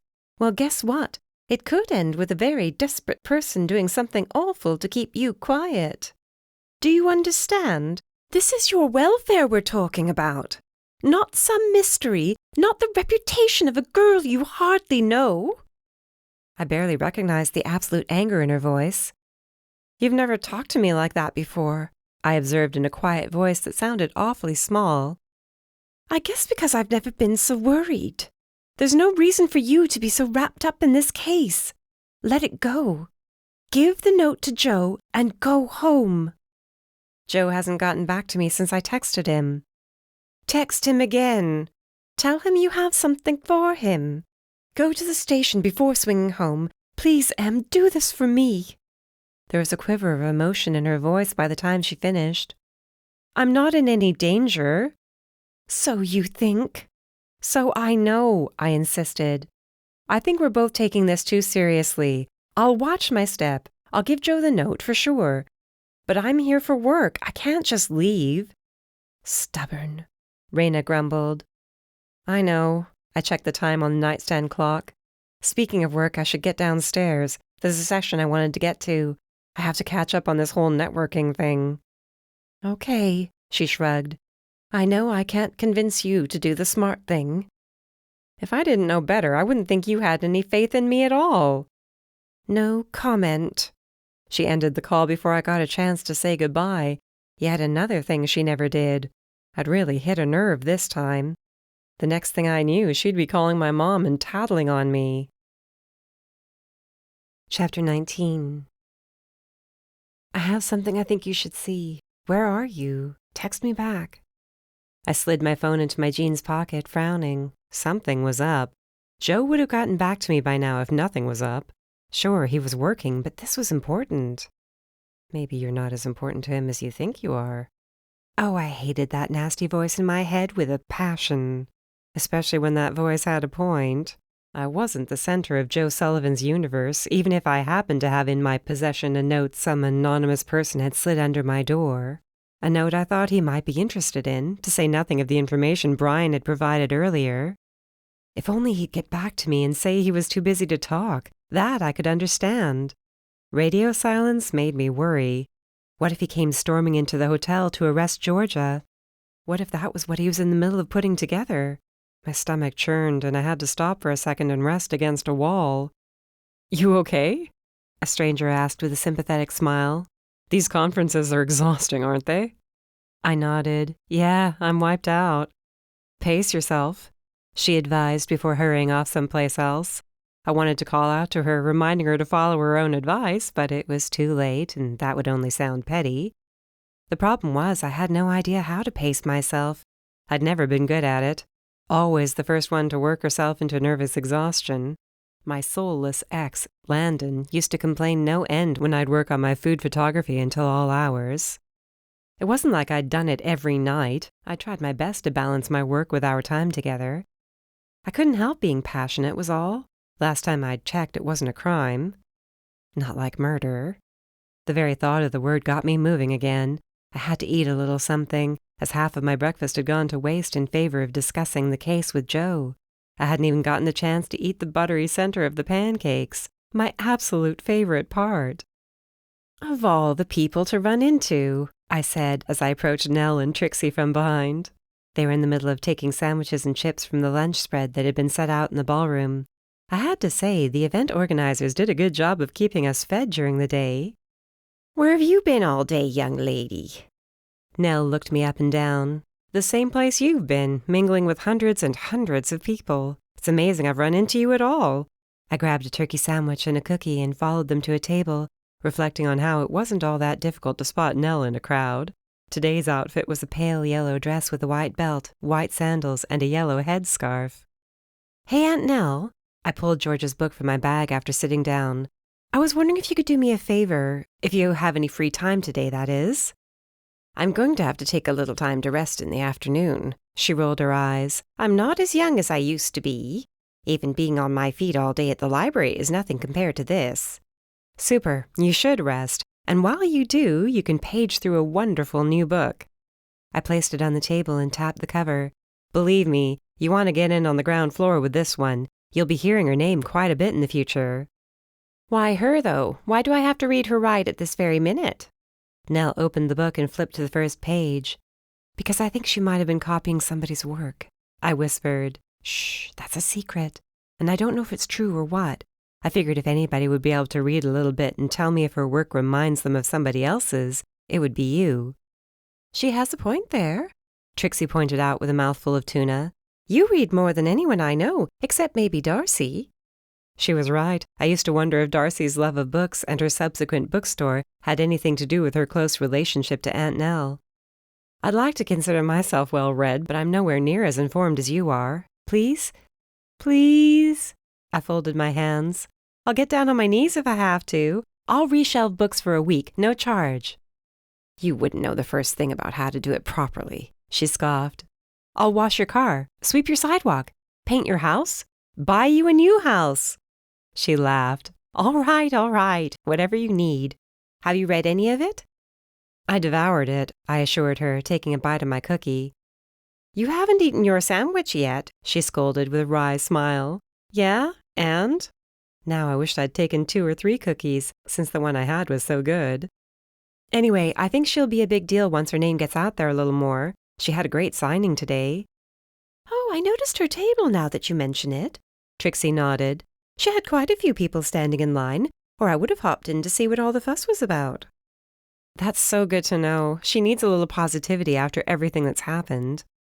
We spent the next several minutes chatting about the conference, the hotel, how much Trixie had lost at the slot machines. At least she was cheerful about it. "You absolutely have to give it a go," she urged me. "The exhilaration is unlike anything you can imagine. Will you lose? Will you win? It's all wrapped up in that breathless moment between pulling down on the lever and those 3 symbols sliding into place." "You lost $300. I deadpanned. "Yeah, and?" She batted her eyelashes, then looked to Nell for approval. "Did I sound like her?" She jerked a thumb in my direction. "Pretty close," Nell chuckled. I would have come up with a crushing retort, except my pocket started buzzing. "Joe?" My heart skipped a beat, which I wished it wouldn't do. "Excuse me," I murmured, reaching for the phone. "Cell phones," Nell groaned. "They're the bane of humanity, I'm telling you. Nobody today has an attention span better than that of a goldfish, and all because of those silly things." I chose to ignore this in favor of reading Joe's message. And when I did, I gasped. "What is it?" Trixie touched my shoulder, leaning over to see. "It's Joe. He's sick. I have to go to him." I got up before either of them had the chance to tease me about calling him by his first name. In light of the fact that he was in the ER with chest pains, didn't matter too much what I called him at the moment. Chapter 20. There was something about seeing a man who normally looked and acted like he was in control of the entire world, left weak and alone on a gurney. I had only a split second to think about this as I hurried into the curtained-off area the nurse led me to, when I practically shouted Joe's name at her. He was resting, a pillow behind his head, a bunch of sensors attached to his bare chest. There was an IV in one arm and a blood pressure cuff around the other, while a monitor on his forefinger measured something or other. His eyes opened when he heard the curtain being pulled back. "You came," he murmured with a faint smile. "What did you expect?" I closed the curtain behind me after thanking the nurse. "Of course I'd come." I didn't expect you to. You're busy with other things. Your conference. What conference? Who cares about the conference? You're in the hospital, for heaven's sake. Have they said anything? He shook his head. But it can't be too serious or else they'd be working on me, right? I mean, after they did an AKG, they didn't seem too worried. That's good. How do you feel now? I stood at his side, noting his gray pallor. You look like crap. There's that sweet talk I've come to expect. He sighed, wincing like he was uncomfortable. I feel better than I did before. You drove yourself here? He nodded. I slapped a palm to my forehead. What were you thinking? You could have killed yourself, or somebody else. No kidding, he grunted. I wasn't thinking straight. Not at all. It's a miracle I made it here at all. I guess my reflexes took over. Oh, Joe. I sank into a chair by the bed. You're burning the candle at both ends, and it's no good. Look what you're doing to yourself. You're what? I looked down at his bracelet and the birth date printed on it. 33. That's way too young to be in this position. Any further advice, Doctor? He managed half a smirk. Yeah, you can't save the world. You're not a superhero. Watch it, he warned. Just because there's a tube in my arm and sensors on my chest doesn't mean I'm okay with having my words thrown back in my face. I don't remember asking you whether or not you were okay with it, and I don't care very much either way. If you were some bully cop, some meathead, and I've met my share, as I'm sure you can imagine, I wouldn't care half as much. But you're a good man. You care. Too much, in fact, and it's hurting you. His eyes slid away from mine, fixing on the ceiling. You took a little time off last month. It didn't do you much good, did it? You jumped right back into it and worked harder than ever because you have no idea how to delegate or ask for help. And here you are. Is there a point to this? Don't get me wrong, I appreciate you being here and caring, but... My point? You can't save everybody. You can't undo the world's wrongs. You can't do your best for people if you're coming apart at the seams. 33 is way too young to fall apart. You've got lots of time left before that sort of thing happens. So you're assuming I'll fall apart at some point? Sure, I grinned. We all do. You know what I'm saying. He nodded, still staring at the ceiling. I don't know how to slow down. I think your body's telling you to figure it out, soon, or else. This is a warning. This is a demand. You need to figure it out. Instead of offering argument, which I'd fully expected, I had never taken this serious a tone with him before, but then we'd only been this personal once before. He chuckled. A real, genuine, warm chuckle without a bit of sarcasm or anything. What am I missing? I asked when he did it again. She used to say the same thing. She'd get on my back for working too hard. Never a complaint for herself that I was working too much and she missed me. None of that. Always a concern for me and how hard I worked. I didn't need to ask who he was talking about. Geez, she was such a big part of his life. I had no idea how long it had been since she died or any of that. It could have been last year for all I knew. Though something told me it was longer than that. There was no tan line on his ring finger, for one thing. She was right then, I whispered as gently as I could. She wouldn't want to see you like this. What else am I supposed to do? I have nothing else to do. I need something. So find something else. I know it's not as easy as that, I was quick to add. But you have to. You owe it to yourself. You can't keep doing this. What do you suggest? He managed a little grin, tilting his head slightly so he could look at me. Knitting? Crochet? Gardening? Cute. Here I was, thinking you might have an idea. How do I know? I laughed. Do you have any friends, or did you? Can you reach out to them? What about family? Sports? You're pretty fit. More than pretty. It was a supreme test of my self-control to keep from staring in open-mouthed awe at his chest. It was like something carved out of marble, only tanned and very much alive. I'd need to find the time for any of those things. Find it. It's there. But nobody's going to invite you to take time for yourself, you know? You have to carve it out and stick to it. I know. I laughed at the look on his face. It sounds silly. Not the word I was thinking of, but I don't want to hurt your feelings. Even so, a look of peace came over his face. I appreciate it. You're completely right. I know it. I don't have to like hearing it. I don't have to like seeing my friend here hooked up to machines when he thought he might be having a heart attack earlier. He smirked, but it was a gentle smirk. Is that what we are? Would you consider us friends? I wouldn't consider us enemies, and you texted me about this. Because you texted me first, and I thought you should know there were other things fighting for my attention, like somebody trying to stick me for an IV. You didn't want me to come? I wasn't fishing for company, but I'm glad you came. There wasn't anybody else I could imagine having here with me right now. Isn't that terrible? Not so terrible, I muttered. I consider myself decent company. What I mean is, I hardly know you. You hardly know me. We keep ending up in each other's orbit, but you're not one of my go-to people. I wouldn't call you up out of the blue to hang out like I would with one of my old buddies. They drifted out of my life, or maybe it was me drifting out of theirs. I don't remember now. You're somebody I know because of work, and you're probably the only person who would bother to come. There's something wrong with that. Depends on how you look at it. I think you're lucky to have anybody who'd want to come at all. Lots of people don't. Look at Lawrence Miller. I know, I added when he rolled his eyes. But he's a prime example, even if we're not talking about the case right now. I'd bet there wouldn't be anybody running to help him or sit with him. Nobody worrying about him. You may be right, he admitted. That's a sad sort of life. And you're not that far gone, not yet. You can turn things around. You'd better, or else what's going to happen to Paradise City? It'll be overrun by crime. Women and children won't see fit to walk the streets at night. It would be chaos. You have way too high opinion of my abilities. I don't think I do. You're a dedicated cop who genuinely wants what's best for people. But you've got to start with yourself. And that's the last of my nagging for today, I swear. I held up my right hand to prove my sincerity. Thanks for that. He managed to smile. So, what were you trying to tell me when you texted earlier? Nope, we're not talking about that right now. His mouth fell open. You're telling me that we're not talking about something? You, Emma Harmon, who normally steamrolls her way over me. I do not either, I mumbled. You do, and you know it. I must be hallucinating. What's in this thing, anyway? He tapped the tube running into his arm.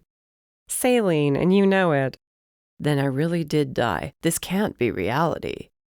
I know you're only saying this because you're in the emergency room and you think I won't smack you, but you might be wrong about that. I have my limits. Okay, but seriously, what did you find out? I knew I should have argued with him, for his own good and all that. But darn it, I was only so strong.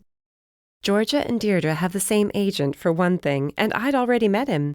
His name's Brian Murphy, and guess what? I'm all ears. Lawrence accused Georgia of plagiarism. That's what he was harassing her about, at least part of it. Maybe there was more. Brian didn't go any further into it. When I asked what sort of problem Lawrence might have had with Deirdre Price, he acted like I spoke blasphemy.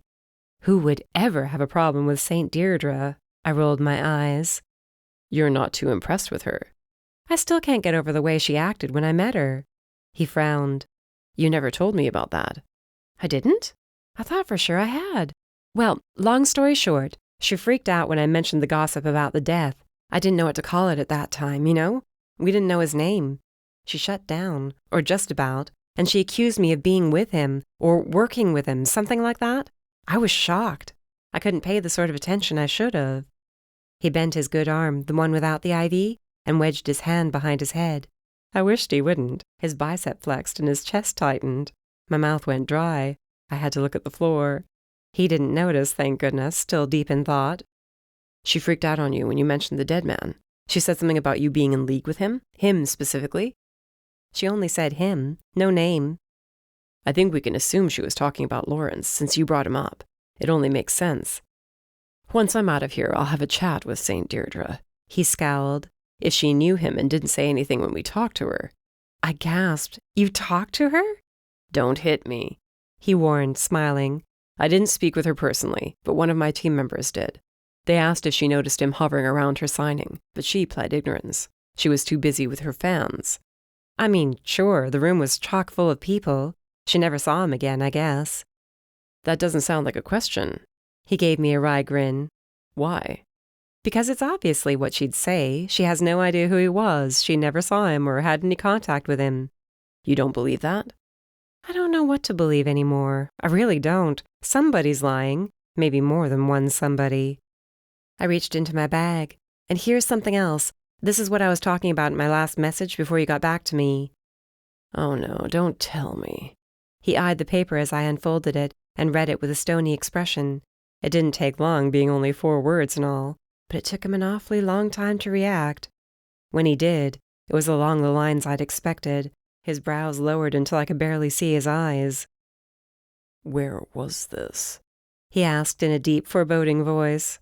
In my room, slid under the door. I found it when I got back to the room after going to the signing. You didn't see anybody? I shook my head. Nope. Does anyone but Georgia know what room you're in?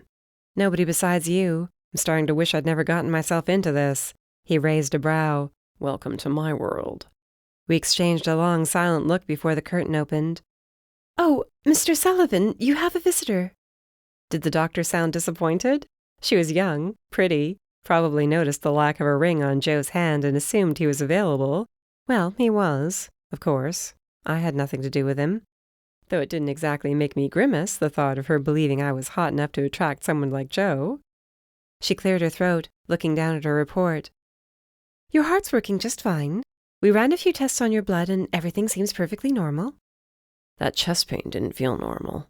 He grimaced, sitting up on the gurney. I understand. We routinely see patients who come in presenting symptoms similar to yours. Have you been under a great deal of stress lately? I could only roll my eyes behind Joe's back. Yes, I'm a police detective. My work is inherently stressful. He admitted. I can imagine it would be. And if she'd stop making eyes at him, that would be just great. I was being overly protective, that was all. What can he do now? I asked, breaking into her ogling. She cleared her throat again. Well, lessening stress would be a plus. She ran through a list of things Joe could do, meditation, exercise, though it looks like you already get plenty of that, followed with a chuckle, had me rolling my eyes, spending time with loved ones, unless they added to his stress, yoga, mindfulness, on and on. And if you can manage to take a little time away from work, that would be a bonus, she concluded. I know it isn't always easy. If anyone gives you difficulty, they're free to call me. I'd be happy to explain that it's doctor's orders. Thanks, he said. I might have to take you up on that. In the meantime, you're free to go. You can have this copy of your report to review, and my contact information is on the last page in case you need anything. Yes, I would just bet it was. I guess I'll be headed back to the hotel now, I murmured once we were alone again. There was an almost crushing awkwardness between us now. It seems like everything's okay here. I'm glad. Hey. He reached out, grabbing my purse strap before I could get away. Don't run away before I can thank you. I forced myself to face him. Why was I so skittish all of a sudden? It brought to mind the awkwardness after a first date when there hadn't been any real sparks, but it wasn't a total dud. What happened next? I thought you'd be in a hurry to go after being here for so long, I shrugged. But you're welcome.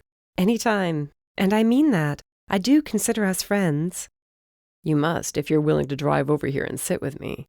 It means more than I can say, honestly. That's not just lip service. I snorted. You don't have to tell me that. You're not the type to say things because they're expected. I'd better go now. God forbid Trixie calls and finds out I'm not at the hotel. We were both laughing when I left, but I didn't feel very positive. I was confused, more like, concerned, all mixed up. It was almost a relief when my phone rang just as I was getting in the car. It wasn't Trixie like I'd predicted. That would have been too weird.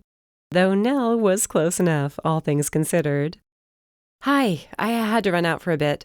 She hadn't even asked, and I felt like I had to explain myself. Did they have me trained or what? I've been reading that book. She was practically breathless, though I had a feeling it wasn't because of how well the book was written. Yeah? Did you find something? Did I? She laughed. Sure did. You won't believe it, but I know exactly whose work this looks like. Chapter 21. You're kidding me. I looked from Nell to Trixie. Deirdre Price? Who in their right mind would plagiarize one of the most popular writers in the world? It isn't that she flat out lifted any passages, Nell explained, holding out George's book. I placed a paperclip beside each line or passage that reminded me of Deirdre's work. I only got 10 chapters in. but there were at least that many clips already. Holy jeez. It's Deirdre's newest book that her work reminds me most of. Maybe it's because it's the book I read most recently, she allowed. I paperclipped a few pages there, too, so you can see the similarities. Where did you get the paperclips? I looked around at the room my aunties shared. I had them in my bag. She shrugged at my raised brows. I like to be prepared. If she's a fan of Price's work, there's a chance she lifted some of her stylistic choices without realizing she did. Trixie leaned back in her desk chair, spreading her hands in something close to a shrug. It happens all the time. I sat down with both books, almost hungry to find out everything there was to know. Was it true? Had Georgia copied Deirdre? No wonder Lawrence was so determined to get the attention of both authors. I read through the passages Nell had marked in Georgia's book. I could remember all of them, having first read them just yesterday. I went to Deirdre's book then and started going through each of the paperclip bits. The more I read, the further my heart sank. And the more sense everything made. It was like one puzzle piece after another falling into place all around me. You're right, I murmured, looking from one book to the other and back again. It's not word for word, but the style is the same. The voice is the same. A few of the words and phrases are the same too, or similar. The feeling is there. Yes, definitely. I sighed, closing my eyes. So our dead guy was upset that George's work appeared to have been lifted from Deirdre. Was he a big fan? That's what I don't understand. Who made him the plagiarism police? They both shrugged. But this is a lead, isn't it? Oh yeah, it's a lead all right. My head was spinning. This opened up so many more questions. How come Brian didn't notice this? Brian? Nell asked. Another suspect? Gosh, no. He's their agent, both of them. An old friend of my editor. That's sort of what led to our meeting in the first place. You'd think he would have spotted the similarities and maybe advised Georgia to change some things. Deirdre's been his client from the beginning. Nobody could be more familiar with her work than him. Maybe you could ask him, since the two of you know each other.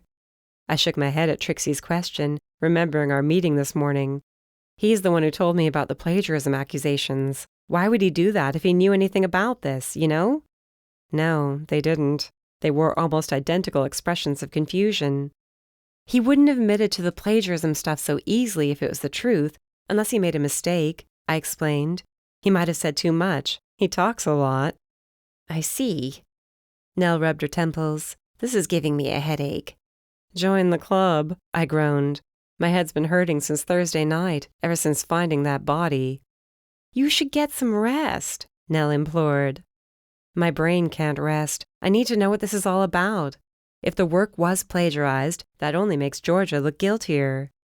Are you sure this isn't all about your pride? Trixie sounded so smug. Excuse me? What does my pride have to do with anything? You don't want to find out you were duped, that you thought this girl was somebody she's not. Ouch! I sat facing her, our knees almost touching. No, that's not it at all. I like her. I think she's a nice person. If she didn't do this, I want to make sure the police know she didn't. That's it. You're sure? Trix, ease up on her. Nell's hand was firm on my shoulder. Come on, we have that session coming up in 15 minutes. I thought it would be best to hold my tongue as the two of them got their things together. I was in no mood to argue. I might end up saying something I'd regret later. My pride? Where did she get off? If my pride stung, it was thanks to what she'd said. She must have thought I was selfish enough to act that way. Even Mom wouldn't have been so harsh. Because she was used to Trixie saying all the harsh things for her, I realized. I stood in front of the elevator with my aunties, but it felt more like standing at a fork in the road. There were two options for me to choose from. The first involved following Trixie and Nell's advice and minding my business, resting, doing what I could to salvage what remained of the conference, of which there wasn't much left. Or finding Georgia and asking one last time what the heck was up with her, why her work was so similar to Deirdre's, whether that was what Lawrence harassed her over. It didn't take long to make my decision. I have to stop in my room, I explained, when I hit the button for my floor rather than going straight down to the lobby. Promise you'll keep your nose out of trouble, Trixie implored. Only the knowledge that she spoke out of love kept me from rolling my eyes and saying something snarky. I promise, I sighed, giving her a quick hug to show there were no hard feelings. You two enjoy your session. Meet up later? Nell asked as I stepped off the elevator. Dinner? Sure, I'll try the buffet's Asian section this time. I gave them a wave while the doors slid closed. The second they did, my phone was in my hand and I was calling Georgia. Hey, sorry to bug you if you're busy, I blurted out as soon as she picked up. No problem. I just stopped at my room to change my shoes. They weren't kidding when they suggested bringing flats, she joked. The happiness in her voice had the opposite effect it should have. Instead of being glad for her, I felt sick over what I was about to do. Can I swing by for a second? I asked. Sure. I'm in room 838. Be there in a few. I took the stairs with my heart in my throat. How would she react? Poor thing. She had no idea what I was about to do. Or maybe she did. Maybe she had at least an inkling.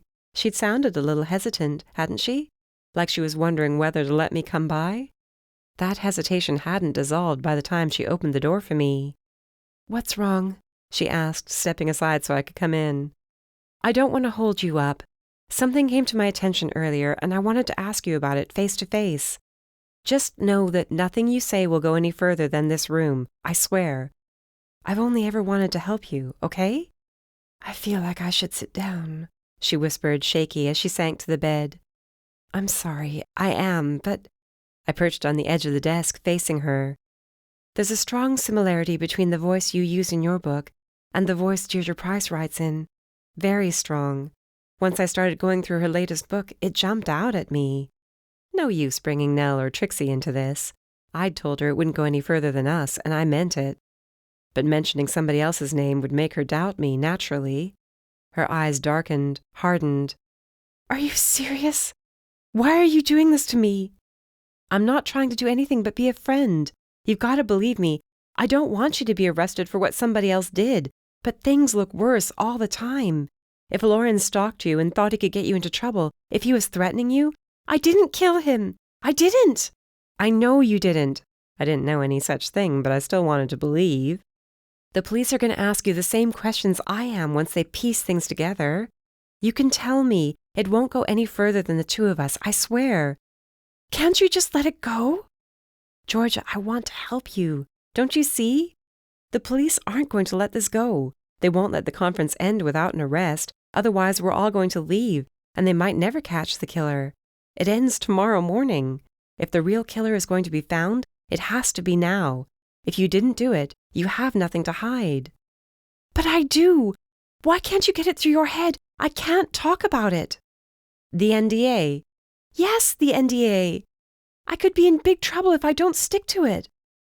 Bigger trouble than being arrested for murder? Do you want to go to jail? To prison, maybe?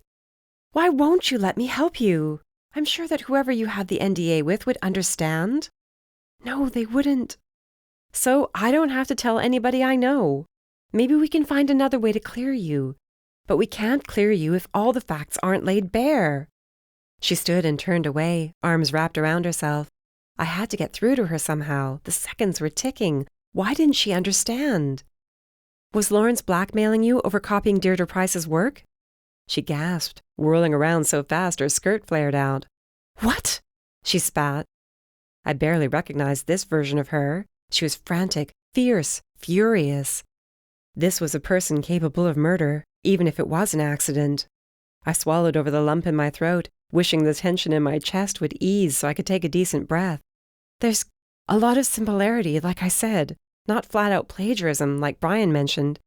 Brian? She covered her mouth with her hands. He told you?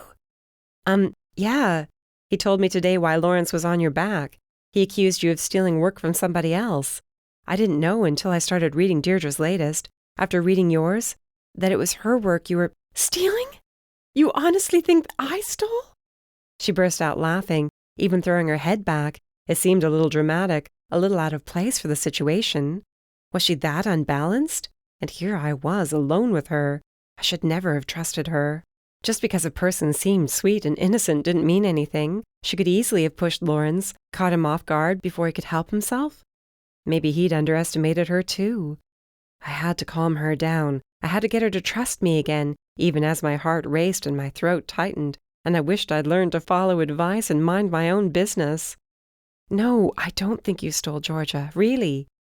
But if you've read all her work and are familiar with it, It must have been easy to unconsciously use her style and voice in your work. That's all. Even when going from a contemporary story to a historical romance, I can totally see how that would happen. Familiar with it. She'd stopped laughing, at least. That was helpful. She sounded more like herself, or rather who I thought she was. Yeah, I'm familiar with it. I know it very well. She surprised me again by sitting on the bed with a sigh. Her shoulders slumped. Her head hung low. I'm surprised you haven't figured it out by now, honestly. But you're not familiar with book publishing, so I guess it makes sense.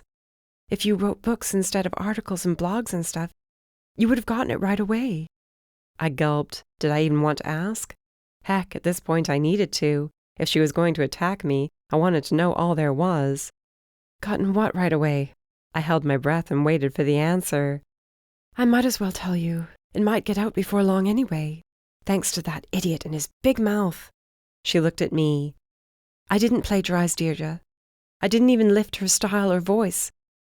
Because her style and voice are mine. At least, they have been for about 5 years now. It was like a kick in the stomach, knocking all the breath out of me. What? I croaked. For the last 5 years, I've been Deirdre Price's ghostwriter. Her work was written by me. Chapter 22. Another, please.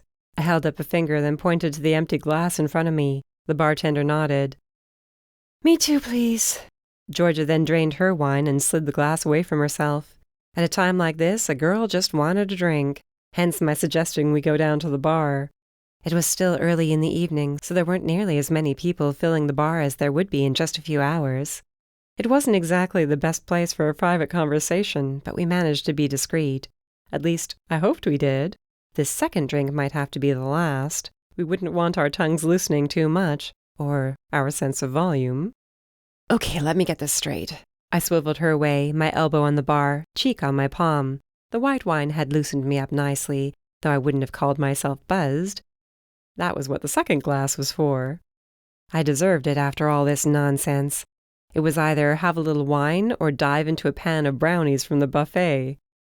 You started out as a ghostwriter, I murmured. Right. I got laid off from my full-time job and needed a way to make ends meet until I could find something else. Writing was something I'd always done on the side. I had a handful of manuscripts taking up space on my hard drive. You know the drill.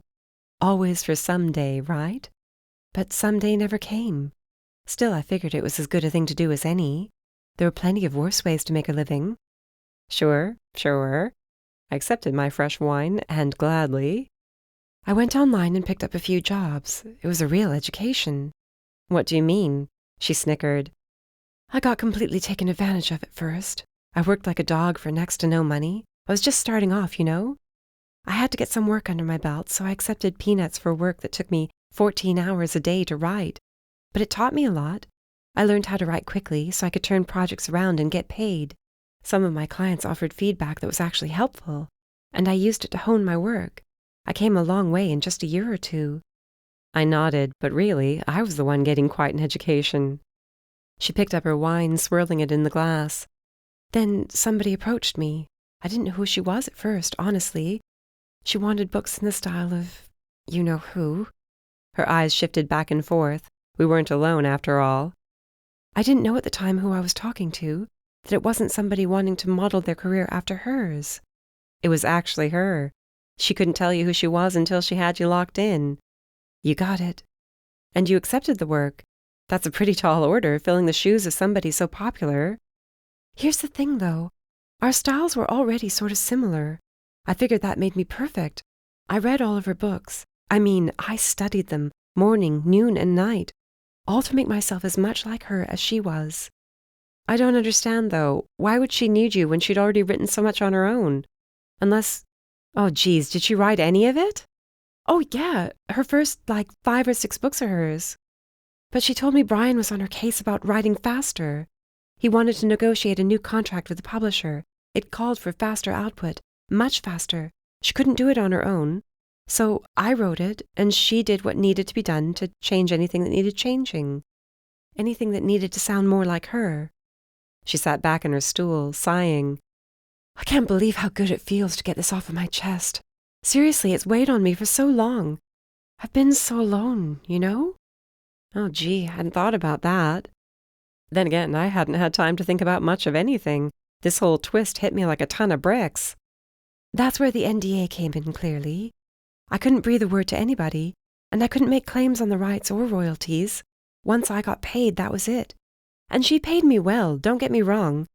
I was making more than I ever had working in an office, I'll tell you that. And I got to do it wherever, whenever. You just couldn't accept any praise for the work you'd done, I murmured with a sigh. That couldn't have been easy. No, it wasn't. At first, I followed along with the reviews, both from readers and magazines, newspapers. I devoured them. They were talking about me, my sparkling prose, my relatable characters, my ability to draw the reader into the story. It was me. I was proud. I bet you were. But it wasn't me they were praising. It was her. That was really sobering, she chuckled while raising the glass to her lips. Interesting choice of words at the moment, I guess. I hoped you stopped reading the reviews. Oh, I had to. They were eating away at me, but... She held up a finger. They taught me I couldn't always be satisfied writing for somebody else, under their name. I clearly had what it took to make a name for myself, so I started drafting.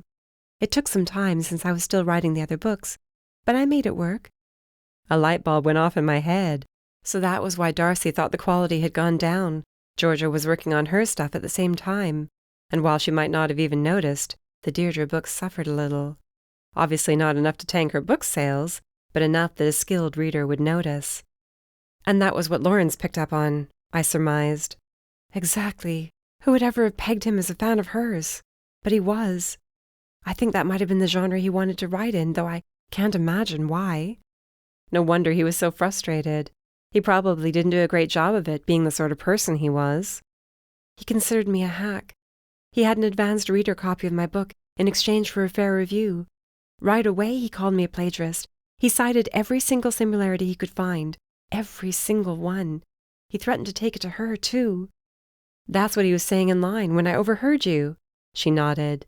He wanted to go to her, to tell her I was stealing. Obviously I couldn't tell him the truth. I didn't know what to do. Here's a question, I leaned in whispering. Did Brian know, your agent? A shrug. I know, you might not believe that. I never talked with her about the business side of things.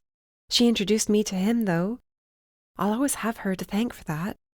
That's really sweet of her to do. Maybe she wasn't half bad.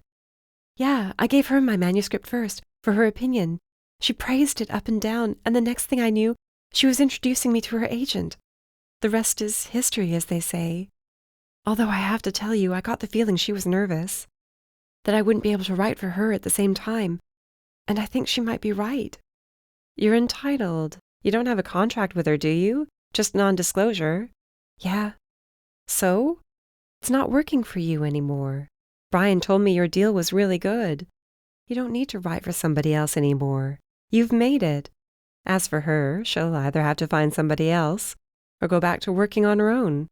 I'm sure there are plenty of ghosts who'd kill for the chance. My mouth snapped shut. What a terrible choice of words. She didn't seem to notice. Maybe that second glass of wine left her less able to pick up on things. Maybe she was too deep in thought. I don't want to be a jerk, though, she confessed. Deirdre gave me my break. I mean, look at it this way. She paid me for 5 years to learn how to write better, you know? And she introduced me to the agent who got me that really good deal. He's all in, totally invested in building up my career the way he helped build up hers. Yes, but only because it benefited him in the end. I didn't have the same high opinion of Brian Murphy that she did. He wasn't a bad guy per se, but he wasn't in this out of the goodness of his heart. I kept that to myself in favor of putting a hand on her arm. You've got to do what's best for you, whatever that is. If you can't handle writing both at the same time, it's your career you have to consider. Your name's on your work now. This is your reputation at stake. She nodded before swallowing the rest of her wine. You're right. I know you are. I just have to get up the courage. Can I ask you then, what about Lawrence? What happened with him? Did you ever see him again after that check-in fiasco? She shook her head hard. No, never again. I went up to my room, got unpacked, had a panic attack. Oh no, really? She nodded just as hard. Yep, full-blown. I couldn't breathe. I had to lie down, and then I called Deirdre. To tell her about him? Yeah, I thought she should know he threatened to go to her, so she'd expect him and not get flustered or say the wrong thing. She told me not to worry about it and that nobody would listen to him. He was clearly unhinged, all that stuff. And if he really stirred trouble, I should call the police. She said it was okay for me to do that. If there was something on record, something I could use to prove he had a thing against me, it would look better. Like he was making up stories because he hated me. That makes sense. But it didn't somehow. I couldn't make heads or tails of it. The darned wine wasn't helping. Sure, it soothed my nerves, but now there was no thinking clearly. Georgia was a ghostwriter with an NDA. Deirdre was the author she wrote for. Brian was their agent. Did Brian know about Georgia's arrangement with Deirdre? I still couldn't understand how he couldn't pick up on the similarities in their writing. Maybe he'd brought it to Deirdre's attention. She'd introduced him to Georgia, right? If I were him, I'd go to her first. Hey, your friend's stealing from you, something like that? What sort of excuse could she make for that? Unaware of my train of thought, Georgia turned to me and took my hands. She was already a little glassy-eyed. Drinking didn't come naturally to her, it seemed. I didn't kill him, I swear. I never saw him again after that check-in line. But I spent the rest of the night looking for him. I expected to see him around every corner, at the back of every room I was in, staring at me, threatening to go to Deirdre. Granted, I knew there wasn't anything he could do to me, not really. She would never press charges. Just like that, it made perfect sense. You had no reason to kill him unless you were defending yourself, I whispered, staring at her. Right, and like I said, I never saw him again. When I found out he was dead, I was so happy. Tears filled her eyes. I'm sorry, I know it's wrong, but this huge, heavy weight lifted off my shoulders. I was free. You see, there was no way of knowing what he'd do next. All those phone calls, all those threats to ruin my life. What if he went off the deep end and tried to hurt me? But now he never would. I didn't have to wake up in the middle of the night, sure he'd broken into my house. Oh, sweetie. I pulled my hands away in favor of giving her a hug. Nobody could blame you for being glad it was over. That doesn't make you a bad person at all. I'm only sorry he upset you so much. And I wanted to tell you and the detective, I really did. She pulled away, sniffing, and I had to give her a moment to wipe her eyes and blow her nose on a drink napkin. Like I said, I felt so alone. I couldn't tell anybody anything. I shouldn't have told you any of this. I'm glad you did. I'm glad you got it off your chest. And now that I'd crossed her off my suspect list for good, I could breathe easier too. That was when I noticed the clock on the wall and the fact that Nell would be on my case if I didn't show up for dinner. Hey, do you want to have dinner with me? I'm meeting old friends at the buffet. If I don't show my face, they'll think I got kidnapped. Ouch! Overprotective much? They're my aunties, I explained. My mom's best friends, like second mothers. Ah, that makes more sense. She slid off the stool, a little unsteady. I think I should lie down for a little while. I'm feeling a little woozy. I'll order something later, I think. Okay, you deserve a break. I walked with her out of the bar and down the long hallway. The conference rooms were still bustling with attendees as the last of the day's sessions wrapped up. Nell and Trixie would be ready for chow soon enough. Thanks for listening. Georgia gave me a hug before stepping into the elevator. Your secret's safe with me, I promised before letting her go. Now all that was left was finding out who'd met Lawrence by the closed pool and killed him. A shiver ran down my spine. He might not have looked like much when it came to stature and strength, but it was pretty clear that Brian was the more likely suspect. He was agent to both authors, and would have had to explain how he hadn't known his most successful client had been a ghostwriter for years, and how he hadn't noticed the similarities in George's writing. The publisher would have been angry, to say the least. Brian's golden goose would stop laying eggs. The way he swanned around, practically bragging about how successful his clients were, made me wonder how devastated he'd be if the well ran dry. I was mixing my metaphors, but that was the least of my problems. As I found out when I turned around to find Brian Murphy standing behind me. Chapter 23. Oh, geez! I laughed, my hand to my chest. You scared me. I didn't know you were there. No, you didn't, he murmured. Gone was the jovial light that had been in his eyes just this morning. The gray eyes peering at me from behind his round lenses were flat, dangerous. Like a snake's. I think you and I have a little talking to do. Can it wait? I feigned ignorance. Or maybe you'd like to come to dinner with me? We can talk about it there. I'm starved. Don't play innocent with me, he warned, stepping closer. How was it that he managed to make me feel small and threatened when there were so many people around us? I could have screamed, but he could have easily laughed it off, or even disappeared into the crowd. My body acted before my brain had the chance to catch up. I darted away, half crazed. He must have been watching and listening the whole time. Even if he hadn't been listening, he could have read our body language at the bar and known she was unburdening herself. I didn't want to run and attract attention. Besides, there was hardly the chance to run with so many people all around. I wove in and out, glancing over my shoulder to find Brian hot on my heels. Shoot! Instead of continuing to fight against the current, I turned down the first hallway jutting away from the conference room section of the hotel's first floor. There was less foot traffic here, and I jogged while glancing behind when I had the chance. He was still there, still following, but not as closely. People might remember a girl being chased by a man. Where could I go? I might be able to lose him, or I could find a security guard. If only there were any around.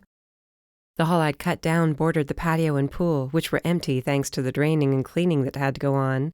But the door leading out there was open. I pushed through, deciding to cut across the patio and back toward the lobby area on the other side. This was no time to rely on myself. If he'd followed me all this way, I had good reason to alert the staff. I looked over my shoulder again to find him still on my tail, and that was when I tripped over a planter and tumbled to the smooth, hot concrete.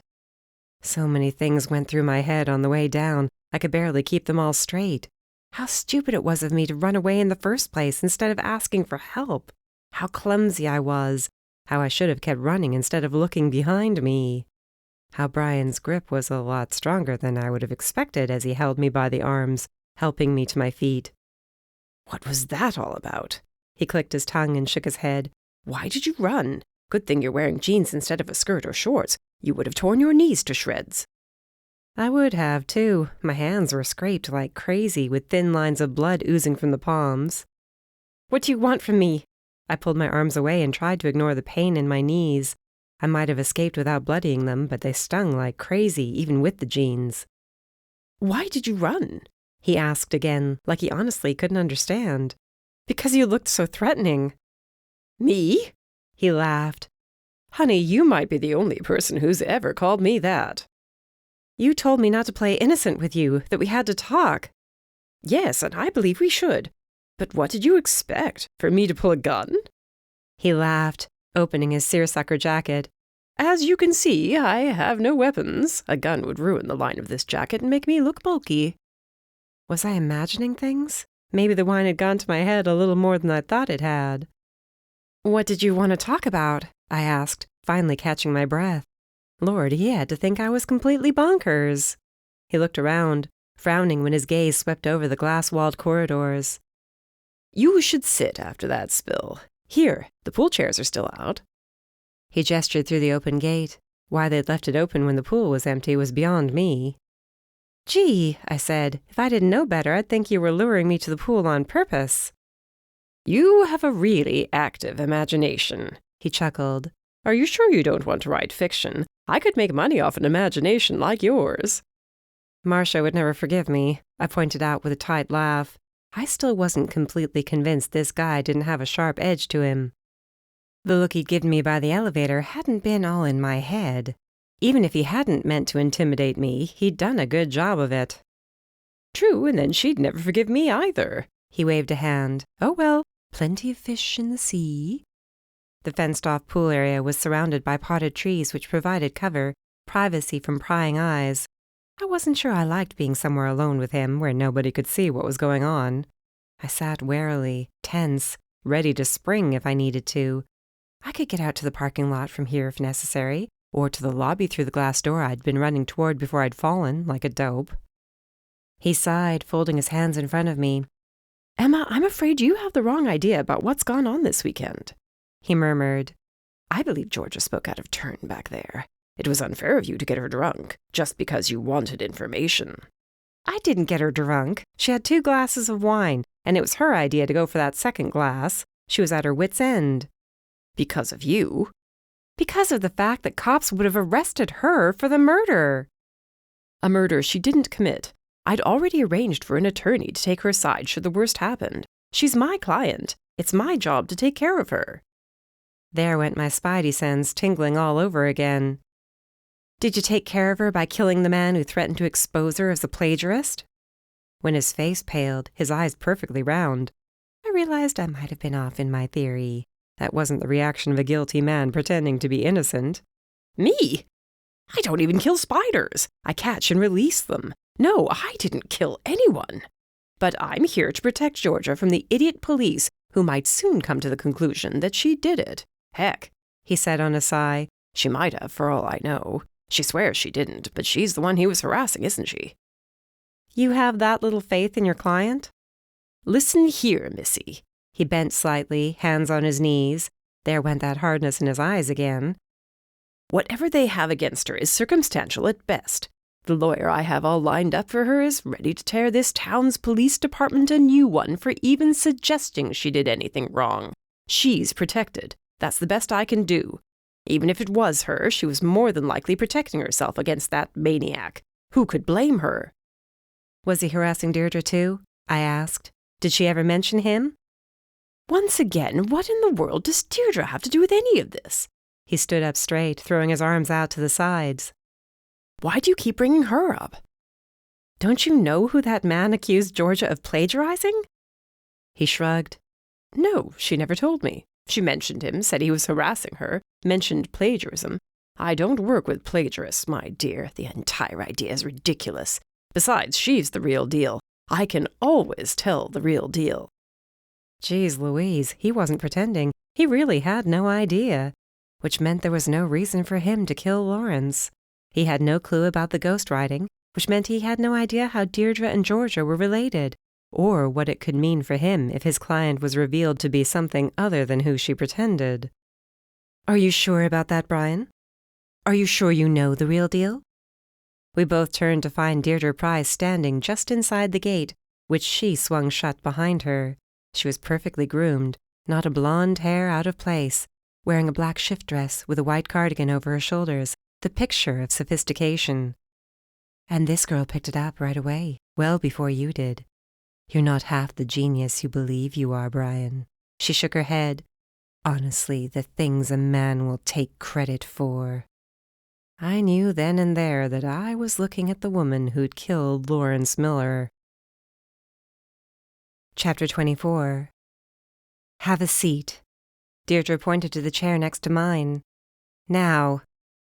Dee, what's this all about? Brian sat anyway, glancing at me in shock. Boy, he was slow on the uptake. Or maybe he felt the same way about her that I did about Georgia. He couldn't believe she was capable of doing this. Her. Deirdre pointed at me and kept pointing as she approached. This one. I knew she had something to do with that idiot. If you're talking about the dead man, you're wrong. I have nothing to do with him. Never did. This whole time, I thought Georgia might have done it. I didn't want to believe she did. I wanted to help her. Congratulations. She sneered. You helped her, all right. She would have been fine. There wouldn't have been anything to charge her with. Or else the cops would have done it already. No, you had to keep pushing and questioning and being a pain in general. And look where it got you. I looked her in the eye. Where did it get me? She smirked. Where do you think? A quick glance at the pool told me what I needed to know. I couldn't help but laugh. Please, you don't think it'll look suspicious? Pushing me into an empty pool? What, did I not notice the lack of water? Can somebody please explain to me what's going on here? Brian demanded, jumping to his feet. Sit down, she barked. He sat. I would have too. The woman had a pair of lungs and a snarl to match. Why the heck wasn't there anybody out here but us? Broad daylight, too, though the light had softened and warmed the way it did late in the day. Trixie and Nell would be wondering where I was pretty soon. Deirdre slid one hand into her shoulder bag, and voila, a pistol. I always carry when I travel. She smiled. I didn't have it on me Thursday night, though. I left it in the safe. Silly me. Somebody would have heard a gunshot, I reminded her, and they will now. Yes, well, maybe Brian and I fought over the gun. She lifted a shoulder. Stranger things have happened. Maybe he shot me in the arm or something before I managed to fight the gun away and shoot him. It can all happen so quickly before anybody gets here to see what all the noise is about." "Why would you do this?" Brian gasped. "Because she hasn't been writing her books for years now and doesn't want anybody to find out," I announced. "Georgia has been her ghostwriter." She didn't even flinch in surprise at my knowing this, but instead turned toward Brian. "And you call yourself an agent? You don't even bother reading my work anymore." "I don't understand, though," I mused. What the heck? Might as well stall while getting the answers I craved. "Why did you go out of your way to connect Georgia and Brian if there was a chance of him picking up the similarities in your books?" "I didn't think he'd be interested." She shrugged. "I had to keep her on the hook. Show I cared about her as more than a word machine. Keep her happy. But then what did he do?" She shoved the pistol in his direction, her hand shaking. "He picked her up, raved about her, put all his efforts behind her. Her! What was I supposed to do? Tell him my work was hers? Have my book deal pulled? Become a laughingstock? A pariah? After I'd worked so hard to build something I could be proud of, something my kids could be proud of." "But you didn't build it," I whispered. "I did! I would have kept doing it if it wasn't for him." She was almost screaming, and I couldn't help feeling the tiniest bit sorry for her, even if she was holding a gun on us. "Me?" he gaped, pointing to himself. "Work harder, work faster, pump the books out, more money, more conferences, more speaking engagements, more. No one can keep up that pace without losing their mind. Not to mention trying to raise 2 kids on my own at the same time. What was I supposed to do? I needed help." "I don't blame you for that," I murmured, ignoring the way Brian glared at me. "You had to feel concerned, like your career was a speeding train you couldn't control." "Yes," she sighed. Yes, somebody gets it. And when Georgia came to you with the Lawrence problem, you knew it would blow up in your face." "I couldn't have him exposing me, the idiot," she spat, "thinking he was doing me a favor, keeping an eye out for me. He had the nerve to ask me for money as repayment, like a reward. Can you imagine?" "He did? The jerk." I wasn't even saying that to placate her. He truly was a jerk for trying to take advantage. "So you met him here by the pool?" I closed the gate behind us. There was nobody out here. It was dark already, and most of the people were settling in for the evening, or gambling their money away, or drinking because they'd gambled their money away. Regardless, we had privacy here. He demanded money. I told him I didn't think he deserved it, that there was no reward for pointing out an issue like this. I knew darn well Georgia didn't lift any material from me. I read the book before it was published. I tried explaining about imitation being the sincerest form of flattery, that I knew the girl, and knew she would never steal from me. He refused to listen. He wasn't a very rational person. No, she laughed. He was not. He turned on me just like that. She snapped the fingers of her free hand. I was a hack who didn't value my work. I didn't deserve my fame, my reputation, because I cared nothing about integrity. On and on. I told him I wanted to get by, to go to my room. I told him not to bother me or Georgia again. The gun wavered. I wasn't sure if that was a good thing or not. He wouldn't let me pass, kept stepping in front of me. I shoved him finally. Maybe I used more force than I'd intended. He lost his balance and hit his head on the edge of the pool. She looked down at the concrete lip. I didn't know what to do. I had no witnesses. Nothing to prove it was an accident. I couldn't come out and explain what he'd said, why he'd cornered me, without risking the truth of my ghostwriting arrangement coming out in the end. I thought, well, it's all over now. No more troubles. I locked the gate behind me so no one could wander in. I can honestly say I'm sorry I happened to come down for a swim. You should be, because between that and your nosy attitude, you've gotten yourself into this mess. You should have left it alone. Like you told me to when you slid that note under my door, I ventured. Yes, like that. But you didn't listen. Georgia told me you wanted to help her through this. That kid has no idea that I did it. She came to me as a friend. I said I wanted to thank you for being so nice. Some thank you, I muttered. Shut up. I'm tired of your smart mouth, and I'm tired of you in general. This could have all worked itself out if you just stayed out of it. You'd think I would have learned that lesson by now, I murmured, more to myself than to anyone assembled. It's a shame you never did." She raised the gun, and I realized she wasn't playing around. This was the real deal. She was going to shoot me where I sat. Maybe it was a combination of stress and desperation, but for some crazy reason I threw myself from the chair, and in that moment, my whole life flashed before my eyes.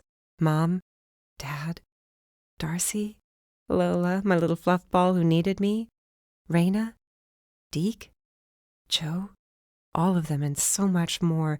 Images kept popping in front of my mind as I hurled my body across the patio, catching Deirdre around the waist. I was moving way too fast to stop. We went over the edge and into the waterless pool. A horrible cracking noise filled the air, filled my head, filled the entire world, just a split second before the bottom of the pool rose up to meet us.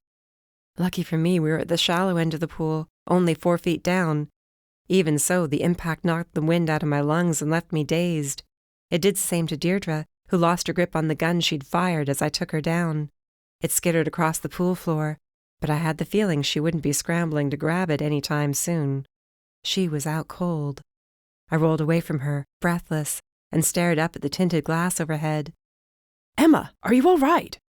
Brian ventured to the edge of the pool once he figured everything was safe. "Oh, dandy," I groaned. "Every bone in my body now aches, and I might have broken a wrist.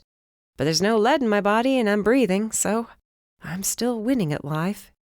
No thanks to the unconscious author lying next to me." Chapter 25. "We've got to stop meeting like this." Joe stood with his hands on his hips, looking down at me while paramedics treated my wrist. "It's not the same this time," I winced when one of the guys turned my hand from side to side. "Looks like a sprain, but you'll have to come get it x-rayed anyway." The medic decided. "We'll give you a sling for it." Joe sighed. "You're lucky that gun was pointed to the patio and not at you when you hit her." No need to tell me. I shuddered just thinking about it. How did you even know to be here? "I have a scanner at home. The minute I heard shots were fired at the hotel, I knew you had something to do with it." Cute, I grumbled. "But true, isn't it? Here you are, having gotten yourself into actual physical danger this time. A sprained wrist and everything." "It could have been worse." "No need to tell me," he said, echoing my words. "How is she?" I nodded toward the pool. There were paramedics and police in there with her. Joe cast a disdainful look behind him. "She'll live. A real bump on the head thanks to you." She deserved worse, but still, I feel sorry for her. "Stop. You can't mean it." "I do." He sat next to me. "She didn't have to pull a gun on you and her agent. She didn't have to cover up what she did and leave Georgia holding the bag." "She felt like she didn't have a choice," I argued. "She was cornered, on a runaway train, and there was no way to make it stop. It was her own life, but she had no control over it. Lawrence pushed her over the edge, and even then it was an accident. I totally believe it was. She wasn't thinking rationally. She had her name and her career and even her kids to protect." "Damn, Emma." He wore a wry grin as he rubbed the back of his neck. "You find a way to get me to see the other side of a situation more often than I like." "Emma! Emma!" Trixie and Nell fought their way through the crowd on the other side of the gate. "Emma, what happened now?" "I'm okay," I called out, waving with my good hand, which still happened to be caked with dried blood from when I tripped. I thought Trixie was going to pass out for a second and almost called out for someone to help her, but Nell made sure she stayed on her feet. "I'll go talk to them," Joe offered as he stood. "Thanks. I guess they'll want to come with me to the hospital, too." Twice in one day, Harmon." His smirk softened into something more like a smile. "At least you won't be there alone." "You weren't alone," I reminded him as he turned toward my aunties. He paused. "You're right," he murmured, looking at me over his shoulder with that same crooked smile. "I wasn't." "Your mother is never going to forgive us. I hope you know that." Trixie hadn't stopped pacing the tiny, curtained-off section of the ER since we got here. "It's gonna be fine. You had nothing to do with it. It wasn't your fault." "We wanted to keep you out of trouble," Nell said, "and look where we are." "Once again, not your fault." Maybe it was the pain meds, but nothing in the world could possibly bother me. I felt loving, generous, totally zen. Not even the knowledge of what Mom and even Dad would most certainly put me through when I got home could break my mood. "You could have been killed," Trixie argued. But I wasn't, thanks to my cat-like reflexes. Humph, cat-like, says the girl who tripped over a planter and skinned her palms. Nell snorted. Hey, they came through when it counted, like when I had to keep that woman from shooting me. I just can't believe she would do something so horrible. Nell stroked my hair. I've admired her for so long. You admired her riding, I pointed out as gently as I could.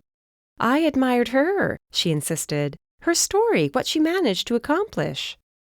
It would have been mean of me to point out that her story, while interesting and inspiring, could have been packaged as a marketing ploy by none other than Brian Murphy, savvy agent that he was, or by her publicist, and that either way it didn't make her a saint. Instead, I patted her hand. She was in a bad position, a terrible one. I don't take it personally. And I didn't, at least not right then. Maybe I'd feel different when the meds wore off. I'm surprised Detective Sullivan didn't join us, Trixie murmured, winking at Nell. She couldn't be in such a terrible mood if she was winking like that. He knew it wasn't his place, I explained, rather than reminding her how awkward it would have been and how they both would have peppered him with questions until his head spun. I have my family with me. I didn't need anybody else. He sure is handsome. Nell sighed. And he came on the run when he thought you might be in trouble, Trixie added with a twinkle in her eye. That sounds like something special to me. It's nothing special. We're friends. Friends do that for each other. You and Raina would do that for each other. Trix and I would do that for each other, or for your mom. But him. Nell whistled. That's not just friendship. You're going to make me regret having you come along to the hospital, I warned. Oh my gosh! The curtain flew open to reveal a disheveled Georgia. Emma, oh my gosh! I'm okay, I laughed. I'm fine, just a sprain. I'm waiting to be released. She ran, shaking hands through her hair. I went down hard, and when I woke up, I heard you were already here. I can't believe it.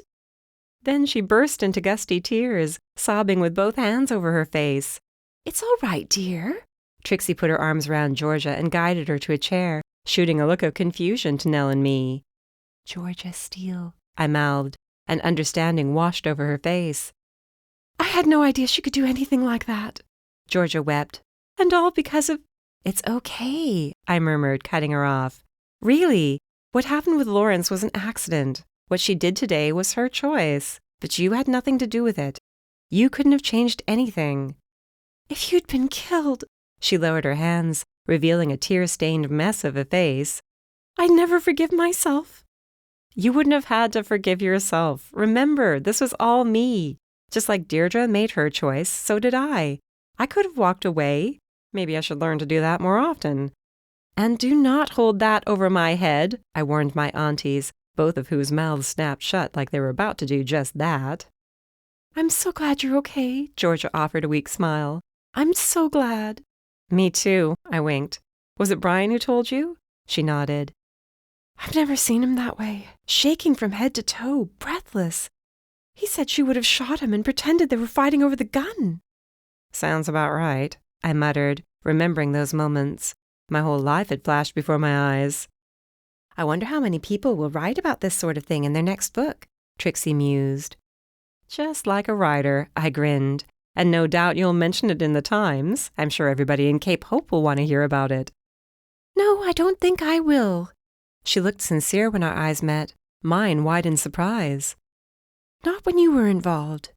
Your life isn't fodder for my paper, sweetie. It had to be my meds. Why else would I have burst into tears?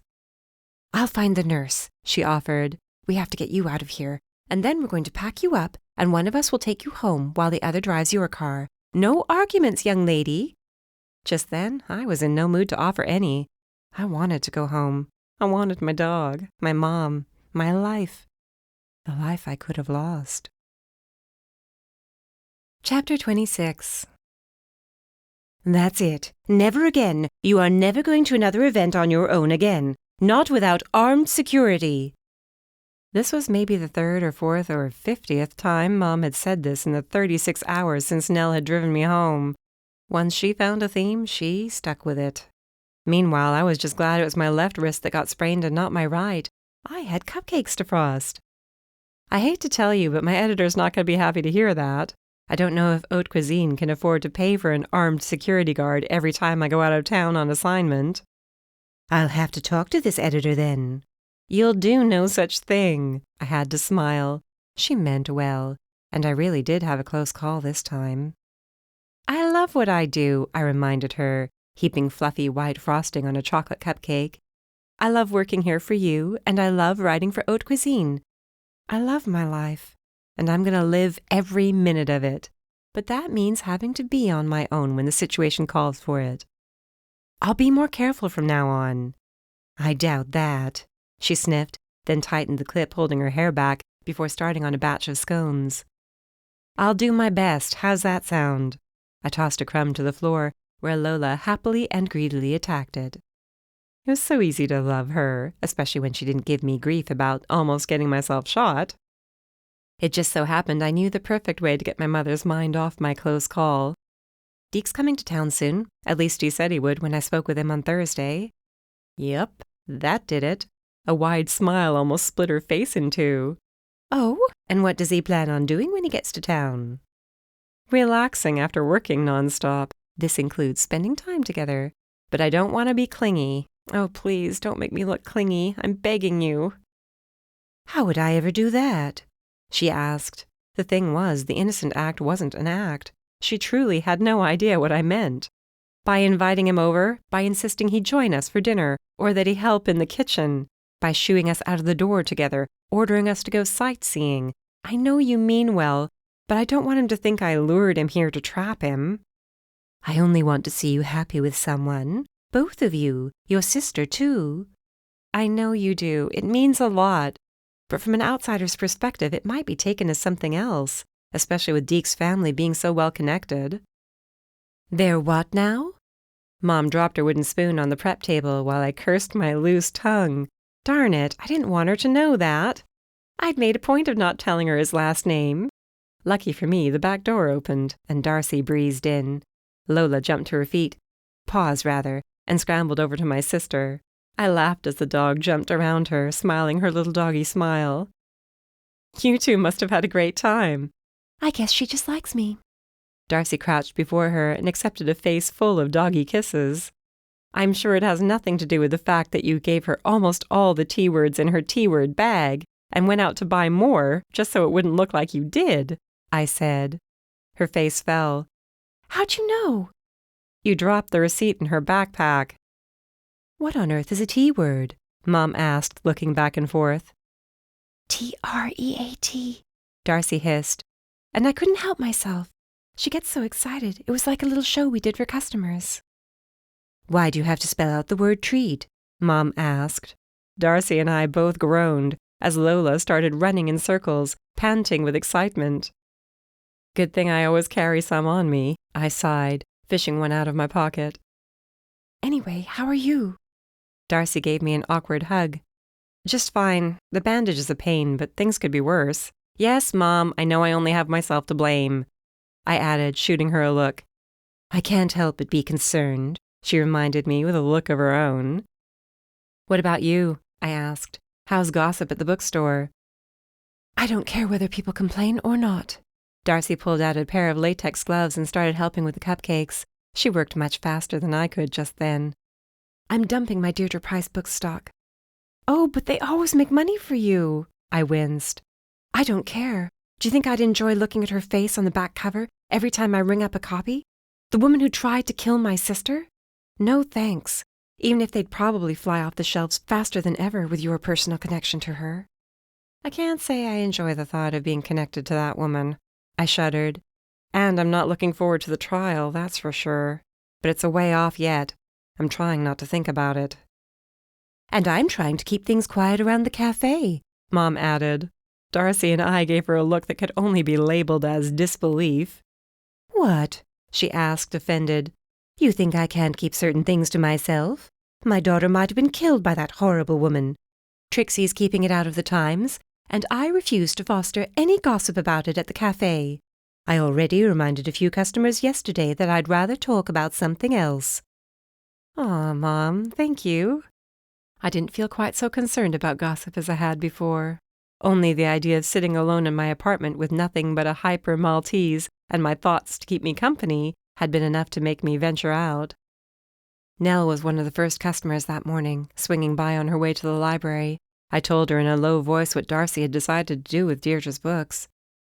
Good for her, she whispered with a firm nod. I can tell you that woman's coming off my bookshelves at home. Some of them are written by Georgia, I pointed out as I handed over a muffin. Just the same, it's her name on the cover. No great loss. Are you talking about you-know-what? Mom shot us a warning look while pouring the coffee. No, Mother dear, I replied in a high-pitched voice. We are good girls. If you want to get people talking, that's entirely up to you. Mom shrugged.